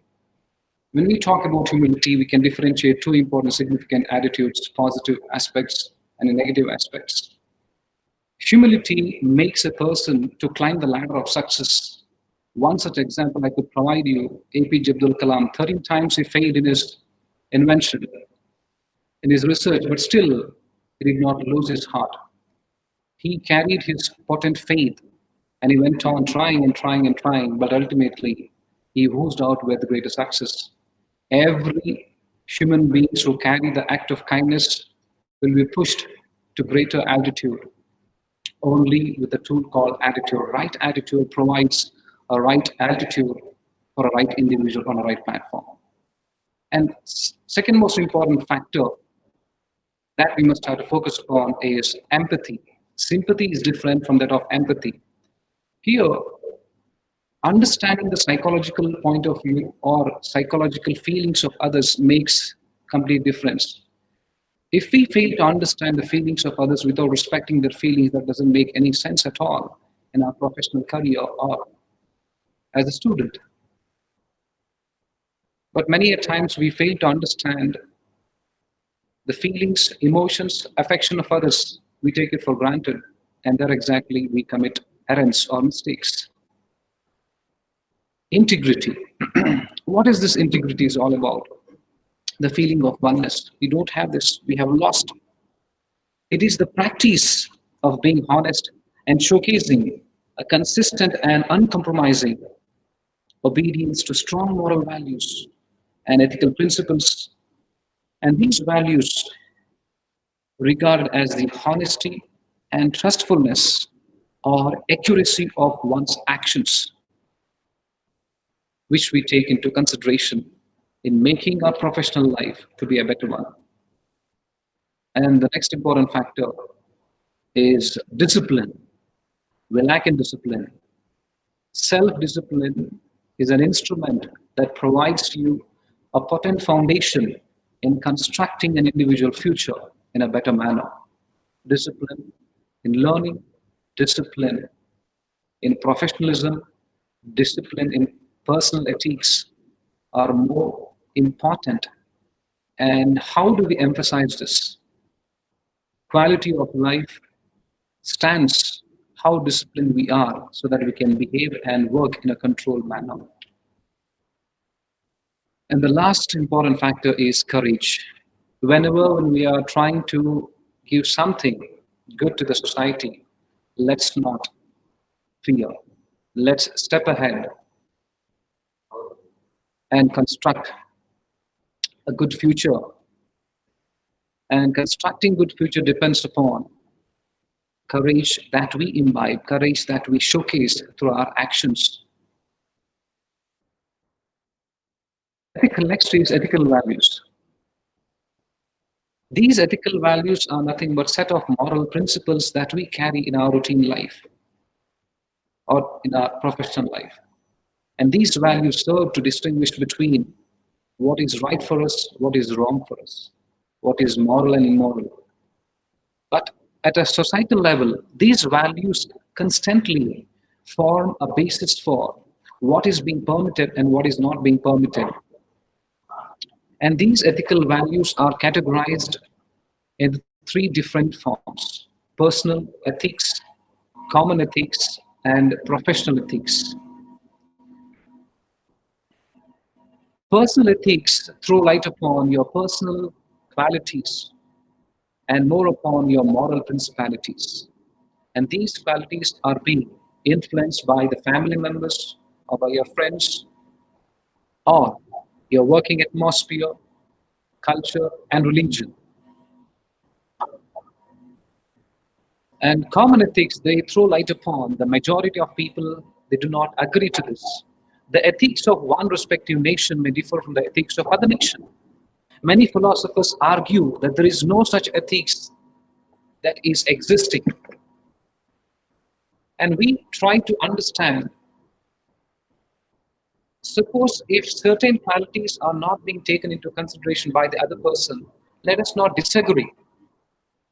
Let us try to provide a right information in making them to feel that they are comfortable in things that we are generalizing. And we find this personal ethics in an organization or in institutions and many other factors. And the last type of classification is common ethics. This is commonly or universally accepted by all. Ethics that majority of the people agree that what we are expressing is right enough. Many philosophers argue there is no such ethics, but still we must have to provide them the right justification in making a right judgment by providing facts and figures. And when we talk about this common ethics, do we have the same ethics in this world?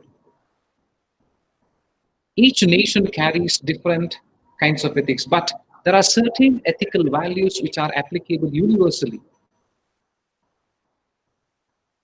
and which can be accepted by all, like love, affection, freedom. These things which cannot be seen but can be experienced and universally accepted. Now let us move on to this professional values.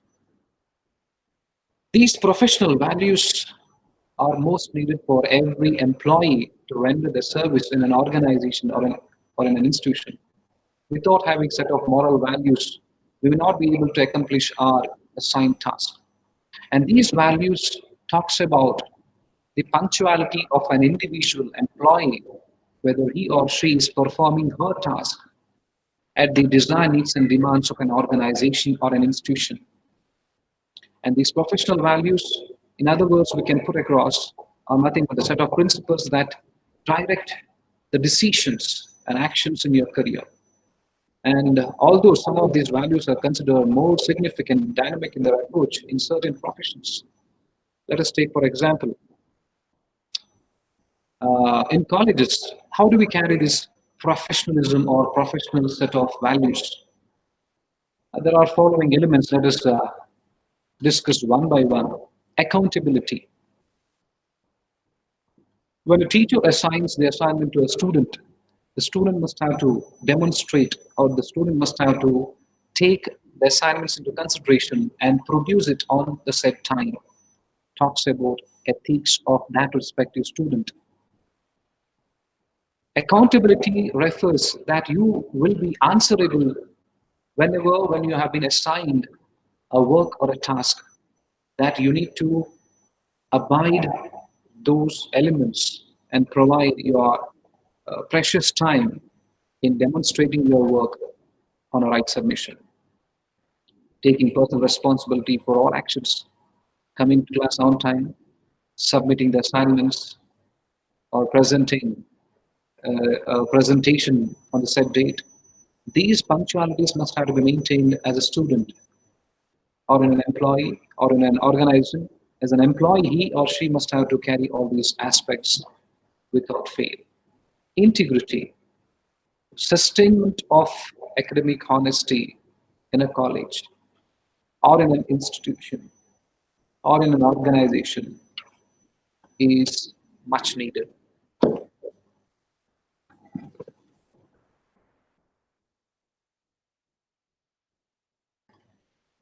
In other words, we can explore this accountability in different forms, following through commitments for group work, attending or coming to class prepared to learn, attending the class regularly and taking up the responsibilities at the same time for this work or information, requesting the assistance or help when needed from faculty members,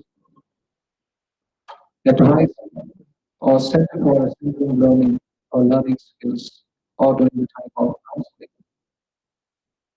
looking for solutions rather than placing blame on someone else. When a student or an employee is being assigned a task, that they must have to carry these ethics that I, as an employee, I, as a student, should not forget in submitting the assignments to the projects or whatever the work that is being assigned by the institutions or by an organization. That talks about the punctuality or the values or the values that an individual has adopted in their lifestyle. And that becomes a long-term lifestyle of a student, individuals, or as an employee in an organization. Integrity is something actually built by maintaining honesty, trust in all our achievements. If we want to take credits only for our work or not from others, we need to be very careful in sustaining our trust and honesty in our work that we carry, collaborating with others on assignments or projects, only when authorized to do. Whenever, when we have been asked to do certain aspects, only we tend to do things. If you, as an employee, if you, as a student, if you do your task without being told by your teachers or in an organized by your employer, that talks about how honest employee or student you are. The next form of professional values or professional ethics is responsibility. As a student, we are responsible, but as an employee in an organization, we will be held responsible for all our rights. We have got the right to ask, but at the same time, we have got the right to provide 10% of our service. And this is also a responsibility. As a student, what is the responsibility? As a student, we have got many responsibilities. If we follow certain values, we will never forget and forsake these values, coming to class on time, attending the class, asking doubts without being a teacher, maintaining time sense. All these aspects talk about punctuality of the individuals and responsibility of a student or an employee in an organization. Arrive to class on program activities and program activities prepared and on time. Also talks about the responsibility of a student. Notify instructors of absence, late arrivals, early departures. These are some of the things that talk about lack of use that we find among students as well as among employees in an organization or in institutions. Using management strategies, calendars, priorities in order to sustain or maintain these values, being a responsible worker or being a responsible student, we need to carry all these principles and how these values play in providing respect. The fourth important aspect of this professional values is respect.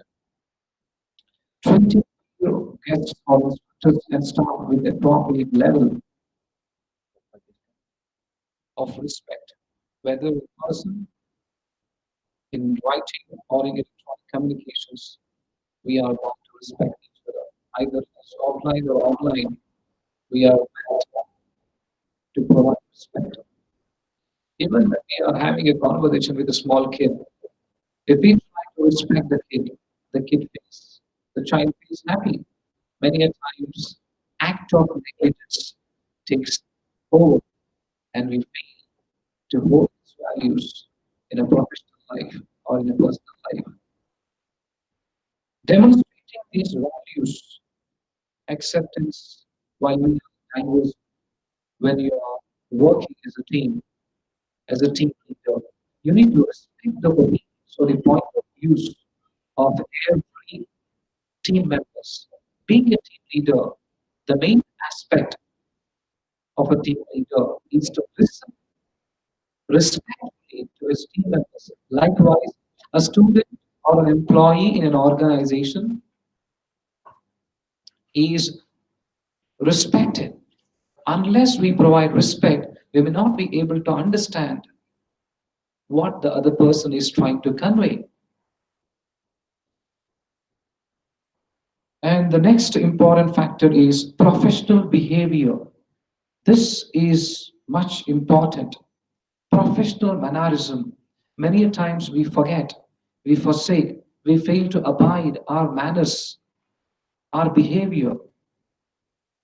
Because when we try to hold our attitudes, when we try to spew negative attitudes, that will have a negative impact on others. We may feel that because ego is a seed that kills our attitudes. Why should I listen to him or her?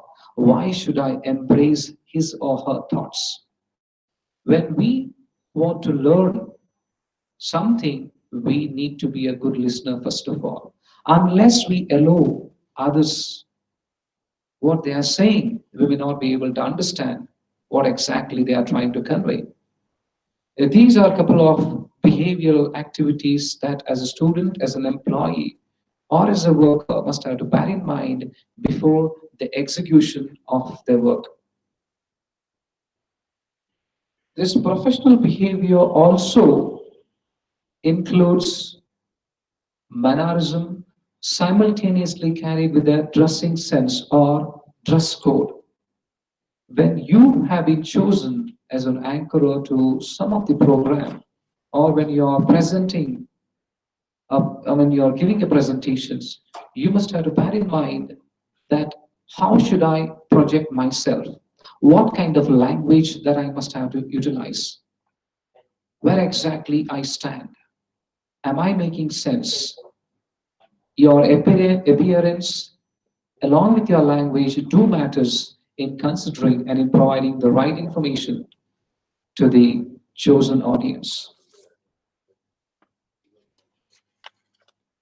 And the next important aspect is professional attitude. This is where we lack a lot in our lifestyle. What is this professional attitudes? Many a times, every profession needs certain amount of mannerisms. Sometimes if your performance is not up to the expectations of the employer or to any of the HOD of the department or to any of the faculty members, but still you should keep intact that. You should never lose your attitude, your manners. Act of mannerism provides a wider exposure for every student individual or to every employee to gain a greater significance from their employers. And this could be possible only when you try to perform it with positive attitude.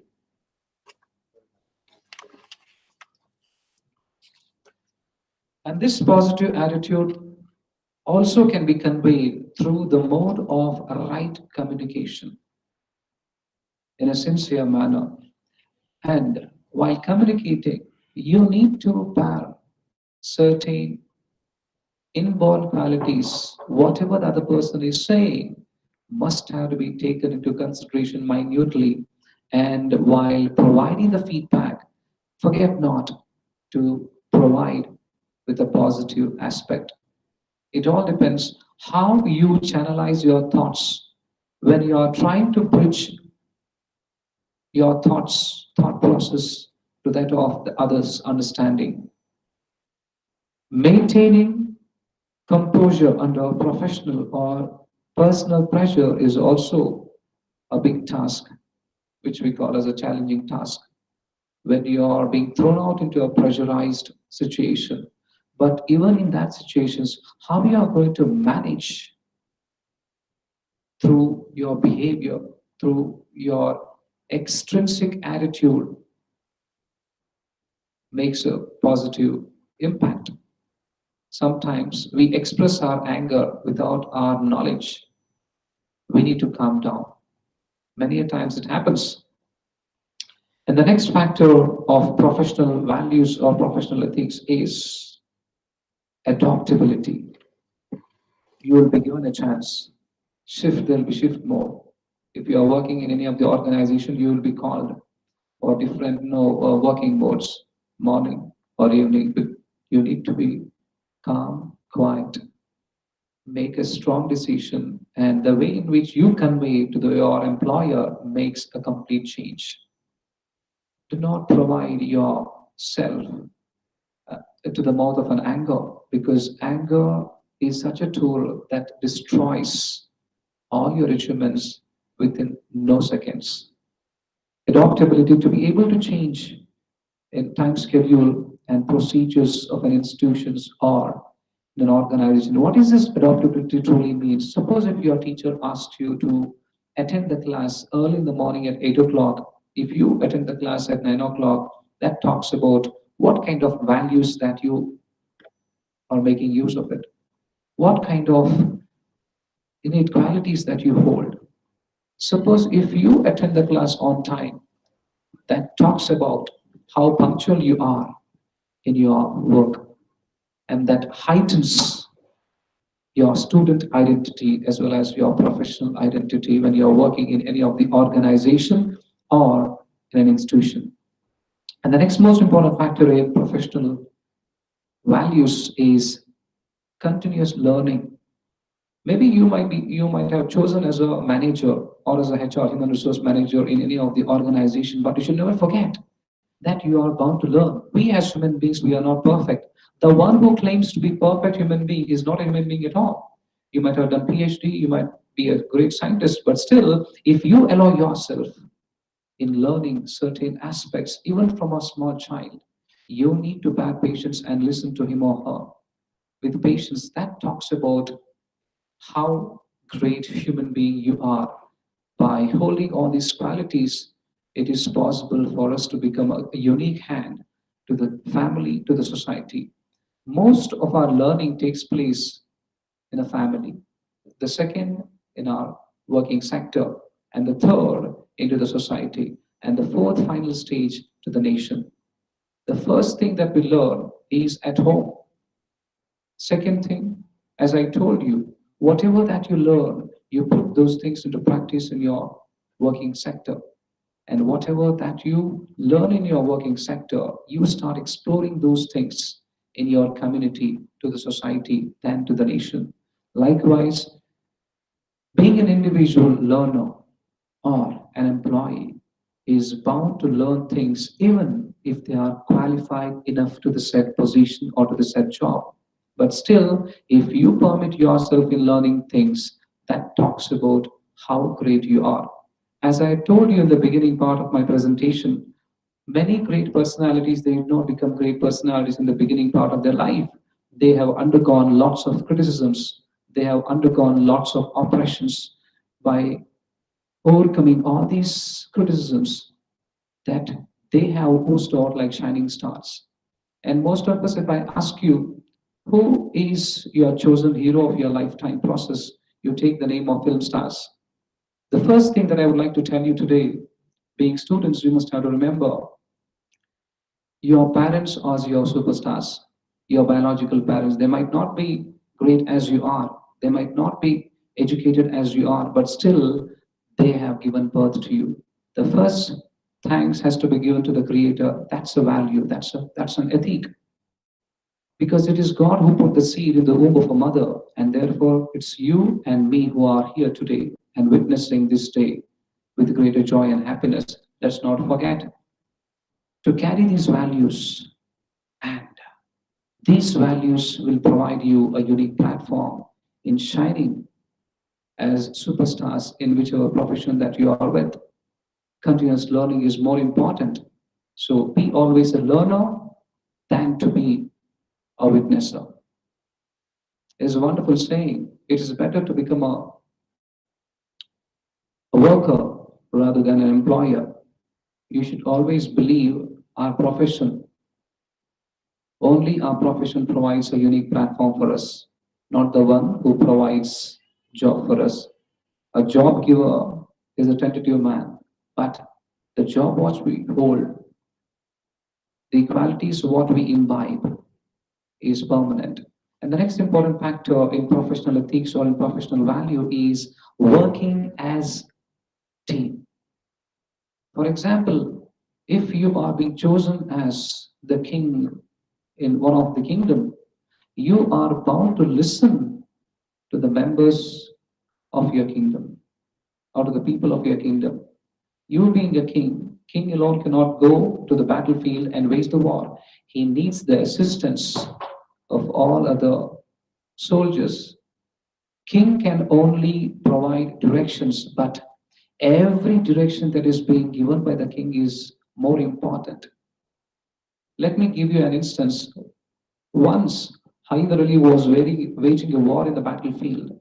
As he was waging a war in the battlefield, there comes his subordinate, Tipu subordinate, and he comes and informs to Tipu Sultan as he was waging the war in the battlefield. He conveys the message to Tipu Sultan stating that your father Hyder Ali is sick.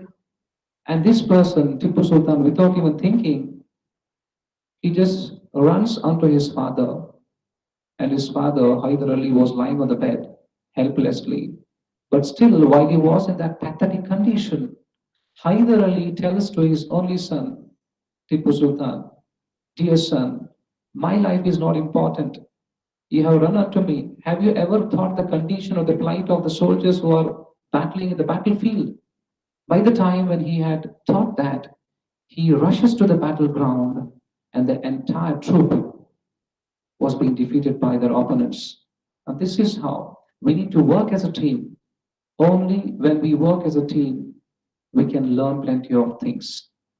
United we stand, divided we fall. When we start working as a team, we could provide the right output. So teamwork is must. Being a team leader, you need to work in a team.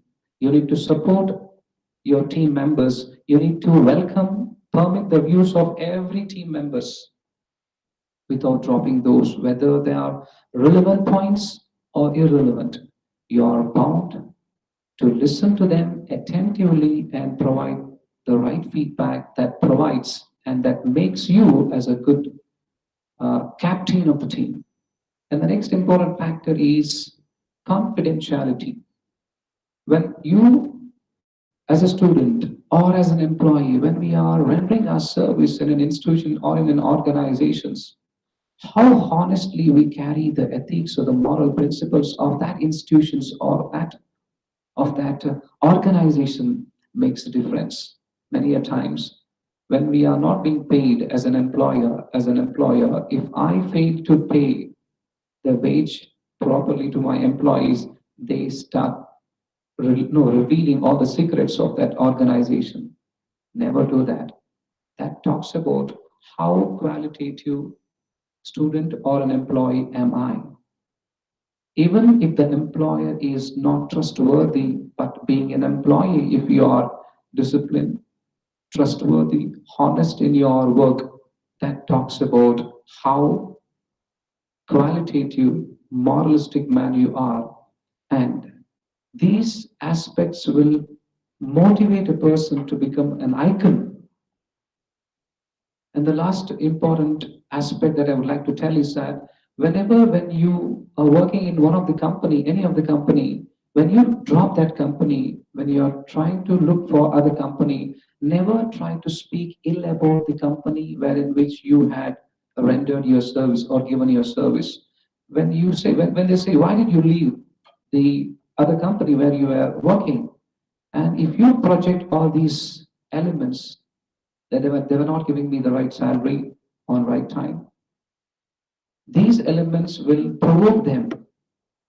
When you start speaking the positive aspects of the previous company, the present company looks in providing a right platform to you. These are a couple of elements that as students, as individuals, must have to be bold in the due course of our journey, of our profession, and as a student.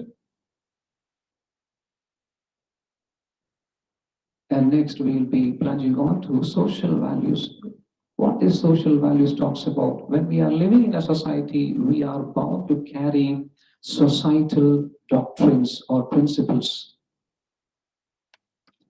when we try to focus on our personal attributes, we will not be able to accomplish what is right, what is exactly expected from the individuals in a society is a matter of fact that we must have to ponder over. But here, societal values can be defined as a set of good qualities that are being defined by the societal dynamism or by the institutions, traditions, and cultural beliefs. When we are living in a society, we need to abide the norms or the rules and regulation that is being regulated by the society, because if you are a Bangalorean, there are certain ethics to be followed when you are living in a metropolitan city like Bangalore. When you are living in Mumbai, there are certain rules to be followed, and we cannot apply and implement the rules what we had adopted in a different city. Different cities have got different set of values. We need to inculcate those values on the right time. And these societal values, they assist us to maintain a very good relationship between workers and between the company and the society. And these societal norms provide a unique platform in constructing an individual identity to become a supreme hand in gaining the trust of the people.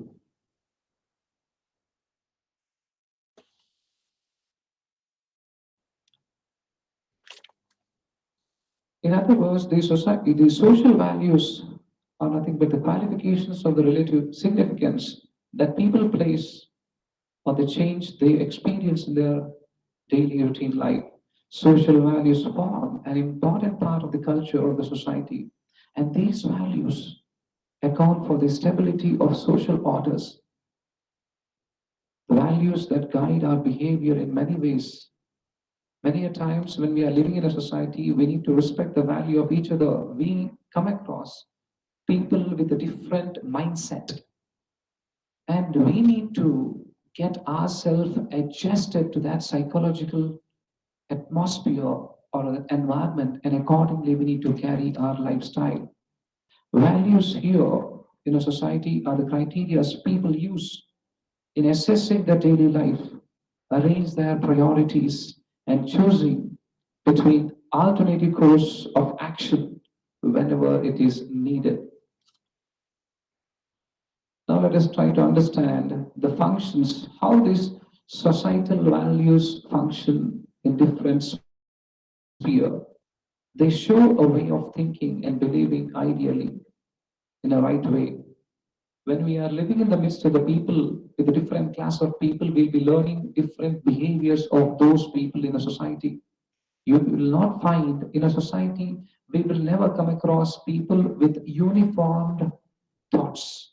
We find different varied thoughts.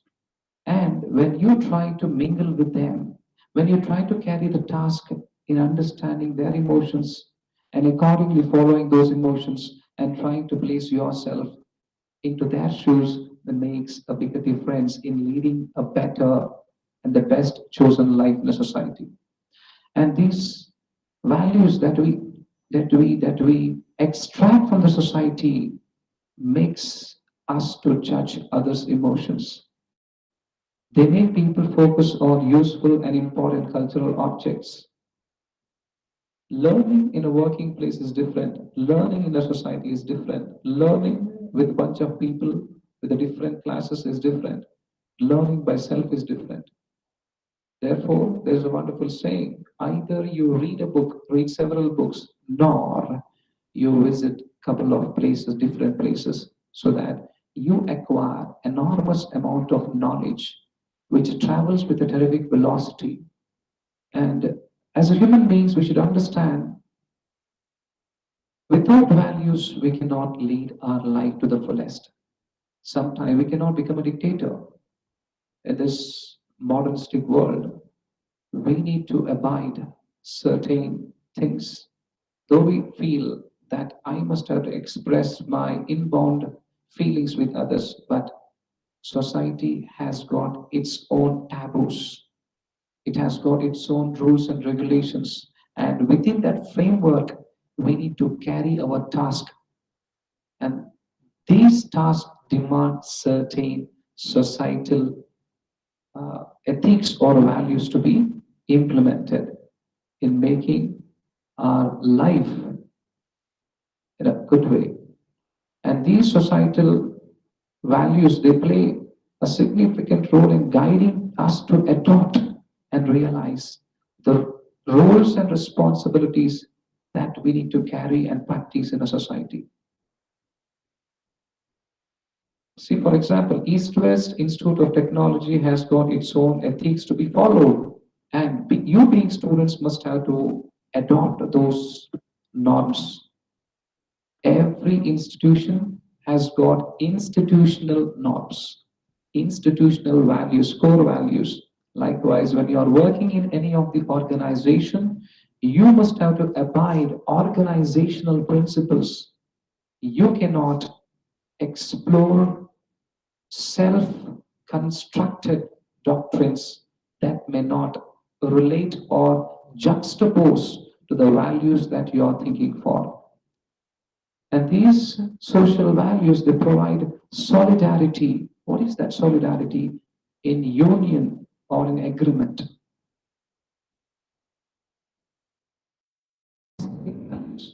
Let me not throw more upon this, which is not the part of our life, but still, let us try to understand what this aesthetic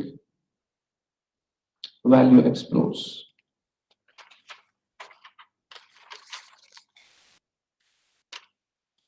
Aesthetic values are those values where a judgment of value is based upon the appearance of an object and the emotional responses that we evoke in our routine life system. In other words, we can put across the emotional or spiritual value is being attributed in this aesthetic work of art or nature because of its beauty or other factors that are being associated with this aesthetic preferences. And the last factor in professional values is psychological values. What is the psychological value? Many a times, things which are being liked by me may not be liked by the other person. His psychology is different. We need to understand the psychology of the other person or our opponent, and accordingly we need to carry our task, either in our professional life nor in our personal life. And in psychology, value refers to the relative significance where an individual places his taste, and his taste is not being incorporated by the other person or being liked by the other person. For instance, for example, let me give an example. A person may have a great attachment to some kind of things from his childhood that the other person might see the same thing as a garbage or something which is useless, but that thing or that item can be said to be a great sentimental value because of the memories of the other person's is in association that it evokes in its own honor. In simple form, let me put it across. Things which I like may not be liked by the other person because the way in which I look at things may not be looked at or looked by the other person. Each individuals, they have got their own way of expressing likes and dislikes. And expressing our likes and dislikes from our own motives talks about our psychological aspects. Nothing much about this. Let us try to understand the unique qualities that we need to meditate here is the basic characteristics of a human value. What is the basic characteristics of a human value? Human values are nothing but the innate qualities of an individual. These qualities lie within the human personality, waiting to be drawn out and translated in the form of actions. You may be having the good qualities. As an individual, you are a good individual, but how do others come across that you are a good person, that you are a good human being, unless your words are being put into actions? Those actions will travel in touching the lifestyle of a person, is it not? Many a times we try to imitate others. We try to speak about others. We try to speak, good or ill about others. But we should understand, if I speak ill about others, won't it hurt to him or her? These are couple of innate values that keeps on. When you are stealing 10 bucks from the pocket of your father, your inner conscience tells you don't do it, but your extrinsic conscience tells you do it. We always pay attention towards inner conscience. No, we fail to pay attention towards our inner conscience. Rather, we try to pay more attention towards our outer conscience. Outer conscience keeps telling us, enjoy this day, you will not get it. And there was a question, let me share a few of the instances among you all. Once I was giving a presentation on professional ethics in one of the company, the KPMG company, which is one of the Asia's #1 company. I was being called to deliver a presentation over there on professional ethics. As I was presenting my presentation, there comes a term called life. When I asked a question, how do you define life from your point of view? There stood a boy, an employee, and he said, life is nothing but a bed full of roses, which we cannot define life. Definitions of what we get as an extract becomes an abstract. We need to think. Once when we experience life with a practical approach, we try to define it from our experience, what we had experienced in the due course of our journey. When you want to define yourself, make sure whether you have tasted the flavor of your life by undergoing all kinds of problems. Only then, a man who has undergone problems, a man who has overcome from his problems, can only define his life to the fullest. And the definition that is being defined by an individual through his experience becomes a definition which is likely accepted in the sight of pupils in the society.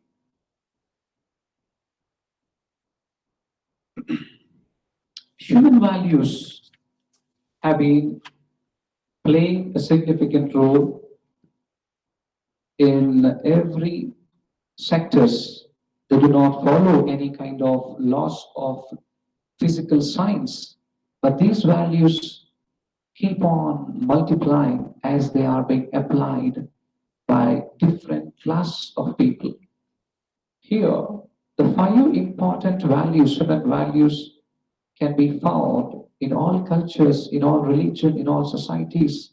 And these human values have gained greater significance across the globe, not just in our country. And the first that we talk about is truth. What is this truth is all about? Many times we do not know. Truth, the desire to know the truth has prompted mankind to ask some of the questions such as, who I am? What is the purpose of life? How can I live life to the present moment? Gautama Buddha was not having the concept of death. He was not knowing the concept of death. And because Buddha was born in a royal family, Gautama Buddha later he became Siddhartha, his name. As he was living in a palace, within the 4 confined walls of the palace, he was not understanding the concept of death. And he was being explained by one of his servant, Channa. Channa is the name of his servant, who explains to him, the man who is born must have to pay his last tribute in the form of death. Every person who is born must have to die. And that is the ultimate truth.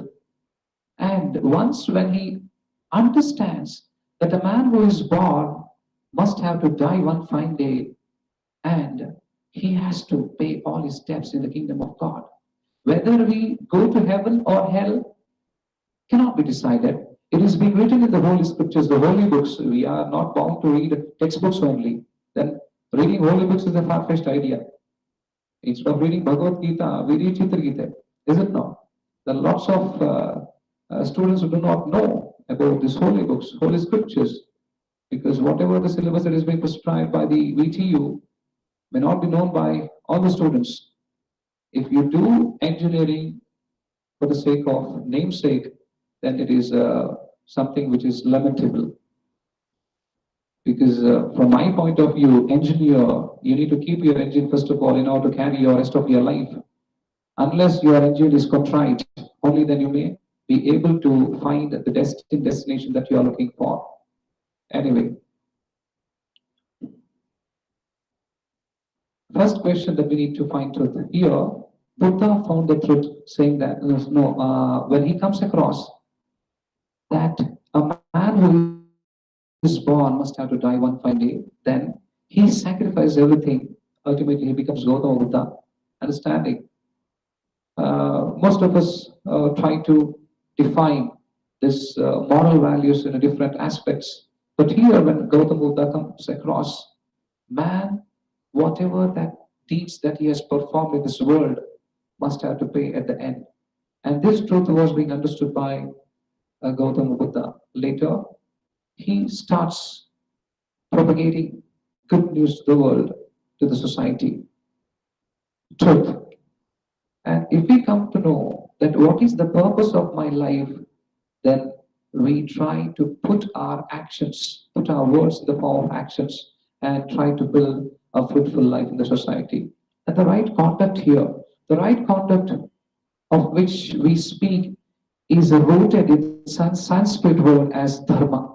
Though dharma has no literal translation in English, it may be said as to encompass the sum of total codes of ethics or ethical behavior and moral rectitude. The injunction, do good, say good, and be good, captures the essence and the intent of this value. Right conduct pays the ultimate truth. It is rooted in our attitudes and habits, inculcated from our early childhood, that mature into respect and adherence to the duties and responsibilities that come with one's life circumstances. And the next important factor is love. This has become a four-letter word. Most of us have forgotten what is love, how we can define it. Nowadays, the love that we come across is a puppy love. And if you look into the world of literature, we have got something called courtly love. Courtly love here refers to very dignified love, which will never crave or come behind you. Rather, it waits for you, it waits for the right time and embraces as you are. Let me just quote on this occasion. William Shakespeare was not a great personality. He was not an MBBS person. He was not an engineer. He was not a scholar. But do remember, all these scholars, engineers, doctors are trying to understand the greatest intellectual or the wisdom of William Shakespeare. William Shakespeare had shaken the world. And you can call, because he was being popularly called as a romantic poet, a romantic writer. And here, William Shakespeare was being called as a god of England. He was being called as a god of England. How we call Sachin Tendulkar as a god of cricket.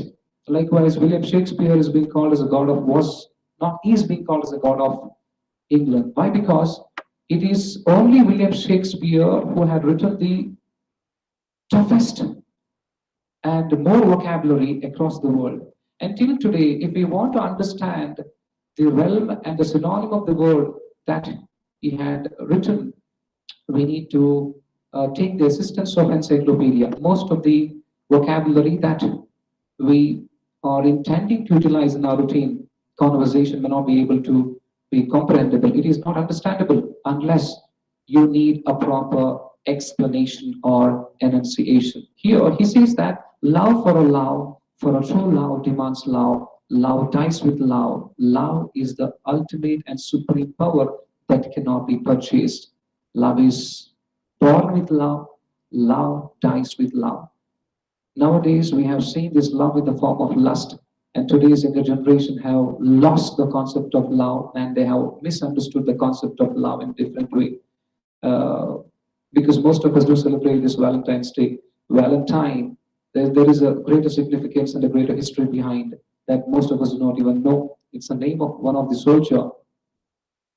As he was dying on the last verge, he just pays his tribute, and we celebrate it as a something like a lover's day. Anyway, you're all youngsters, but still, when you are trying to provide the right message to someone else, you need to have a deeper insight before exploring that concept to an individual or to a bunch of people that you admire the most. Love, the human value of love may be the best expressed as an energy permitting all life. That is, it is not an emotion or passionate feeling of desire and attachment. It refers to something much deeper and more basic to human standards. Love has no definition, but when you start expressing it, you need to zest the flavor of love by means of practice. Love for a mother is different, love for a father is different, love for a wife is different, love for the society is different, love to the nation is different, but ultimately love stands supreme. Love do not expects rather nothing. Love is born to give, not to receive. And the next most important uh, characteristics of human value is peace, which is more needed. Everyone desires and seeks peace, lasting. Peace cannot be found in materialistic world. Peace requires the capacity or the capability for introspection and self-awareness. And this self-awareness enables one to become mindful of his or her strength, words, and deeds.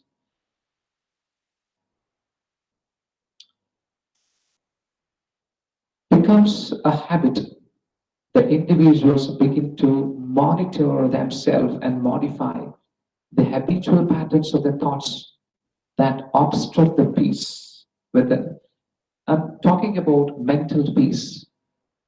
When your innate qualities, when your mind is not peaceful, whatever the work that you do may not fetch you, may not bring you 100% results.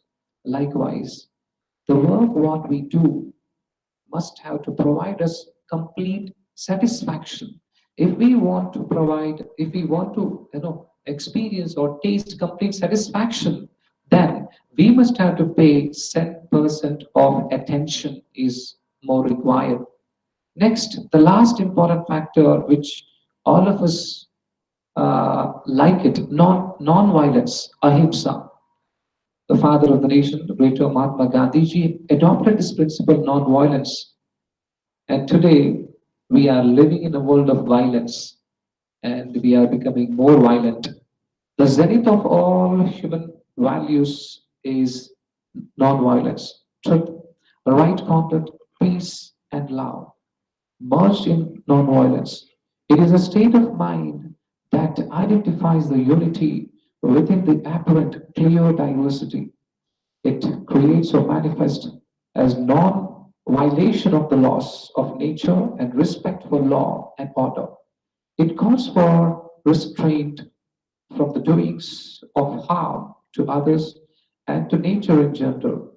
Non-violence can also be said. It is deeply rooted in forbiddance, morality, and integrity. When the ethics of non-violence is being embraced, taken into consideration as a means to world peace, there will be global agreement or harmony. And this is possible only when we try to practice our words in the form of actions. They truly bear fruits, and these fruits will be given for many. These values, which we can consider as eternal, they are eternal essences which exalts, which heightens human life to the highest expression.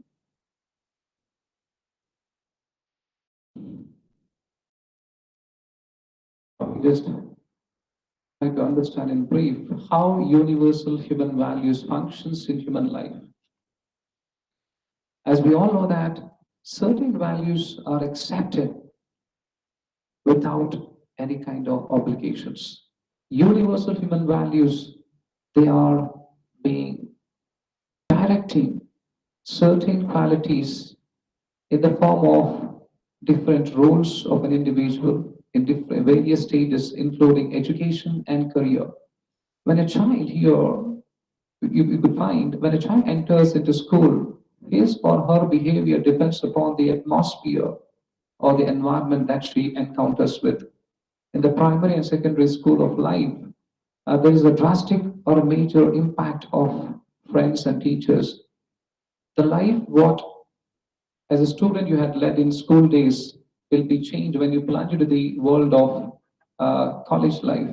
Soon after the completion of your college life, you will be entering into the world of university. There you will come across different class of people, you will start mingling with them, you will be learning different lifestyles of people that you encounter, that you come across.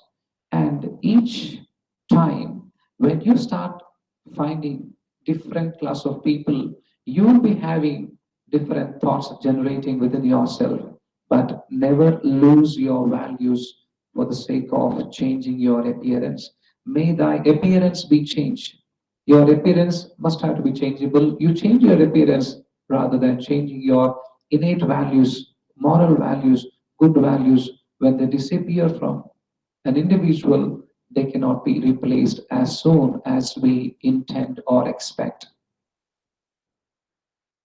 What these values truly signify from a personal point of view, and what do they truly mean? Values, according to my point of view, or according to somebody's point of view, may have different definitions, but here, values truly signify self-exploration, introspection. We need to find within ourselves who I am, what I am, where exactly I am, where I stand, what are my roles and responsibilities as a citizen, as a human being in a society. By investigating within yourself what is right for me, true for me, has to be decided, judged within yourself. Through self-assessment or through self-exploration, we can get the value of oneself. Many a time we try to find peace in others. You could find that peace within yourself. God is not found in the temple, but that is our belief. We go to temple in order to worship God, but we can find your creator within yourself. These moral qualities will design and hone us in making a complete human being. There are certain following fundamentals, questions of human beings must have to question by themselves. The desire or goal. What is my desire or what's my goal? What do I really want to be in life? Or what is the goal of human life? Most of the time, we ask this question to ourselves, asking, when others are achieving so much of things in their lifetime, in the life, am I not achieving? What is hindering me? What is resisting me? Sometimes when we push ourselves into the company of good people, automatically we will be adopting certain good qualities. It is the very surrounding or the environment that shapes us. We need to push ourselves into that atmosphere. Good things will not be attracted. Why? Because they are good things. Good things will not attract as soon as we think about bad things. In a fraction of a second, we become the slaves for that. Why? Because they give pleasure for every moment. Momentary pleasure disappears one day without our notice and knowledge. And when you walk by these values keeps beeping in your mind what exactly you are doing is right or wrong.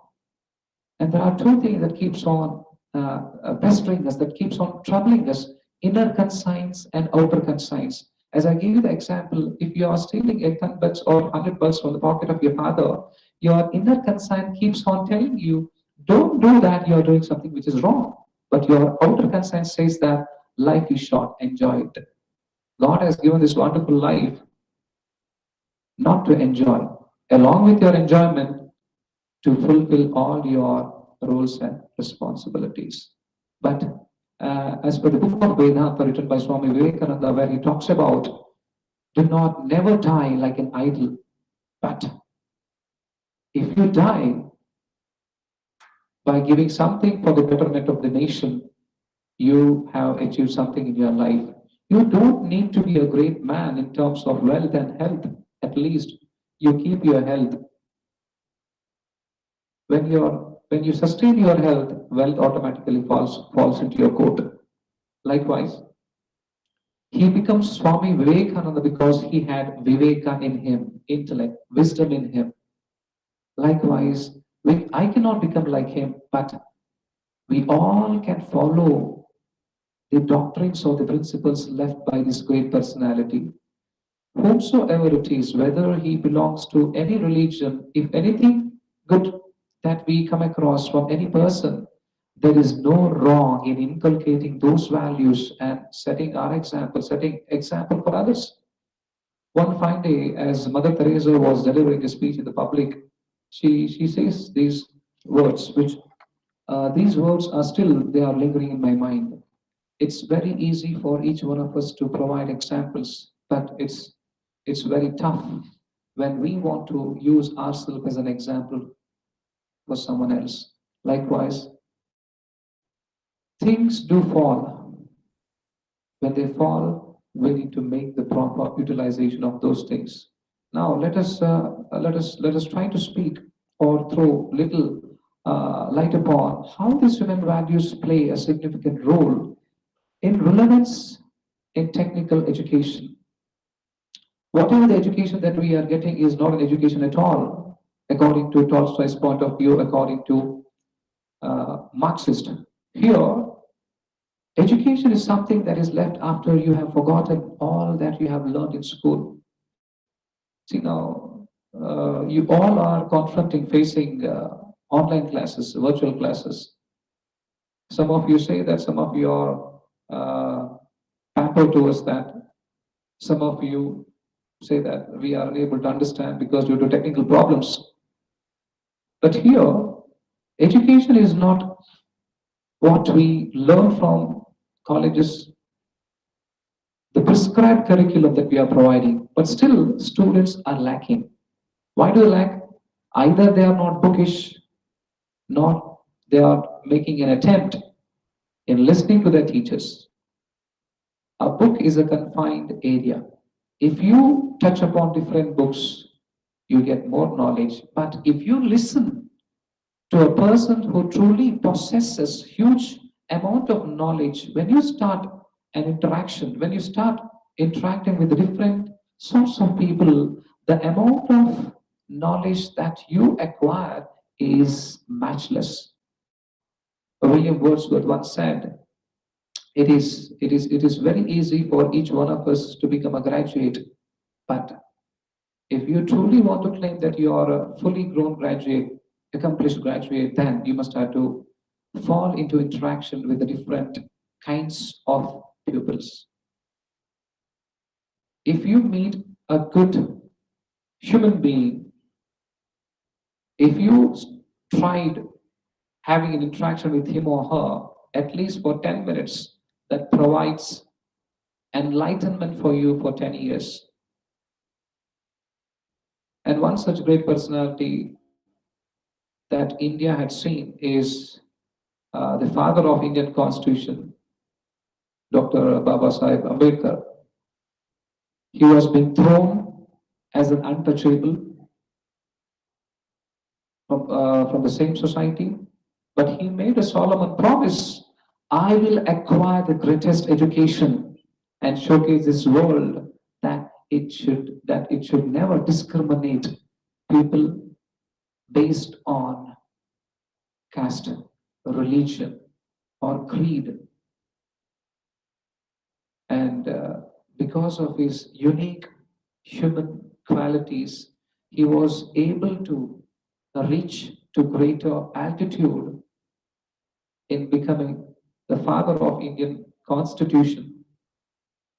And he himself had told, books are my true friends and what you and me are going to tell in this present era.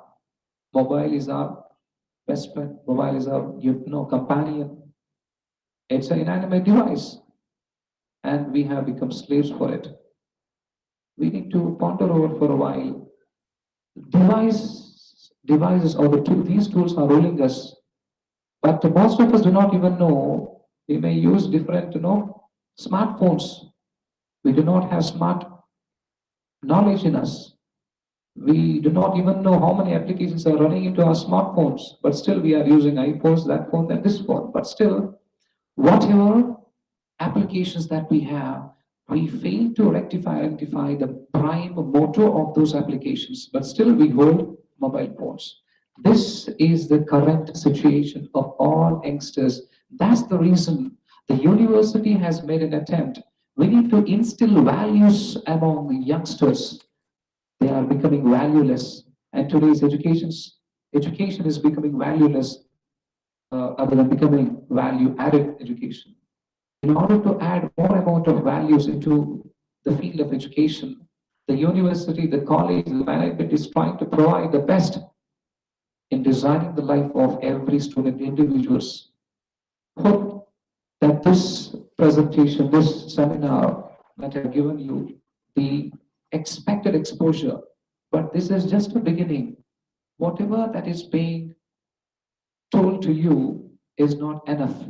Whatever that you listen, may your listening be put in the form of practice. When you practice, it will come out in the form of actions, and those actions will bear the right results in the form of, your active performance in the respective domain or in the respective streams that you have opted for.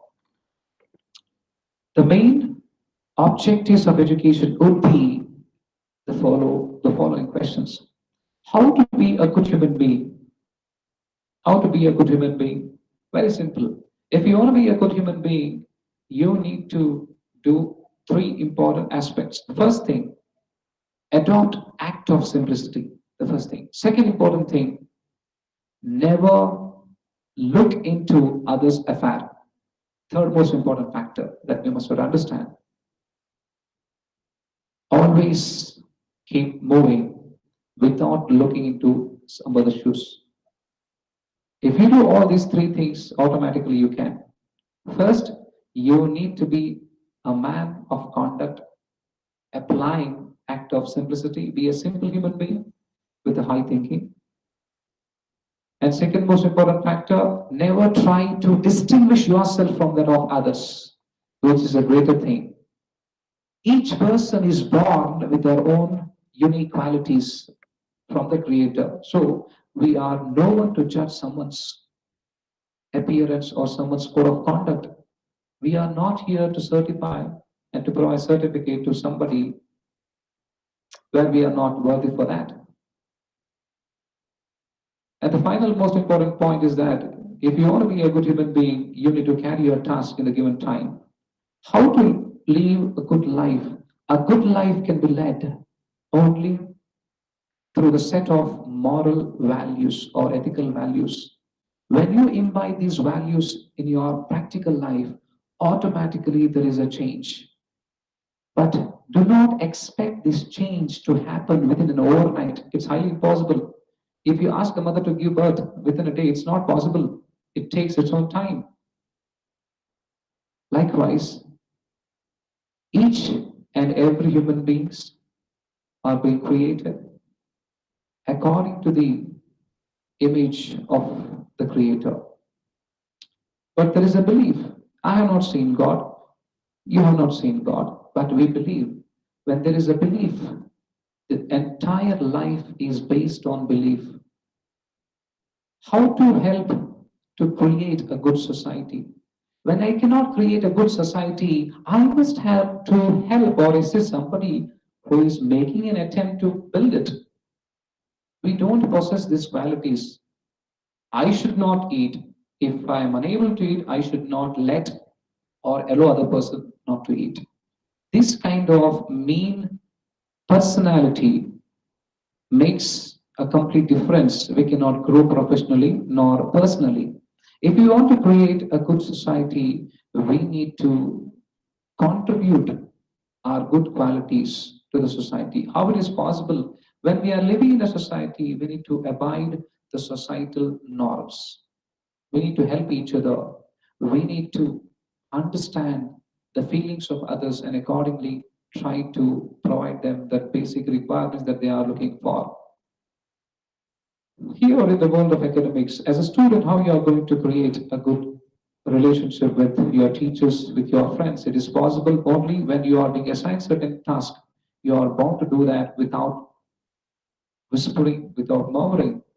And leading a good life is only possible when you meet all the needs and demands of your academics based upon the instructions of your teachers, of your parents, elderly people.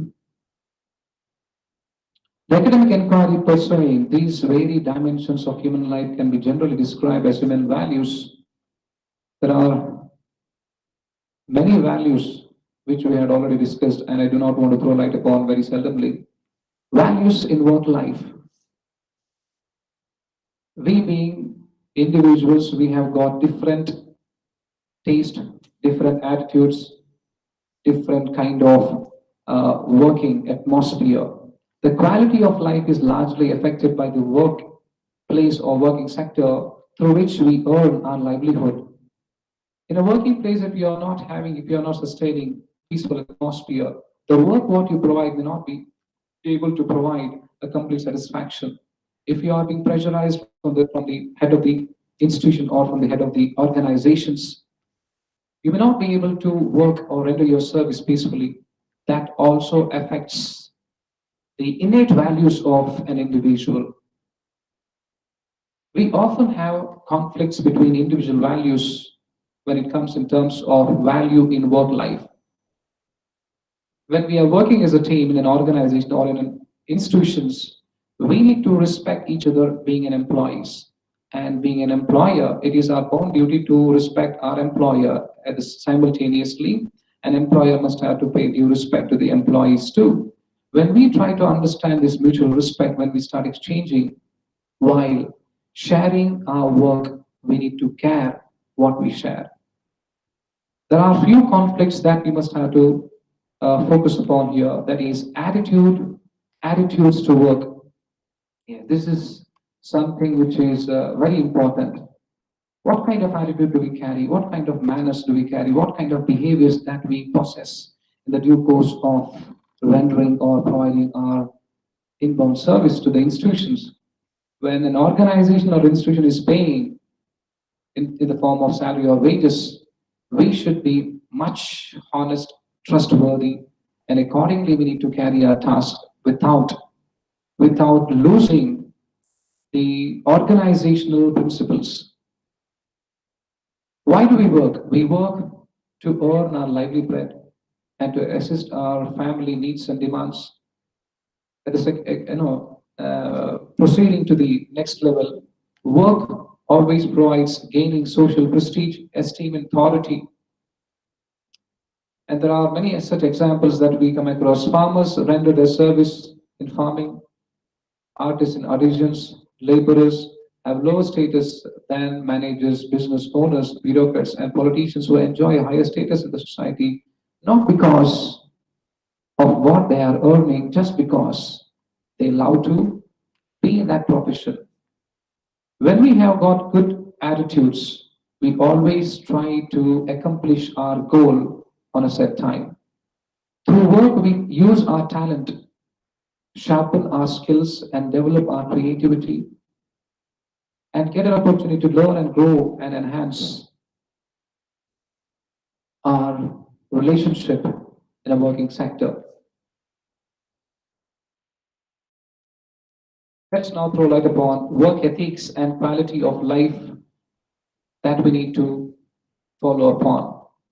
A worker or an employee is paid based upon his or her efficiency, and in return he or she is expected to contribute something for the betterment of the organization or institutions. Without such ethical consideration, an employer or an employee cannot build a conscious relationship becomes exploitative. When you are working for a company, when you're working for an organization, you always abide by the principles of that organization or that institutions.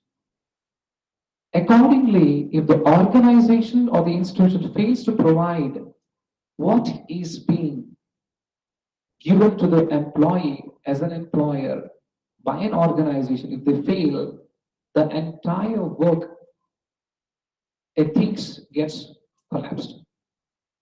Ethics is a sense of loyalty to the organization. A loyal employee does not promote his personal interest at any cost of an organization. We may have personal problems, but let us not carry our personal problems into the world of our professionalism, which spoils our professional identity.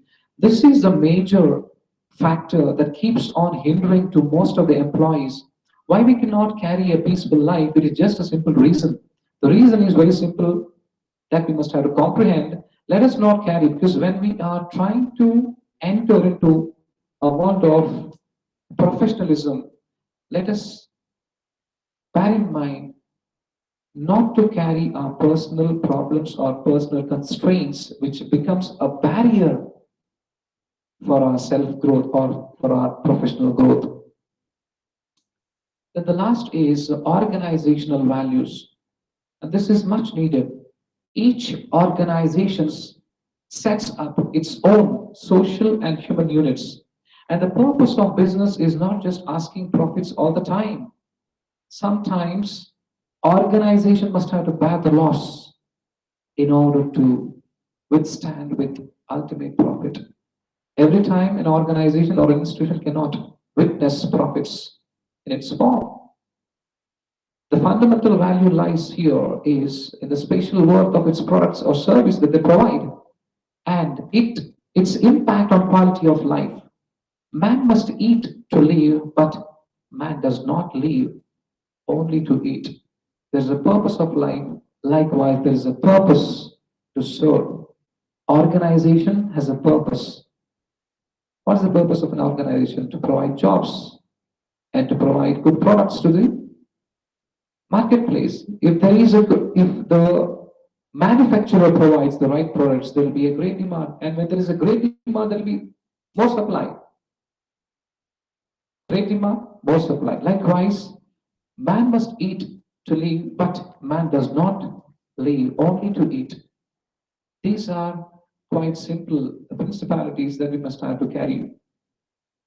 A good organization should be good to the corporate citizens. Likewise, we being an employees who are running a service in an organization must have to be much honest in all the respects.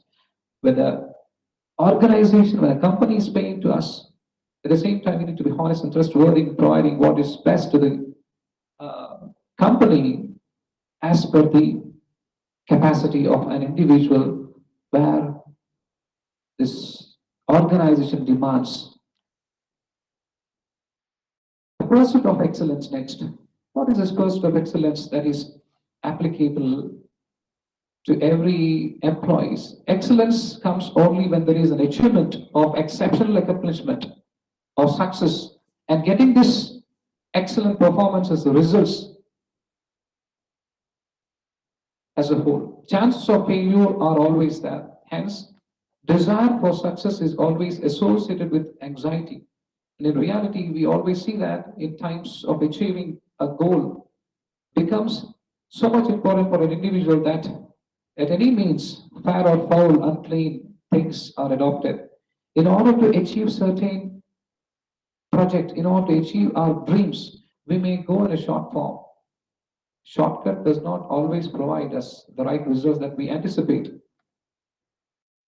And the last important factor that we as human beings must have to bear through these human values, providing understanding of the attitudes, motivations, and behaviors when we live in society with harmony. And these human values influences our point of views, our ideology of the world that we are living around us. and it represents interpretations, what is right and what's wrong. When we, as human beings, when we are living in a society, it always brings an ideology that keeps on hindering us, stating what exactly we are doing right, whether it is right or wrong. These sets of values that keeps a man upright to walk at the path of righteousness.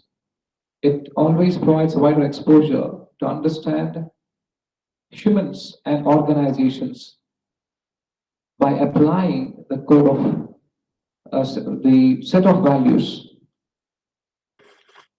And ultimately, let us wind up today's presentation stating that human values are the most integral part of one's personality or personal traits. And these qualities that affects employability quotient. Many employers are inclined to hire those who have better human values, because nowadays you might have come across every employee, rather than saying graduates or degree holders, they always introspect set of values that is being inculcated by the applicants who are trying to render their service in their chosen organizations in giving the right output. Degrees can be earned, but values cannot be earned as we dream for. It requires patience, it requires lots of sacrifice, it requires lots and lots of barriers that we must have to break. And these barriers can be broken only by adopting right applicants who can suit the right profession. If you have got any queries and questions pertaining to these presentations, you are most welcome. At last, we have got a short video which will be played within a short while.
Everything you think, everything you feel, every action you take is because of your beliefs and values. You may not be aware of it, you may not be conscious of it, but your values shape your decisions, and your decisions shape your life. If you value money more than happiness, your life might be full of expensive things, but there will be no joy in that experience. Your values signal what is important to you. They are emotional states that show you what is important and what you want to experience. Imagine how different your life would be if you changed a value of money and replaced it with the value of love. Creating and stating your values consciously can change the direction of your life. If you decide to apply any of these values to your life, in your own words, in your own way, your own life will be one of more value. The following are the 10 most important human values.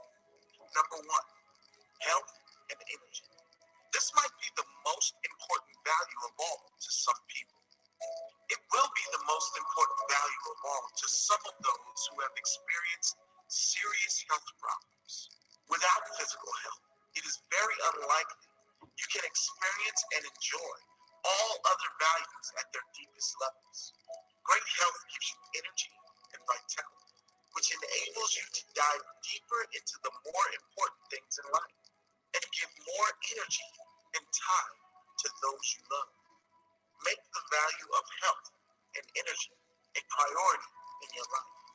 By learning what daily nutrition and exercise is best to fuel your body, what would it take for you to be at your physical peak? Learn it. Apply it. Number 2, love. The overuse of this word makes it easy to misunderstand the true meaning of it.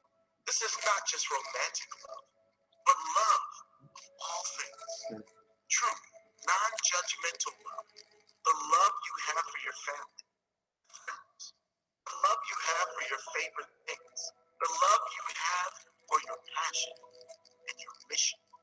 Making love a priority in your life means there is no room for hate or indifference. You can experience love doing anything or with anyone. You can experience love in yourself, by yourself.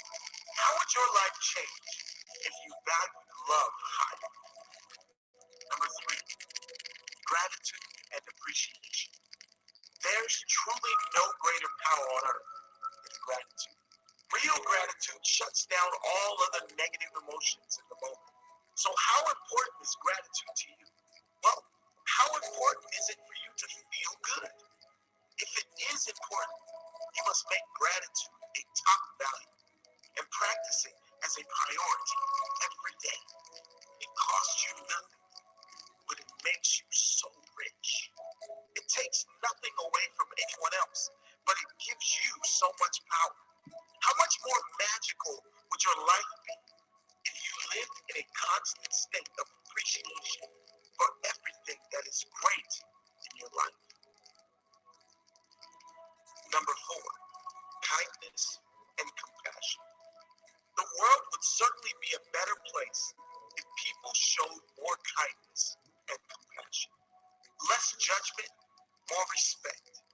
It's placing yourself in someone else's shoes before you judge them. Have you ever noticed how good it feels when you are kind to someone for no reason? It feels good to be kind because it is right to be kind. What would your life be like? What would your world be like if you valued kindness and compassion? Number 5, integrity. Knowing you do the right thing, even when no one is watching, and no one will know either way, that inner knowing you always do what is right. That brings pride, and it brings inner peace. When you value integrity, you value doing what is your life be different if everyone knew you as a person of integrity. Number 6, giving. This ties in with kindness and compassion. As humans, we are built to give. Not just give money or things, but give ourselves fully to others in need, to serve selflessly. Karma always ensures what you give is returned, but that is not why you give. You give because that is your nature. It's not an effort, it's natural. It feels good, and you know there is no lack. How differently would you feel if you valued giving higher in your life? Number 7, growth. Human beings are wired to grow. Growth comes from experience, from learning, from failures, from achievements, from intention. Intention to get better. This doesn't mean get better so you can win. It means getting better so you can give more to the world, so you can experience more, enjoy more. It's about becoming the greatest version of yourself, not just for yourself, but for others. Setting the example of what is truly possible, reaching your highest potential with intention. How much better would your life be when you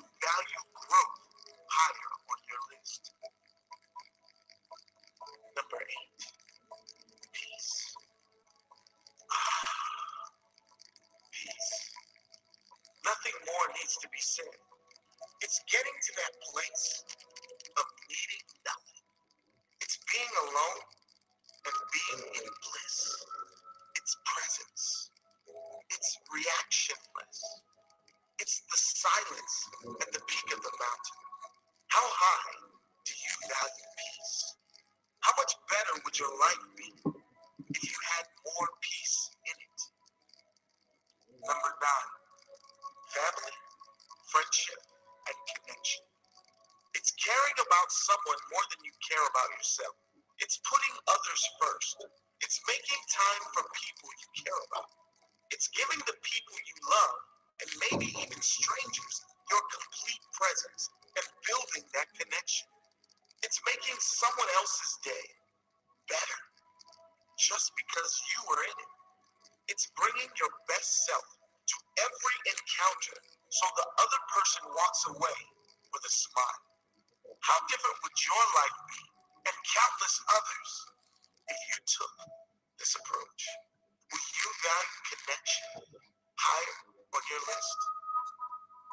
Number 10, happiness. It's joy. It's playfulness. It's fun. It's non-seriousness. It's a state of real happiness when time stops and you love what you are doing. It's what we all seek, but we do it in so many different ways. Some try to find it through money, but no type of paper is going to bring it to you. Some try to find it through achievements and success, but they come up empty. It's within, and it's a choice. It's always available and never on sale. You decide when you make this a priority and a top value. How different would your life be if you had happiness as your highest value?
ಮಾಡ್ಬೇಕು ಅಂತ ಅವರು